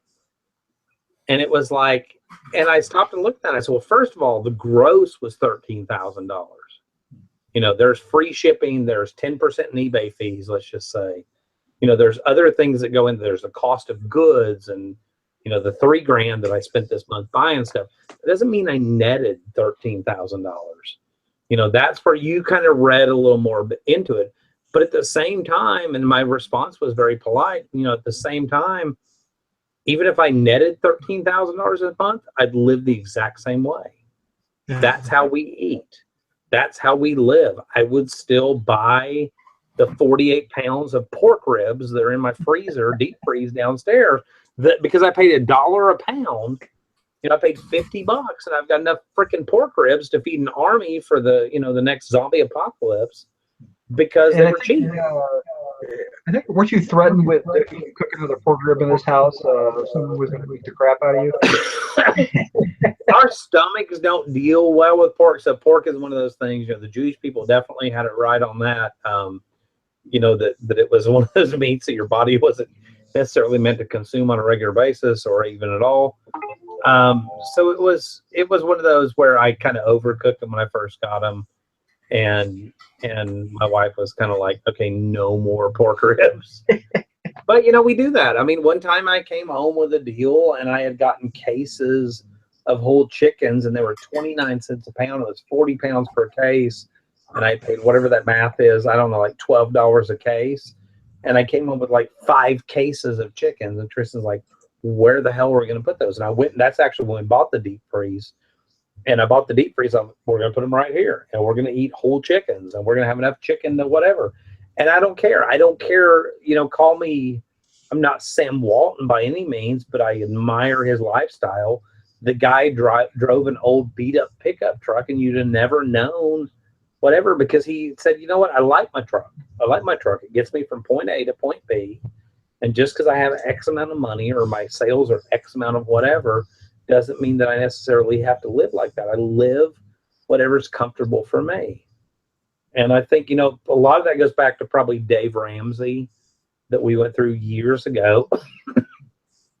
You know, all that training and all that, you know, stuff that we went through and paying off a lot of debt. And we're going to continue to live like that. You know, we still eat good. We still eat really good. Friends come over and they're like, oh my God, this is delicious. And, you know, you don't have to tell them that I just fixed 4 slabs of ribs on the grill and it only cost me $8. You know, you don't have to tell them that. But, you know, the friends of ours that are truly friends know, and they're like, wow, that's amazing that you fixed that much food with the sides and everything else, and it cost you $13. You know, we buy 50-pound bags of rice from the Oriental supermarket. You know, we buy potatoes when they're on sale. We cook a lot of potatoes. So I'm not going to go down that rabbit hole on Jim's channel because he looks bored right now. But Get ready you to know, gnaw it's his just arm. you learn to live. And this person was just kind of bashing us and being kind of ugly on a recent video, and it was, and maybe I was just reading. It's hard to read the written word, but it came across as, you know, why would you do that? And it's like, because we want to. What difference does it make? You know, we didn't net $13,000 a month, but regardless of what we made, that's how we choose to live. We save our money for other things. Yep. You know, one kid needs a car, one kid's about to go into, you know, college. We've got others. We're saving, you know. Lindsay on Jim. Hi. Lindsay's asking who Jim is now. That's Jim with the yellow shirt. That's Eric with the chrome dome. That's Jason that's gone because he's playing with his, I don't know what that is, his designer puppy or whatever. And I'm Dusty. Yeah, that or could be tucking. You never know. Yeah. Kind of late for a tuck though, but I think going back to the cha-ching comment and just us doing it. I mean, if you want proof of us, you know, actually living in it, just look at the backgrounds. I mean, look at everybody's background. We live in it. We do it. I mean, not my background right now because I'm in the dining room because my lighting sucks. But I mean, we live it. We don't just make YouTube videos about it and go to the, you know, weigh and pay once a month and load up and, you know. We also don't have to say, oh, I've got the latest, greatest stuff. Then, you know, that's all from eBay, which clearly it's not. But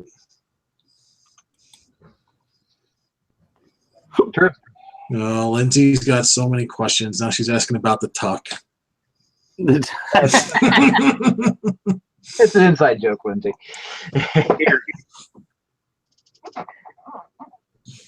Got it. Now you can't. You're going to monetize. You can't do it. What? Aren't you monetizing these? Yeah. Do it quick. Do it quick. You can't play. You can't play whatever. Here, I'll do a quick. I don't mind doing a quick screen share. There's my actual, and I'll even refresh it to show that it's real, and it's the real deal. There's my actual sales in the last 31 days. So there you go. I did crack that 14,000 mark. That's pretty freaking awesome. Nice. I'm not set up for screen sharing, but what was my number here? You know, and that's one man.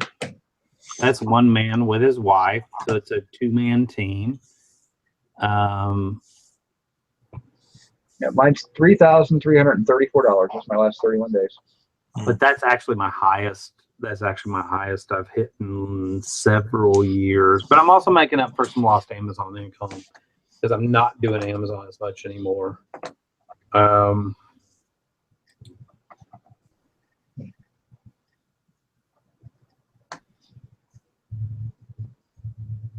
I was gonna go look at mine, and then I just saw that I have 72 items that need to be relisted. So 72. I was gonna say 72 items that need to be shipped.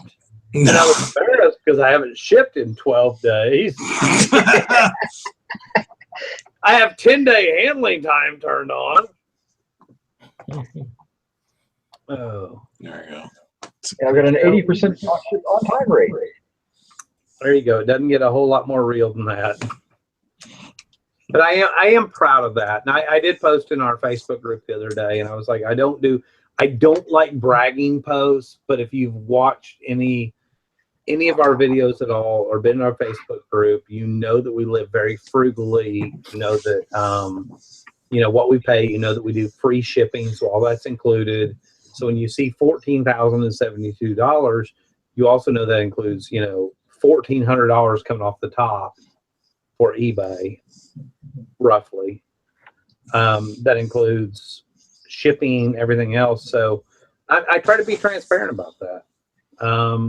I try to be transparent about what we pay for stuff. I'm not going to show each and every item, but you can get a general feel for how somebody is as a seller. I'm a cheap ass. You know, I'm not going to pay a whole lot for much of anything. But at the same time, I'll pay up for a load of stuff like I did for all that guitar stuff, you know, 2 Sundays ago. And I paid $535 for all of it. But I had like, what was it, $800 back within 24 hours? So there's, you know, you get a feel for kind of what profit margin people are making on stuff. There's a lot of the stuff that I show on like haul videos, stuff like that, that never gets listed. But I don't view that as lost money. I view that as money that eventually will get listed, and it'll be money in the bank. Yeah. You know? Mhm. Mm-hmm. And we it's all not, have those certain items that we'll get to eventually, and when things are thin, or maybe you've overspent, don't have any money to do some new listings, then see Jason walks away with that. I'm sorry. The dog is driving Jessica crazy. She's trying to sleep. oh my God, you've come back with your designer dog like 5 times now. I know. He's driving her crazy. Yeah, I need your man card back. What? Would you look at the haircut that you guys gave that thing? Come on. Yeah, he looked cool before. Now he's kind of look sad. A wet rat. Yeah, he's shaking too. Hey, he's freaking cold because you cut all his hair off. He'll grow back. All right, last question, then we'll get out of here. From Lindsay again. Can't get myself to not keep an inventory spreadsheet of each item, what I paid for it, when. Does anybody else do this? I did cash in, cash out. Yeah. Yeah.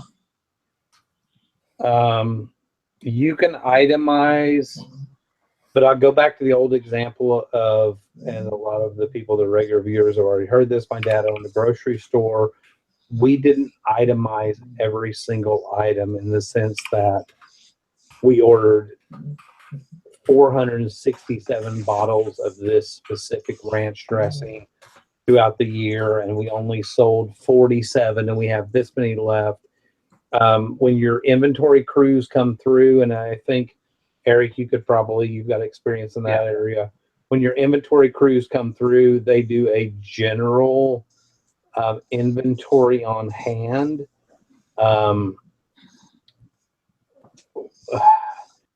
Dad's grocery store, he would take total gross sales.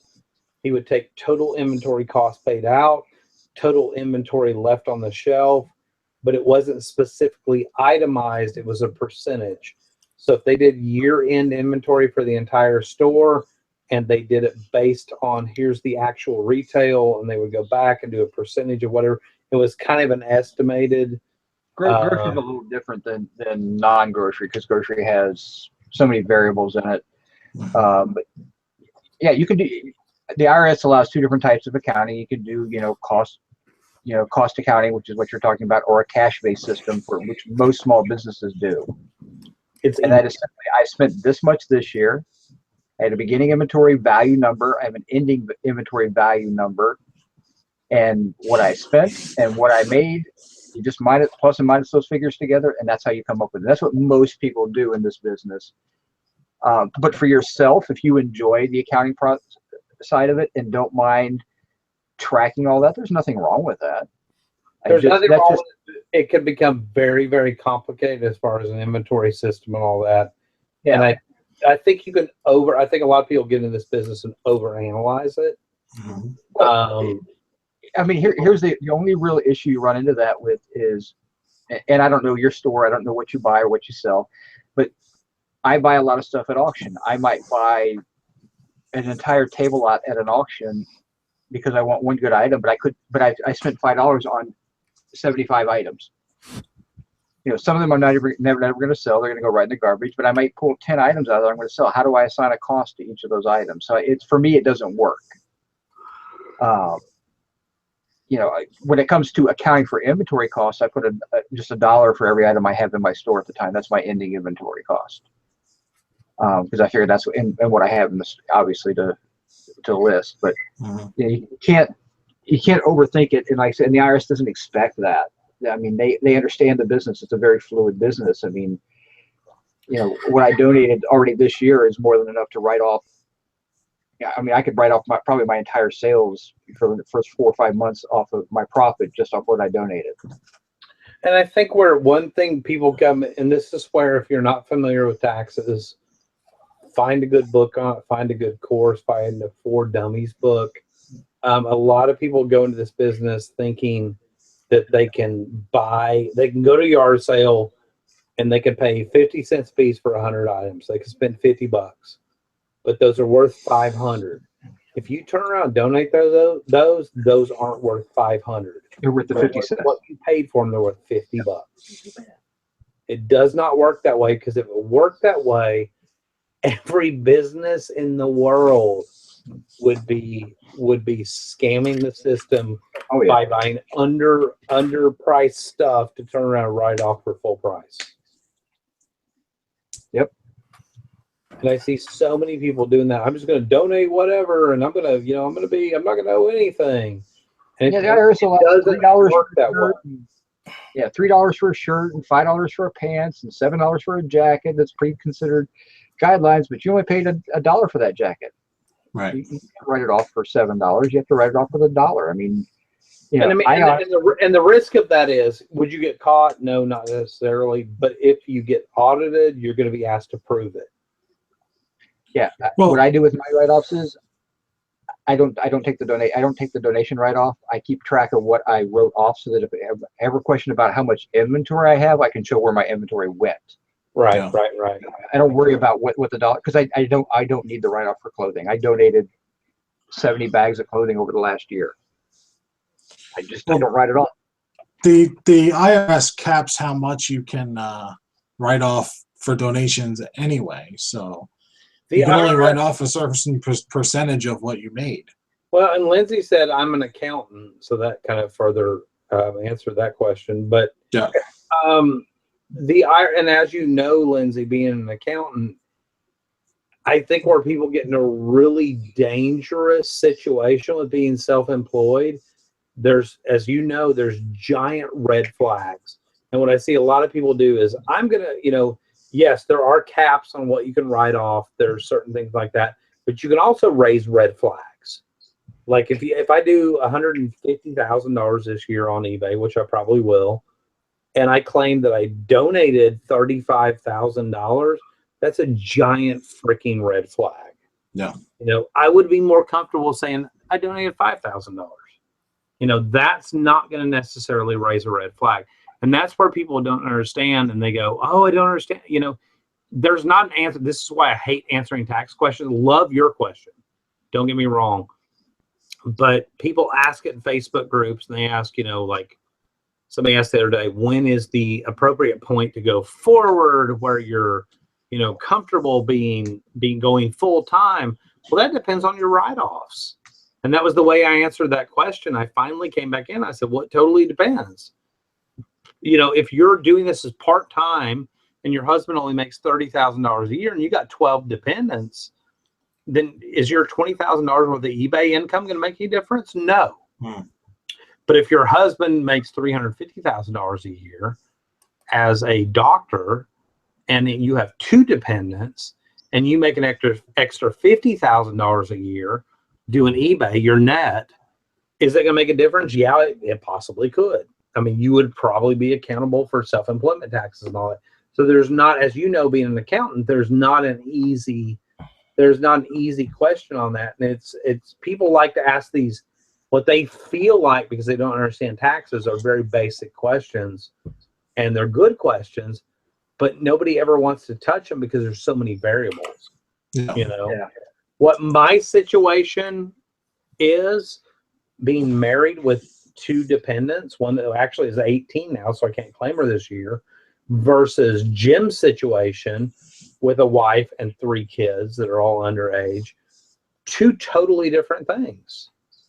You know, versus Jason, who's apparently gay with a dog. I mean, I don't know what's going on. I don't. $1 million. I mean, versus. Wow, that was awful. Sorry, Jason.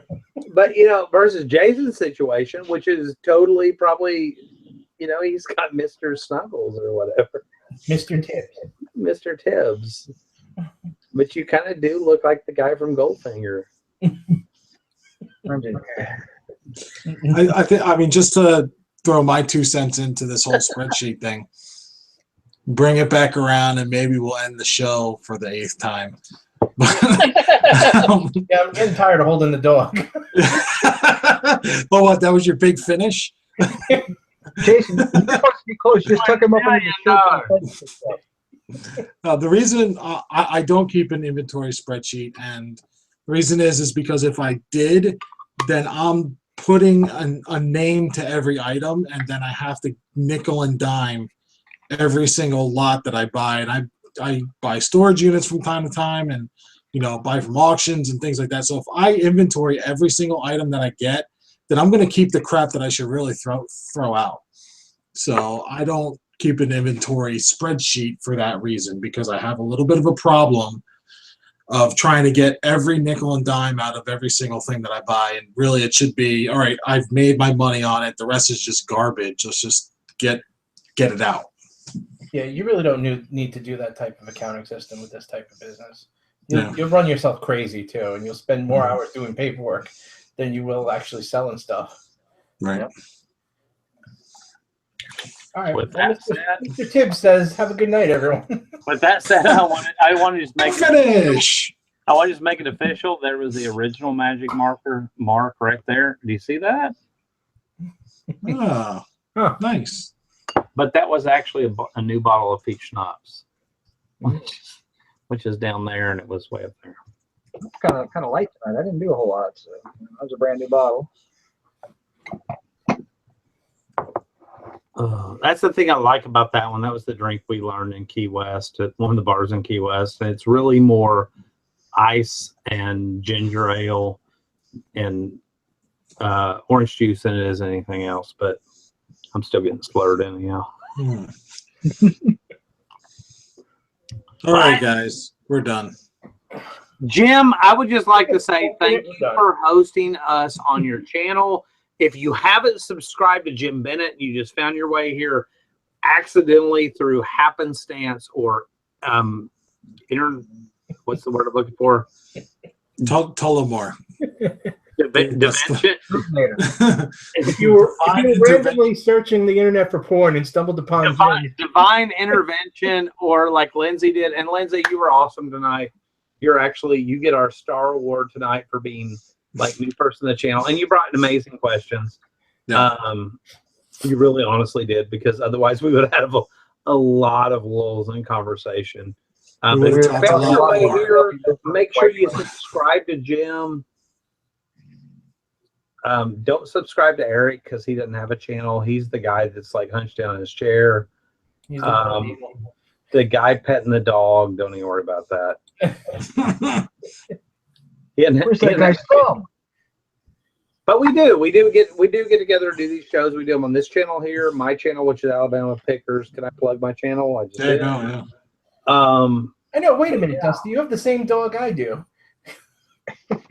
Mine doesn't like burrow up to my nipple like that or whatever. No, it you only do sleeps it. on your face when you're after you've been passed out for a while. So there's photographic evidence of that. So Who, mine?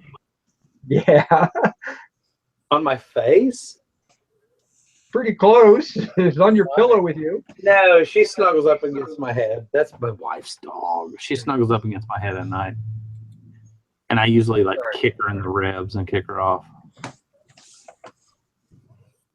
All right. So yeah, LV Looper, there used to be a channel specifically for the show. It is no longer on that channel. It's now on Jim's channel. I just put in there, still there for the 1.0 version. Oh, but y'all were awesome tonight. What a Yes. great audience. Listed one item into it. All right, I got to stop reading the chat. We got to go. Yeah. All right.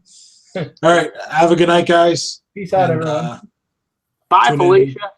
Tune in whenever we feel like doing it again. Later.